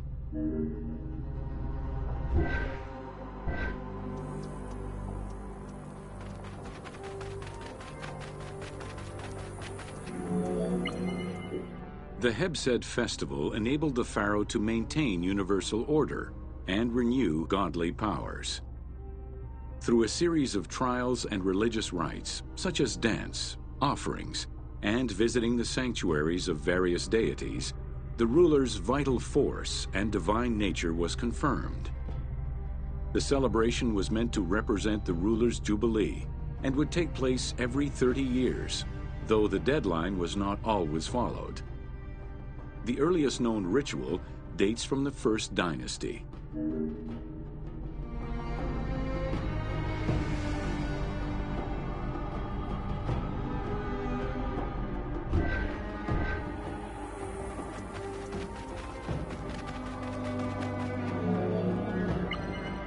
Within the complex of Djoser, southeast of the pyramid, is a dedicated space for this essential ritual to be performed by the king even in the afterlife.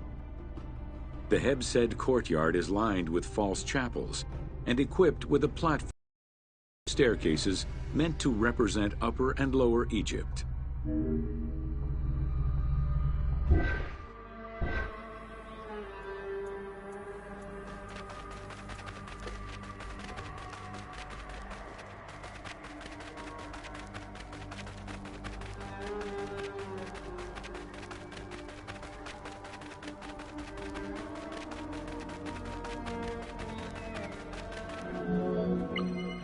Located in the courtyard, the two pavilions are believed to represent the palaces of Upper and Lower Egypt. Rectangular in shape, the two replica structures face one another. Their facade is similar to the chapels of the Hebsed ceremony, with column crowns carved to look like falling leaves. Because Queen Hetep-hernepti and Princess Inetkas's names were discovered on a stela near the pavilions, It is thought that these funerary chapels were intended for them.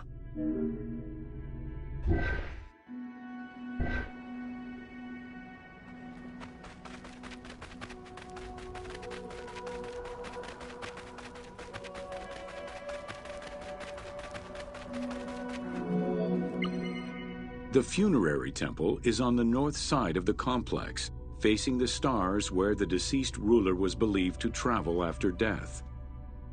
Within this temple was the pharaoh's serdab, or cellar. It is a small, enclosed space with one wall sloped to match the first step of the pyramid.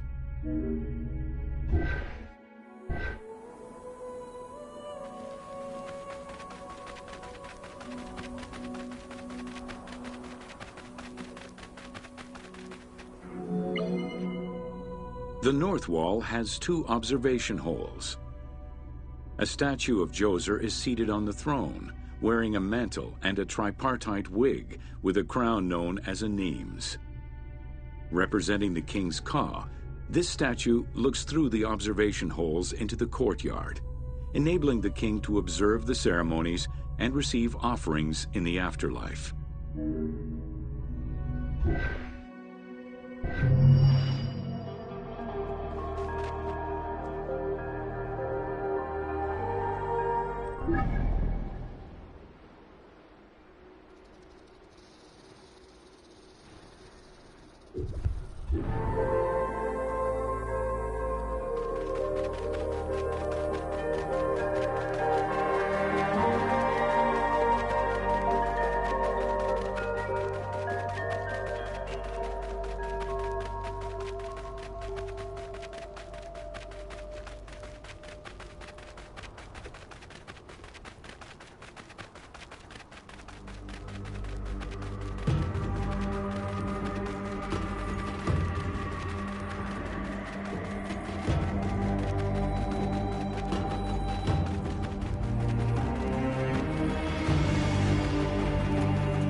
Welcome to the Red Pyramid of Dashur.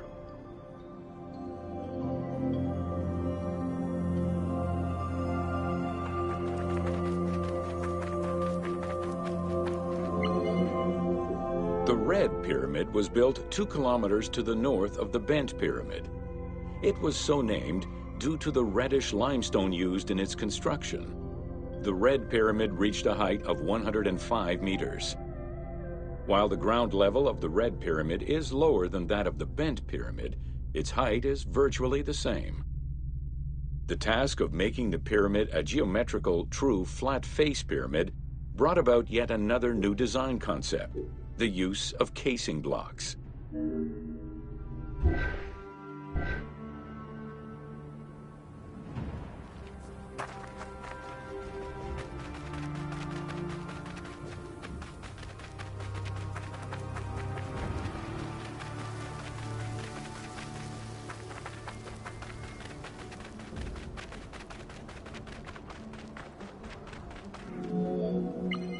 The descending corridor of the pyramid, which opens to the north, arrives at ground level, where two almost identical spectacular chambers with high ceilings are aligned north to south and connected by a short horizontal passage.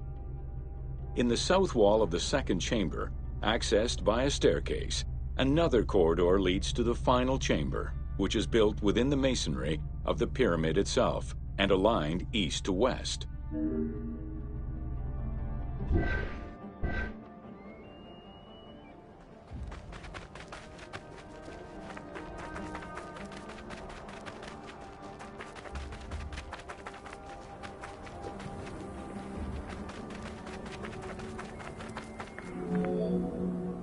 The annexes of the Red Pyramid consist of a small funerary temple located to the east.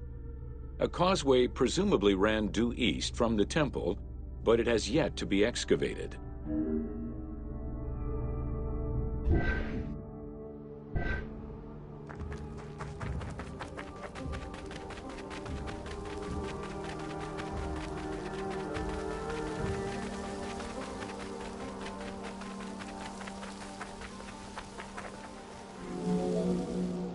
The Red Pyramid was structurally sound, and once finished, marked a remarkable design milestone.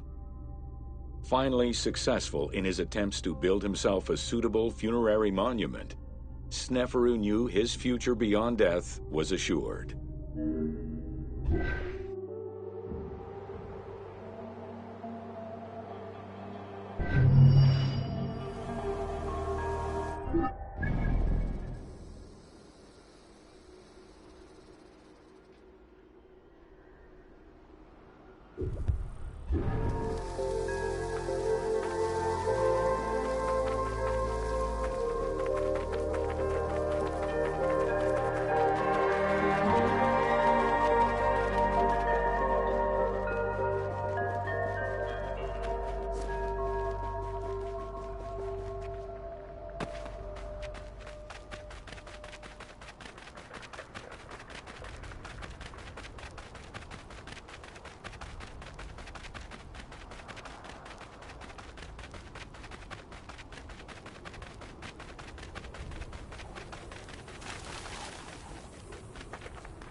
Welcome to the Bent Pyramid of Dashur.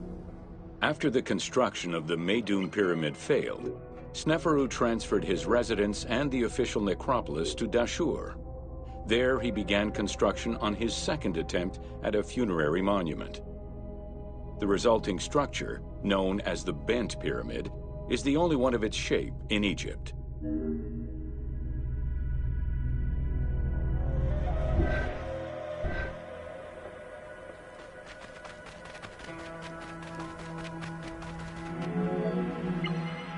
Though the pyramid also proved unstable and was abandoned, it marked a technical and architectural breakthrough. Heralding an important design transition, the Bent Pyramid displays a shift from the step pyramid to a functional smooth-sided pyramid.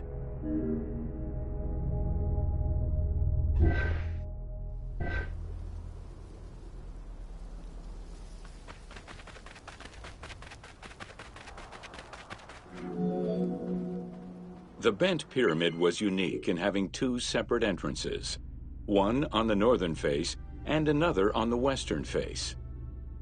The chamber of this pyramid was too small for a human burial. It was probably meant for the burial of a statue designated to house the Ka, the vital spirit of the deceased king.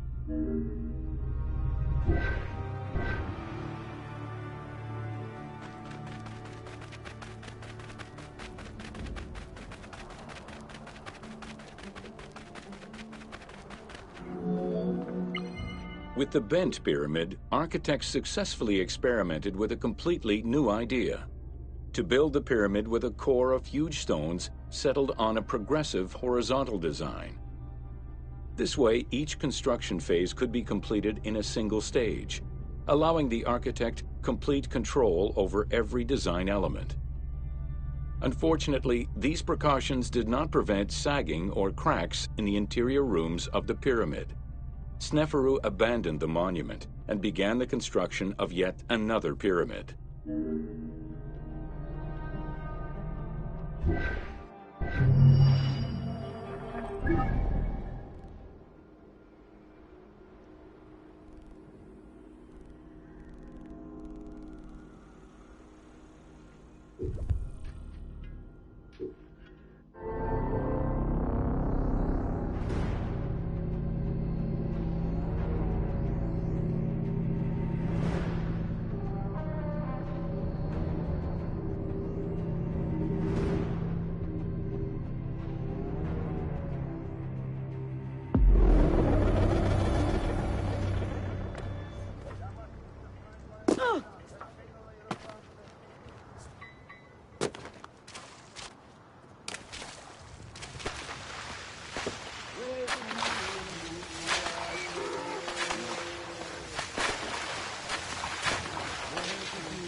Welcome to Natron.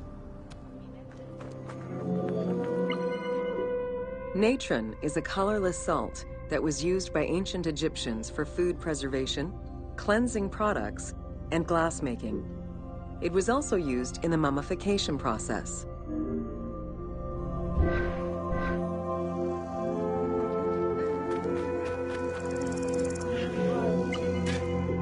During the ceremonial embalmment ritual, the priests packed the body in natron in order to remove all of the moisture.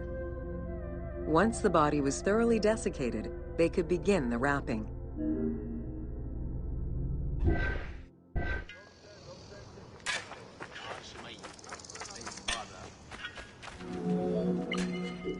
Natron was mined in Wadi Natron. The main mining methods involved either cutting slices out of the lake bed when it was dry, or raking through mineral-saturated water to gather the mineral salts during the floods.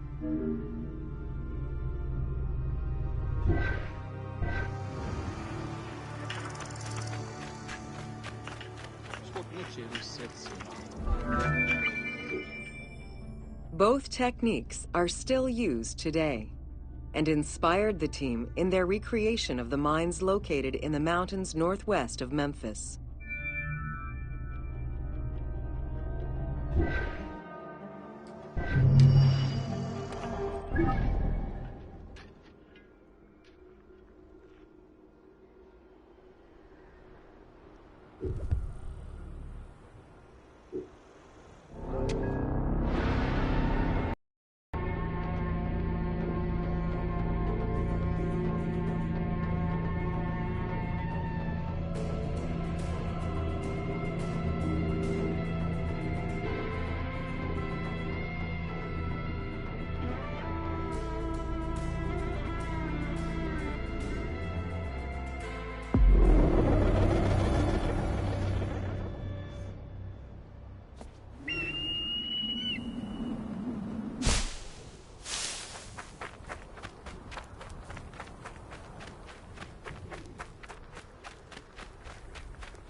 Welcome to Sneferu's first pyramid. With the long reign of Sneferu, the first king of the 4th dynasty, the most brilliant and creative period began for the construction of funerary monuments in Egypt. Funerary monument design moved from the step pyramid to the smooth-faced pyramid, testament to the evolution of the practices of construction. The first attempt at this design was the Pyramid of Meidum.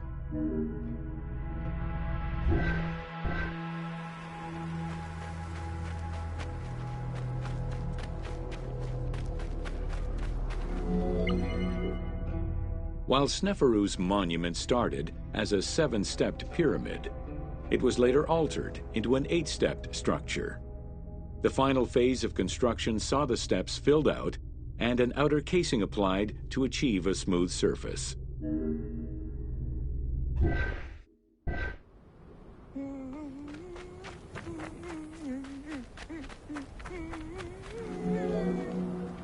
The smooth dressing of the walls did not provide sufficient bonding, however, and the outer casing did not rest on sound foundations.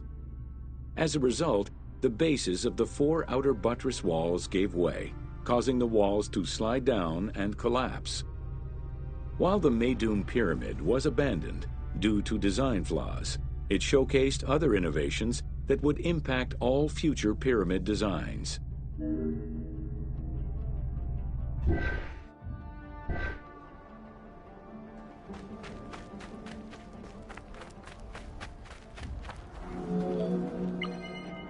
As well as the smooth sides, it was the first time a ceremonial pavement was built, leading from the valley to the temple of the pyramid. Another innovation was that of the funerary chamber, which was no longer at the bottom of a well, but rather above ground level. This change signaled the beginning of the 3-bedroom system.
Welcome to Evolution of Pottery in Ancient Egypt.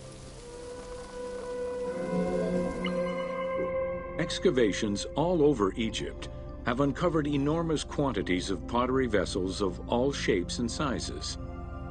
The production of pottery was mainly confined to the outskirts of settlements due to the materials required and to keep the kiln smoke away from inhabited spaces. The function of the product determined the selection of the raw material, its treatment, its form, as well as the finishing of the surface.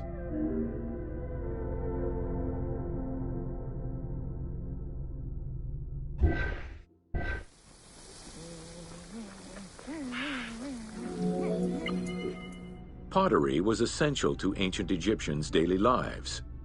It was used in all aspects of life, from the storage of grains and liquids to containers within the tombs of necropolises. The most common pottery was made from Nile silt that resulted in a reddish-brown clay. Limestone clay, which made for more attractive pottery, was only found in Upper Egypt.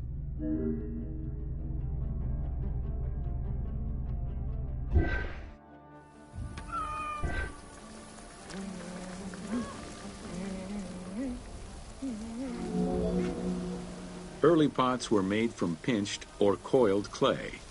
Chopped straw, ashes, and other minerals were added, and the mixture was then smoothed and decorated before being put in the oven.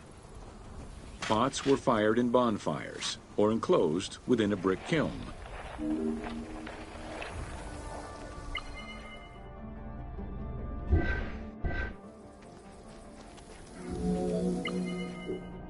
The potter's wheel was utilized during the Old Kingdom. Pottery became smoother and more polished, similar to river stones. It was decorated primarily in red pigment, with the black color achieved by exposing it to smoke. Pottery workshops were attached to palaces or temples, and around the late period, specialized workshops began to appear.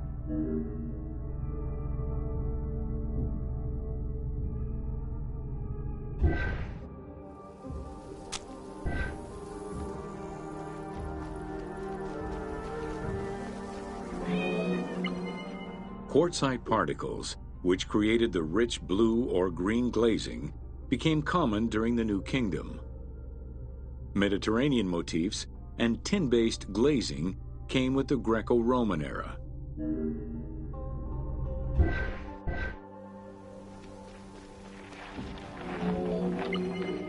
Potsherds could be found anywhere and were the most common canvas for writing or drawing, in comparison to the more expensive papyrus sheets.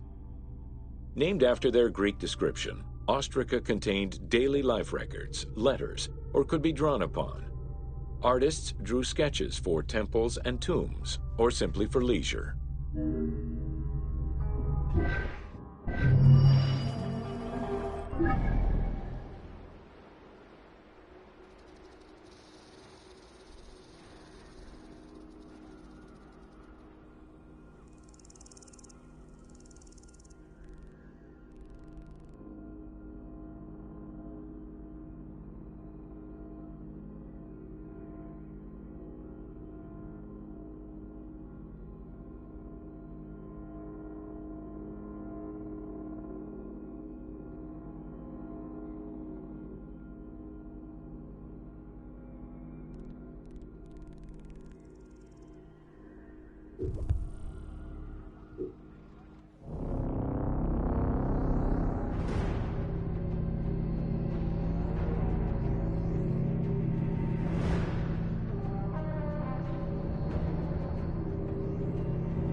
Welcome to Temples and Priests. From its foundation, the city of Memphis favored worship of the god Ptah. The main temple of Ptah was known as Hutkaptah, meaning Palace of the Ka of Ptah. The name of the temple, translated into Greek as Aegyptos, would eventually evolve into the modern name Egypt.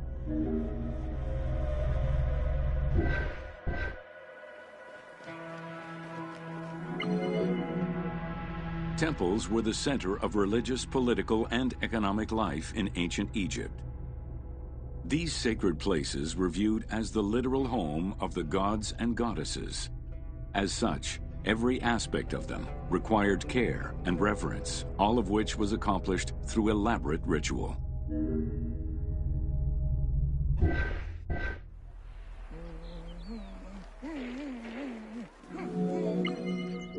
Located in the center of Memphis, the Temple of Ptah was the most prominent and imposing building in the city. The long walkway leading toward the temple, known as the Dromos, was guarded by rows of sphinxes. The entire sacred area was designed to keep the statue of the god protected, deep within the sacred enclosures that surrounded it.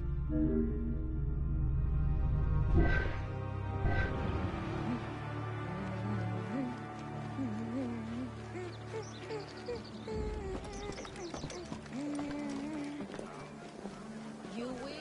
Let's have. The dromos opened into a courtyard, with the surrounding portico graced with columns carved to resemble palm trees. During special festivals, the general population was allowed to enter this location, but under no circumstances would they be allowed into the sacred spaces beyond the courtyard.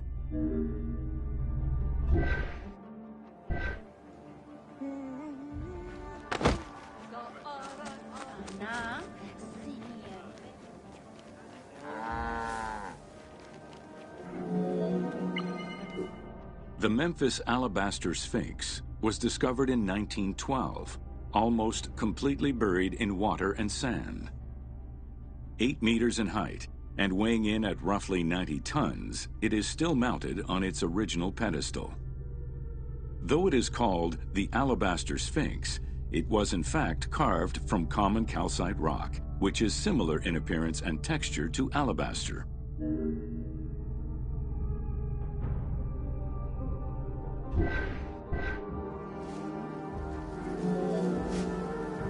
Erosion has destroyed the original engravings, making it difficult to determine when it was created. Egyptologists believe that its facial likeness resembles Amenhotep II, and so it could have been sculpted somewhere between 1700 and 1400 BCE. It is believed that this monument once stood outside of the Temple of Ptah and was integrated into subsequent extensions to the complex.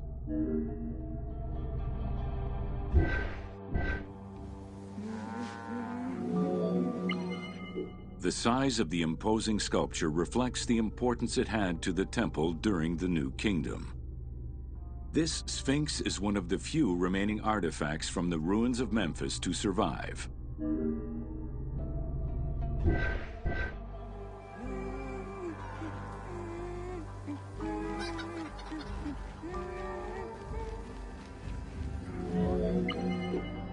In Egyptian culture, some animals were associated with gods, while others were considered to be living gods.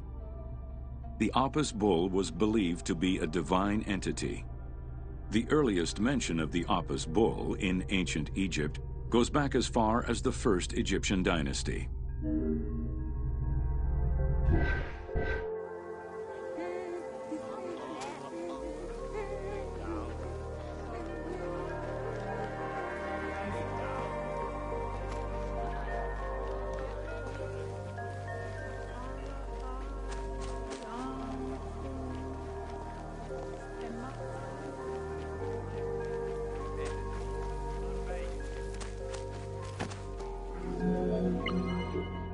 Originally the symbol of fertility, the Apis bull was linked to the god Ra, with the image of the sun carried between its horns. Later it was associated with Osiris, the ruler of the underworld, thus becoming the funerary divinity Osorapis. During the 18th dynasty in Memphis, the Apis bull's association with the city's deity earned it the title Herald of Ptah. The Apis bull was so revered that even Alexander the Great, upon his arrival in Memphis, gave honor to Apis.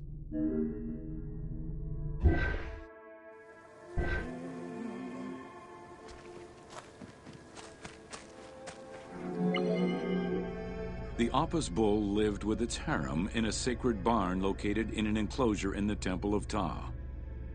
Each bull bore 29 signs representative of its divinity. Among them, the bull had an eagle-shaped mark on its back, a double tail hair, and a scarab-shaped mark under the tongue. The signs were intended to correspond with the lunar cycle. After its death, Egyptians would search for its reincarnated form among the livestock.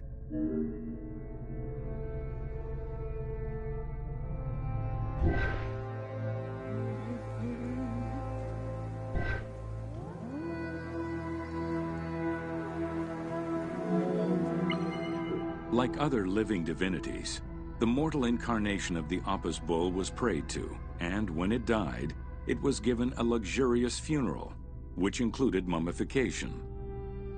Until the reign of Ramses II, the Apis bulls were buried in individual graves in Saqqara. During the 26th dynasty, the bodies of the bulls were buried in enormous stone vats in the underground corridors of the Serapeum of Memphis.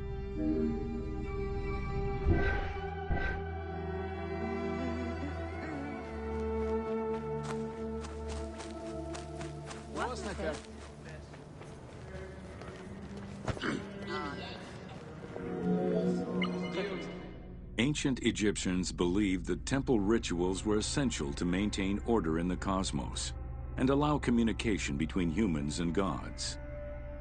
The pharaoh was required to bring offerings as part of a twofold promise made to the gods: to remain a just ruler and to prevent chaos from entering Egypt.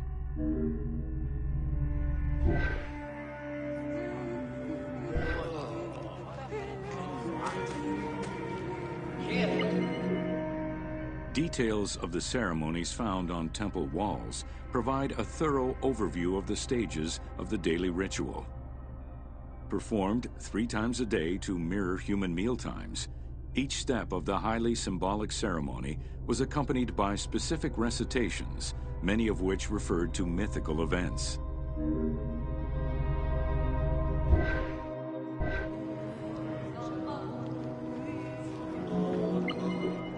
The high priest would first awaken the sleeping god with a chant. Then the seals of the shrine's doors were broken and the bolts drawn back. The act of swinging open the doors was a symbolic gesture where sight was granted to the deity. The priest would then bow and kiss the ground.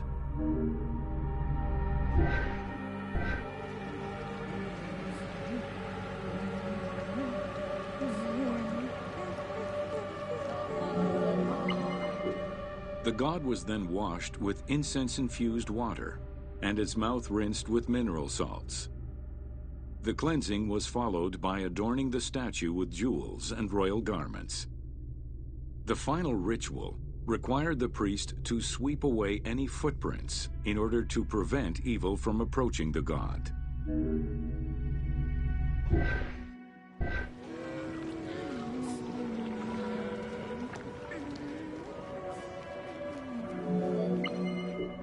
Heredity was the primary source of new recruits. Rarely was an outsider allowed this position. At the top of the temple hierarchy was the high priest. Each temple dedicated to a god had at least one high priest devoted to its care and service. During the Ptolemaic dynasty, one family held the position of high priest in Memphis for almost 300 years.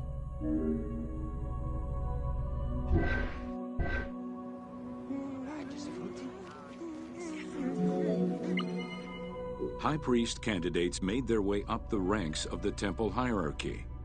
The one chosen to occupy the lofty position of high priest was usually confirmed by the pharaoh. Several of the high priests were also important officials in the government. Families sharing the highest priesthood titles tended to make many alliances, thereby gaining more land and wealth. Shifting balances of power sometimes resulted in more or less open conflicts between the priesthood and the pharaohs.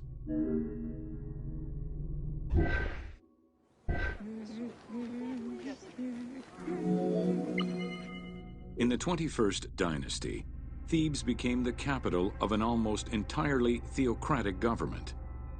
The city was headed by king priests who spoke and governed in the name of the god Amun, in open opposition to the ruling pharaohs. These king priests caused a massive decentralization of power, known as the Third Intermediate Period.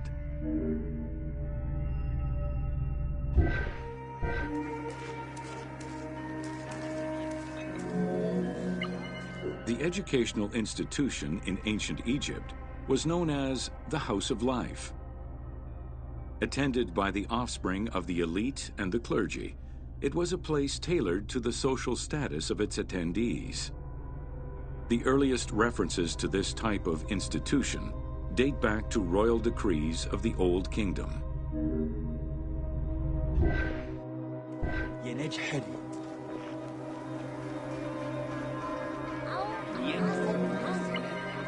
Only 2 known centers have been uncovered, one in the abandoned city of Akhetaten and one at the temple of Ramses II on the west bank of Thebes.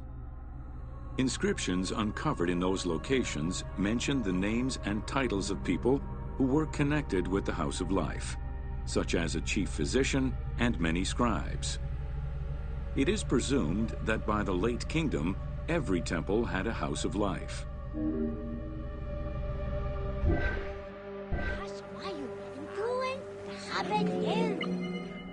The House of Life offered training for the elite, destined for occupations such as astronomers, doctors, veterinarians, diplomats, architects, translators, or theologians. Some institutions focused on specific disciplines, making them a central hub for the country.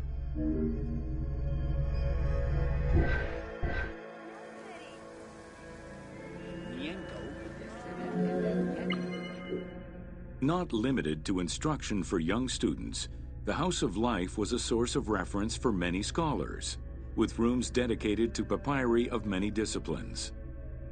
Because papyri were preserved there, the Greco-Romans referred to the House of Life as a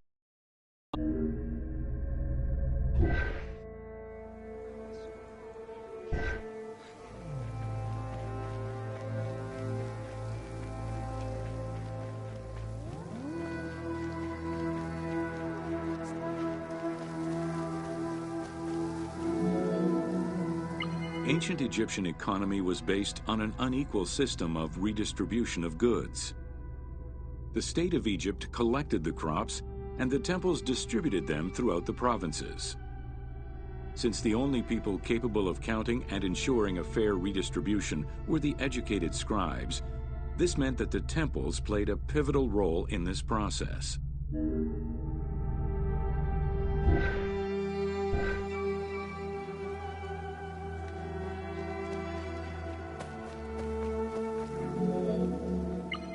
There are records of pharaohs making offerings of large tracts of land and animals to temples in order to maintain their favor.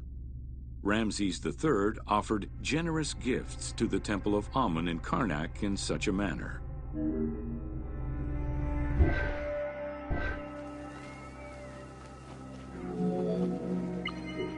Palaces, warehouses, and granaries were built inside the temple compound to better control the redistribution of goods. The size of the recorded numbers of goods, combined with every other function filled by temples, only serves to confirm their might as economic, religious, and political centers of power within Egypt.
Welcome to the major regions of Egypt.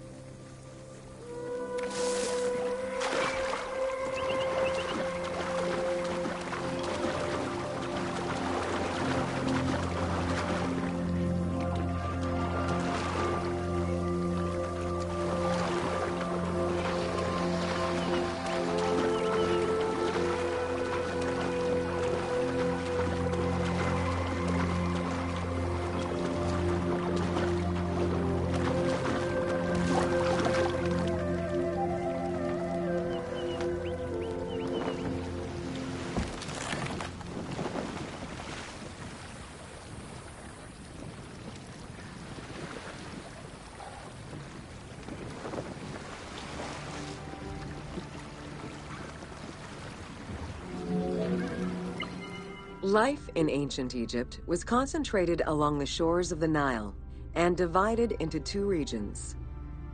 Lower Egypt was situated on the Nile Delta near the Mediterranean, and Upper Egypt was at the south reaching into Africa.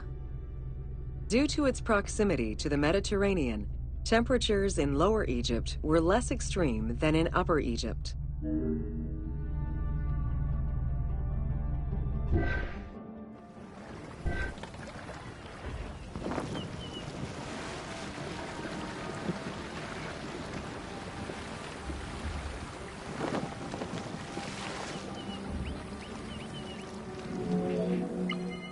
Until 3100 BCE and the unification of Egypt, each region had its own pharaoh and crown. Lower Egypt's crown was red and marked with symbols of papyrus and bees. Upper Egypt's crown was white with symbols of lotus and sedge grass.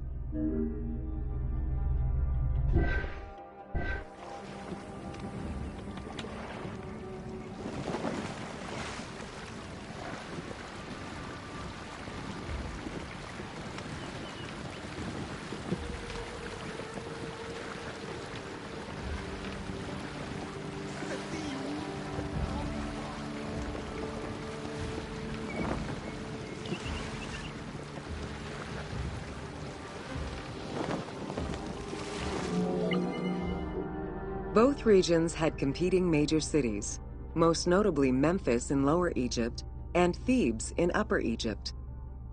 There were different religious cults in both regions, each worshipping their own major gods.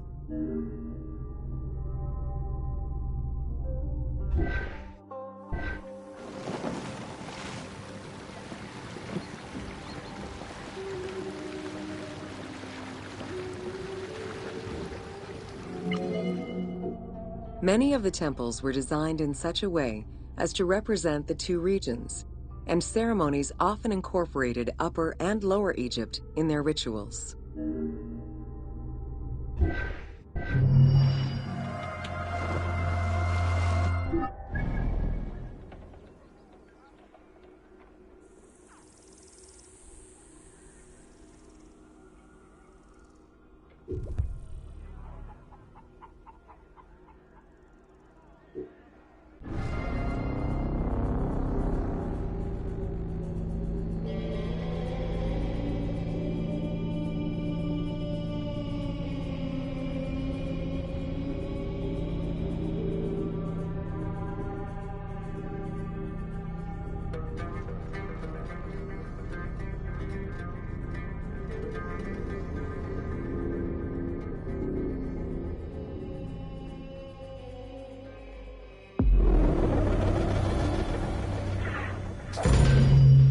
Welcome to Mummies of Ancient Egypt. The mummification process used by ancient Egyptians was highly ceremonial in nature. The different types of mummification took into account the social level and richness of the deceased and even included animals. The most expensive was that reserved for the pharaoh and the royal family, as well as some of the wealthiest members of the court.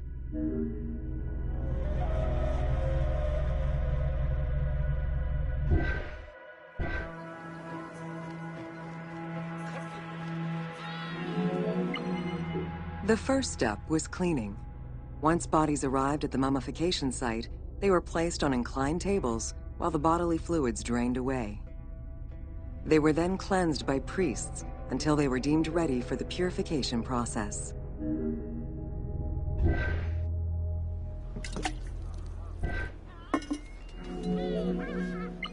The purification of the body began with a libation from sacred water.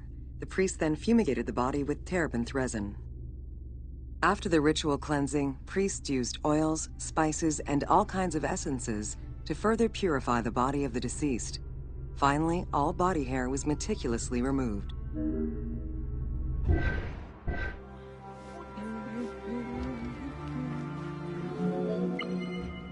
Once the body was properly purified, embalmers removed the organs, following very specific procedures.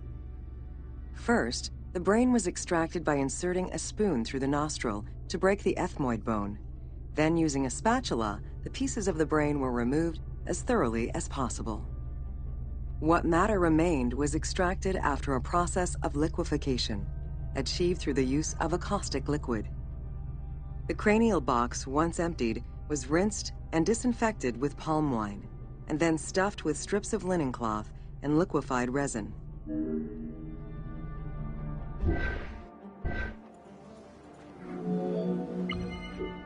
After taking care of the brain, embalmers made an incision on the left flank and carefully set aside the viscera. The inside of the body was also rinsed with palm wine. Then the embalmers filled the belly with pure myrrh, cinnamon, and other perfumes and sewed it shut. The removed viscera were washed in palm wine and packed in crushed herbs before being placed in canopic jars.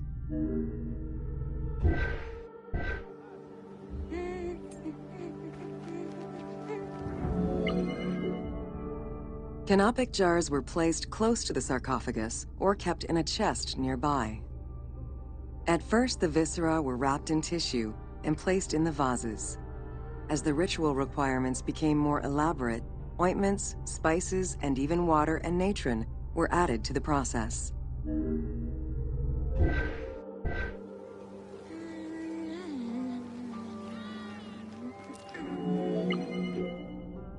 Towards the middle of the New Kingdom, canopic jars assumed the appearance of the 4 sons of Horus. They were known as the protectors of the viscera. These protectors had their own guardians, each a goddess of the dead. Imseti, the human-headed god, protected the liver and was protected by the goddess Iset. Hapi, the baboon-headed god, protected the lungs and was protected by the goddess Nephthys. Dumut-Ef, the jackal-headed god, protected the stomach and was protected by the goddess Neith. And finally, Qebehsenuef, the falcon-headed god, protected the intestines and was protected by the goddess Selket.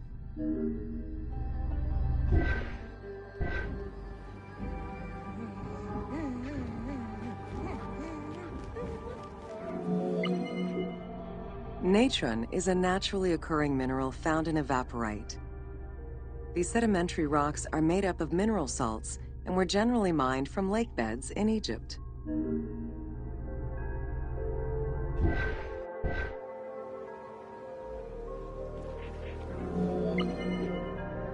Embalmers used natron as a desiccant to dry the flesh and stop the corpse's putrefaction process. Once the body was cleansed and eviscerated, the deceased was covered in natron for about 40 days. Once desiccated, the body was prepared to be wrapped in strips of linen.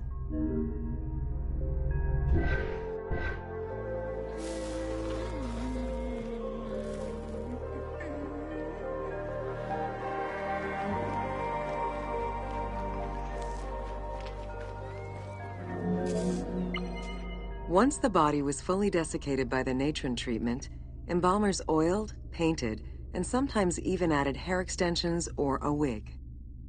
They often used a henna-based antiseptic preparation to give the body a more colorful and lively appearance while preparing it to resist molds and fungi.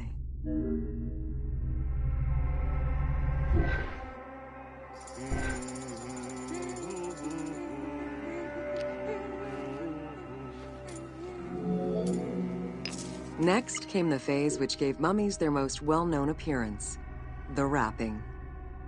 Originally, each part of the body was wrapped separately. Men had their arms crossed on their chests, while women had the right arm folded over their breasts and the left arm stretched along the body. However, techniques evolved over time. Eventually, the body as a whole was wrapped with limbs alongside the body, and increasingly sophisticated and different techniques of weaving flax bands were developed.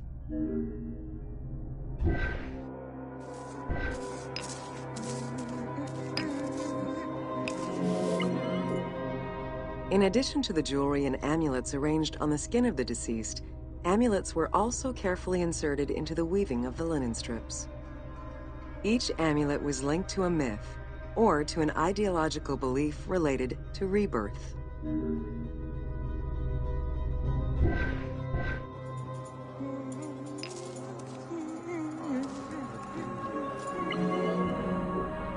Masks were an important part of a mummy's finery. Early wooden funeral coverings were very expensive, however, and soon replaced by masks created through a technique known as cartonnage. Masks fashioned with this method were created by laying several layers of linen or papyrus pulp on a base made of mud or straw. Cartonnage was used for more than funerary masks. Ornaments and the animal coffins of the late period were also made in such a fashion.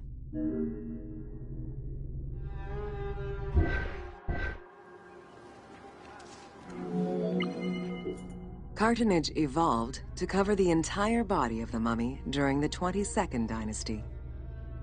The mummies were placed on a board inside a rigid envelope of cartonnage, which was laced at the back with a string.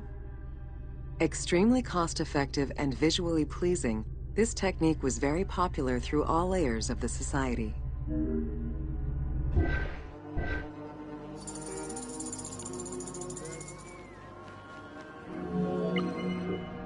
Cartonnage envelopes were usually covered with inscriptions and polychrome decorations, specifying the names and titles of the deceased, scenes depicting daily life, or decorations specific to the funerary world. This was a true gift for Egyptologists eager to study the funerary rites of the ancient Egyptians.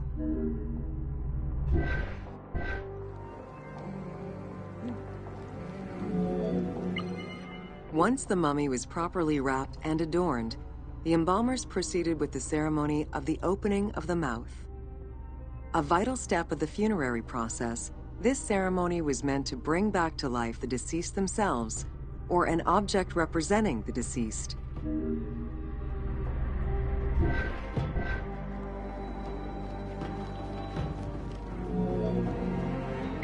There were no less than 75 different stages for the opening of the mouth. It required the application of the same oils, ointments, spices, and perfumes used during the mummification process. Makeup was sometimes part of the process as well.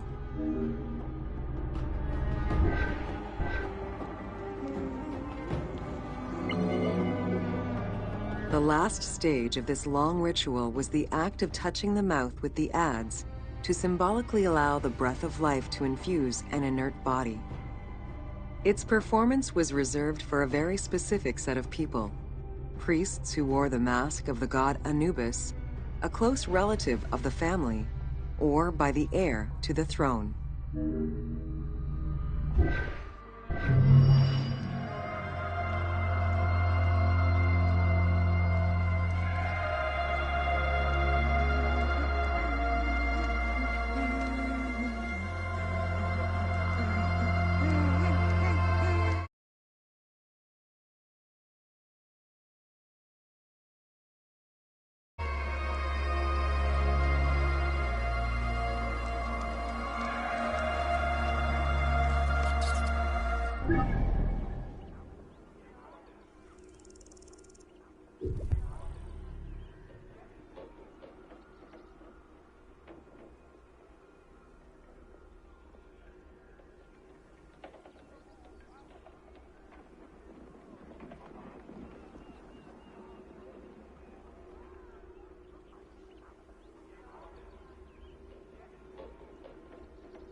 Welcome to Artisans of Ancient Egypt.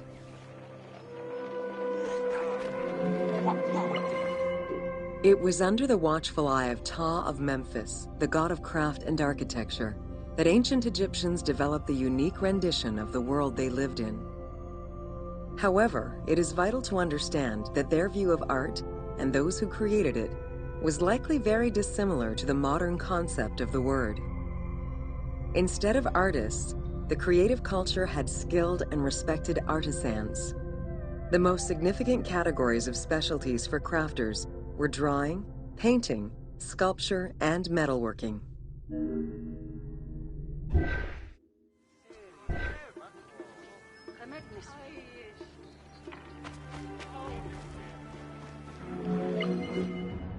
Ancient Egyptian craftspeople created both art and a wide variety of mundane, everyday tools. Every item created had a specific purpose and was produced by anonymous artisans who worked alone or with a team. Most crafts, such as pottery and metalworking, were utilized for everyday items. Luxury goods and artwork illustrations served temple rituals and were not meant for public display. Artisans rarely signed their names to the work, though they were clearly aware that they possessed a unique skill and talent for the task.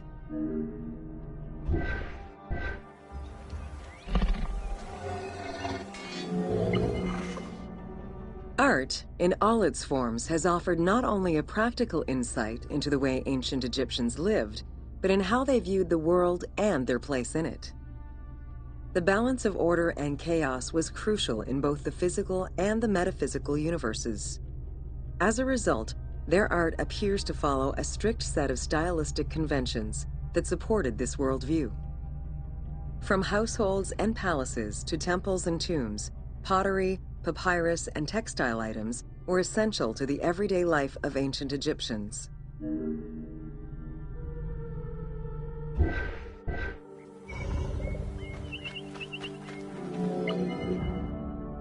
In ancient Egyptian culture, drawing was used as illustration, such as seen in the Book of the Dead.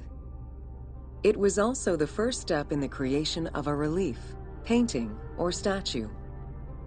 Two-dimensional representations were concerned with order and form, and were intended to honor gods and promote the transition of the soul to the afterlife.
Stylistically, Egyptians were concerned with the depiction of the human form's inner self. As such, artistic representations were not concerned with realism, but rather with idealized youth and perfectly harmonious visuals.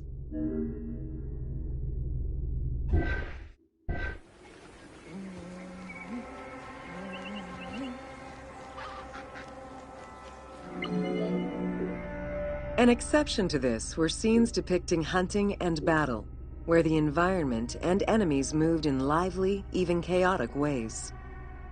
Animals and foes were depicted piled up, as if describing chaos, with Egyptians standing in solemn, disciplined poses, bringing order to the scene.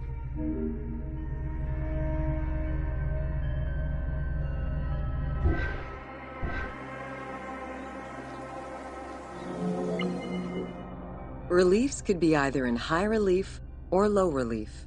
Either method required a surface suited to the desired technique. Preparation of the surfaces differed depending on the quality of the rock. A quarried block only needed a simple smoothing. Rough-cut rock monuments, such as those found in tombs, required more work. Often the surface was coated in plaster before being sculpted.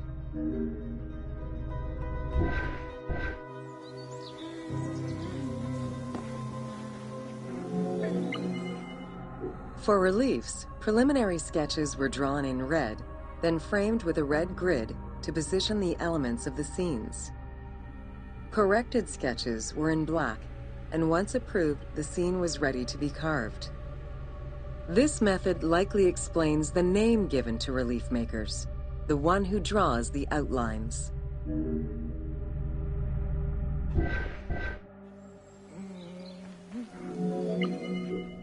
Statues were believed to be vessels for the souls of the deceased, or deities. That is why a sculptor was called the one who makes it live. This divine duty earned them the utmost respect. As with a relief, creation of a sculpture began with a drawing. Most statues were made of quarried blocks of stone, primarily limestone, though sometimes harder stones such as quartzite were also used.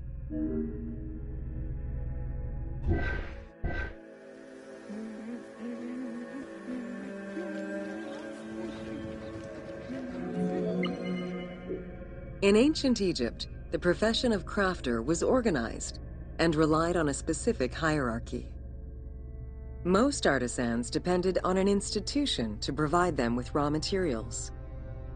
There were 3 working levels for craftsmanship: domestic, large estates, and within palace and temple workshops. Some royal workshops, at their largest, covered an area of about 2.8 square kilometers in size.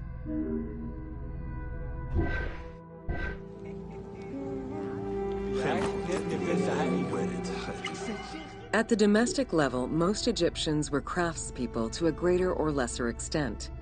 The ability to repair tools was a daily necessity. Crafted everyday items could also be bartered for at the local market. Artisans with skills but lacking in resources worked at large estates, where the elite provided them with space to work and raw materials. The most skilled artisans were employed in royal or temple projects and benefited from a special status. They were provided with good workspaces and considered to be highly skilled.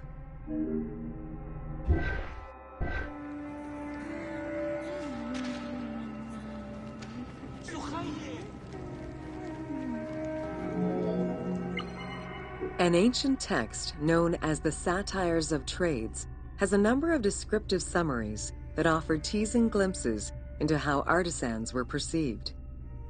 A coppersmith was said to stink and have fingers that resembled crocodile droppings, while potters were said to be like those who lived in bogs.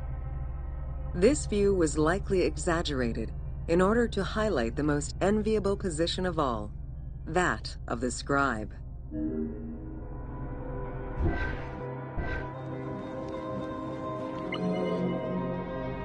Located near the Valley of the Kings, Deir al-Medina was a settlement created by order of the king to honor the most skilled artisans.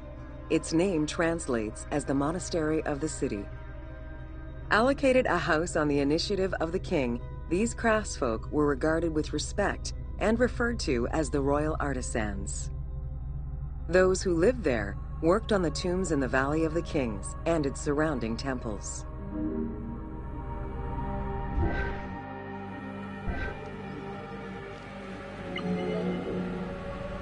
Archaeologists believe the site was home to skilled and respected artisans for over 400 years. It is considered one of the most important discoveries relating to Egyptian daily life. While much of the focus of Egyptian archaeology was on its kings and queens, it wasn't until the excavation of Deir al-Medina that Egyptologists were given a valuable window into the community life of ancient Egyptian artisans.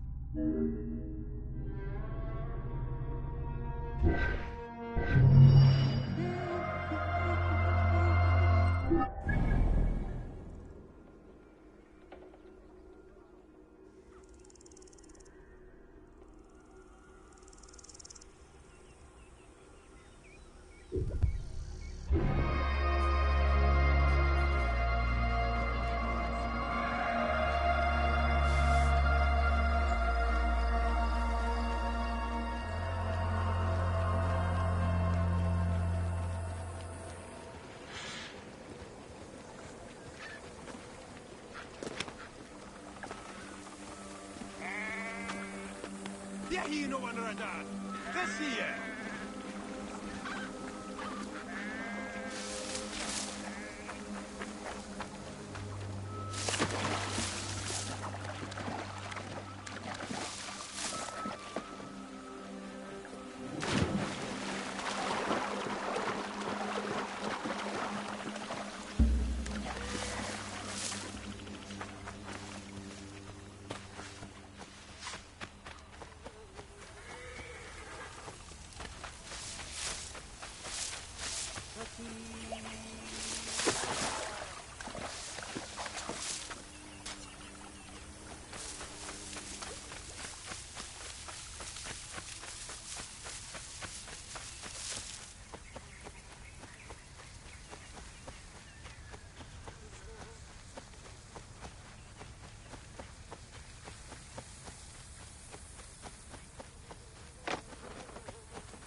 Welcome to Agriculture and Seasons.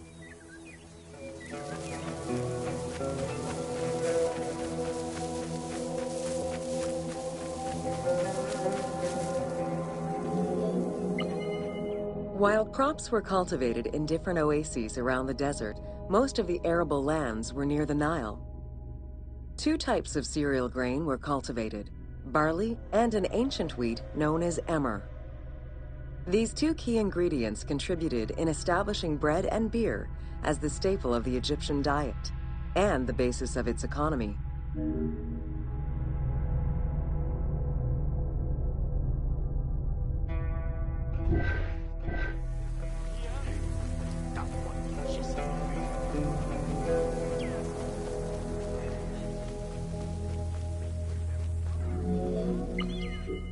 The Ptolemaic era created an agricultural revolution with the introduction of advanced agricultural techniques and new grain types such as rice, durum wheat, and pearl millet. The resulting agricultural mass production greatly increased the economy of ancient Egypt. It also prompted the development of storage and transportation, allowing long-distance trade with other regions.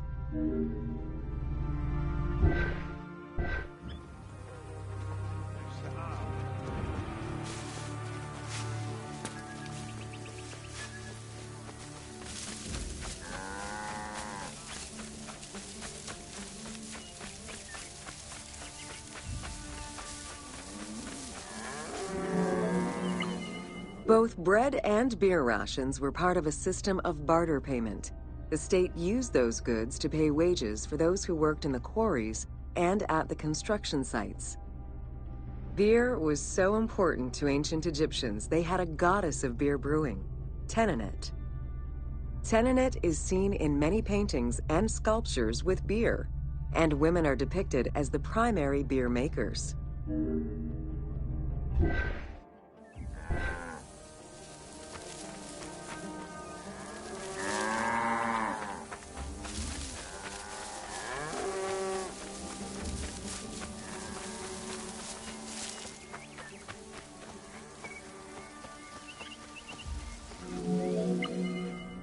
In order to increase agricultural production, fertile land was divided into plots and large agricultural villages were encouraged. The state and temples were the biggest landowners. Depending on the region, fertile land was managed by civil servants or rented to individuals. Ancient Egyptians relied on rudimentary tools for land cultivation. Soil was broken down with hoes, and wing plows were used to make furrows.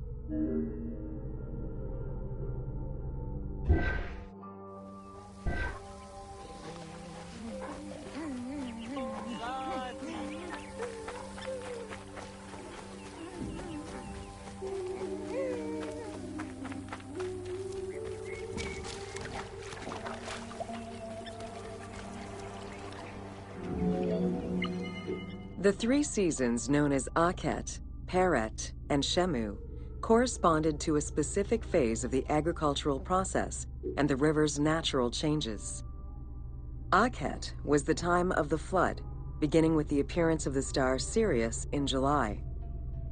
Peret was the time when lands were cultivated, plowed, and sown.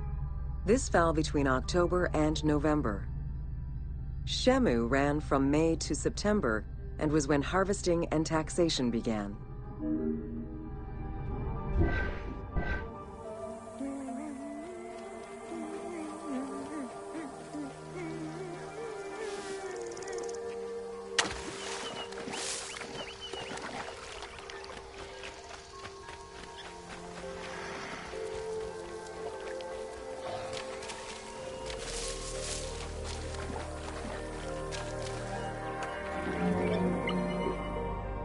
The pharaoh's duty was to uphold order against chaos and provide for his people.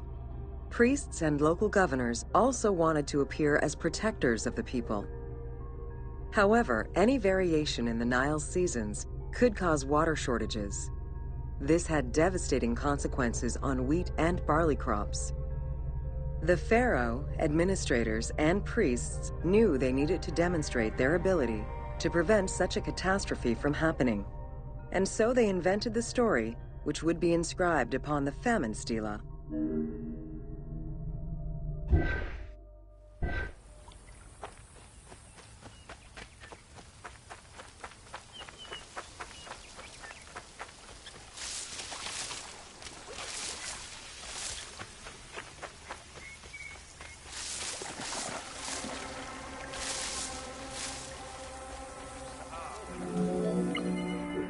The story begins with the pharaoh worried for his people. The Nile hasn't flooded in years, and his people are starving. In search of the origins of the flooding, Djoser seeks out Khnum, the protector god of the region and the source of the drought. Djoser gives the god offerings and orders his priests to restore the temple of Khnum. These offerings please the god, and the floods are restored. This story was intended to highlight the importance of the deity in everyone's daily lives, while also demonstrating the crucial role that the priests and the king played in feeding and protecting the people of Egypt.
Welcome to Bringer of Life, the River Nile.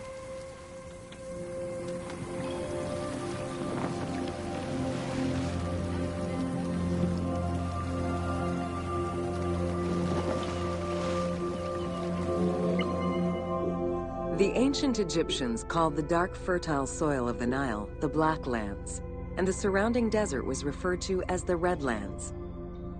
The dramatic difference of productive land opposed to barren desert had a deep influence on cultural ideology, mythology, and religion.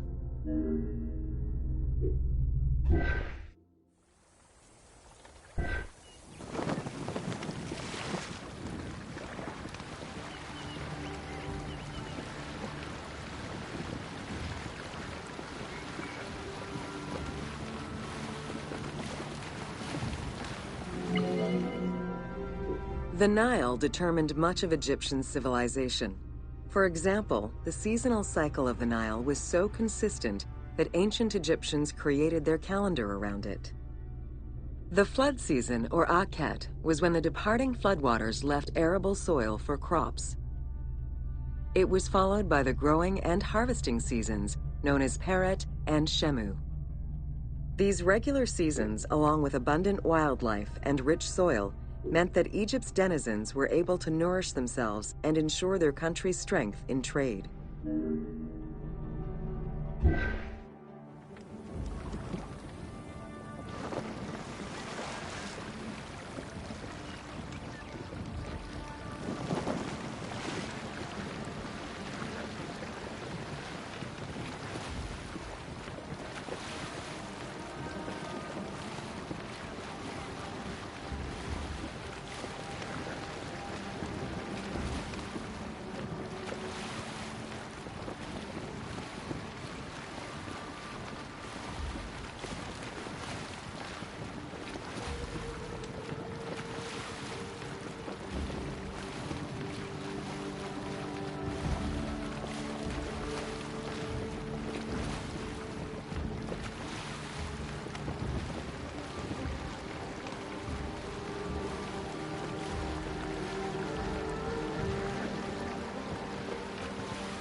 Megan! Sam!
The River Nile, flowing from the south to the north, neatly traversed through both Upper and Lower Egypt.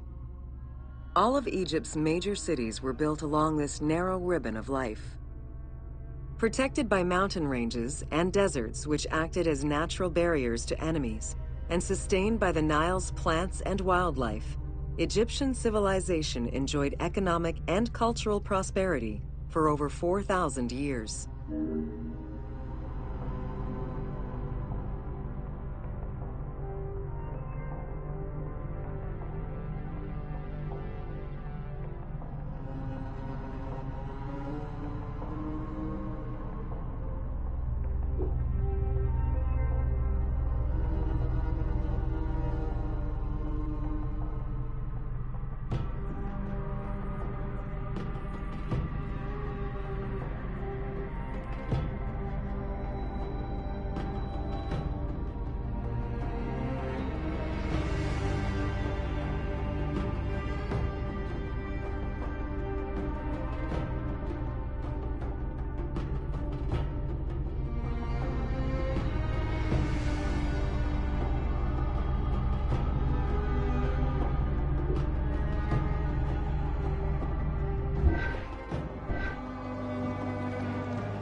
Both ancient Egyptians and ancient Greeks referred to the Nile as the river in their respective languages. Stretching a distance of over 6,700 kilometers, the Nile is one of the longest rivers in the world. It flows south to north, spanning 11 countries. The River Nile originates in the region of the Great Subequatorial Lakes, including one of the largest in the world, Lake Victoria near Tanzania.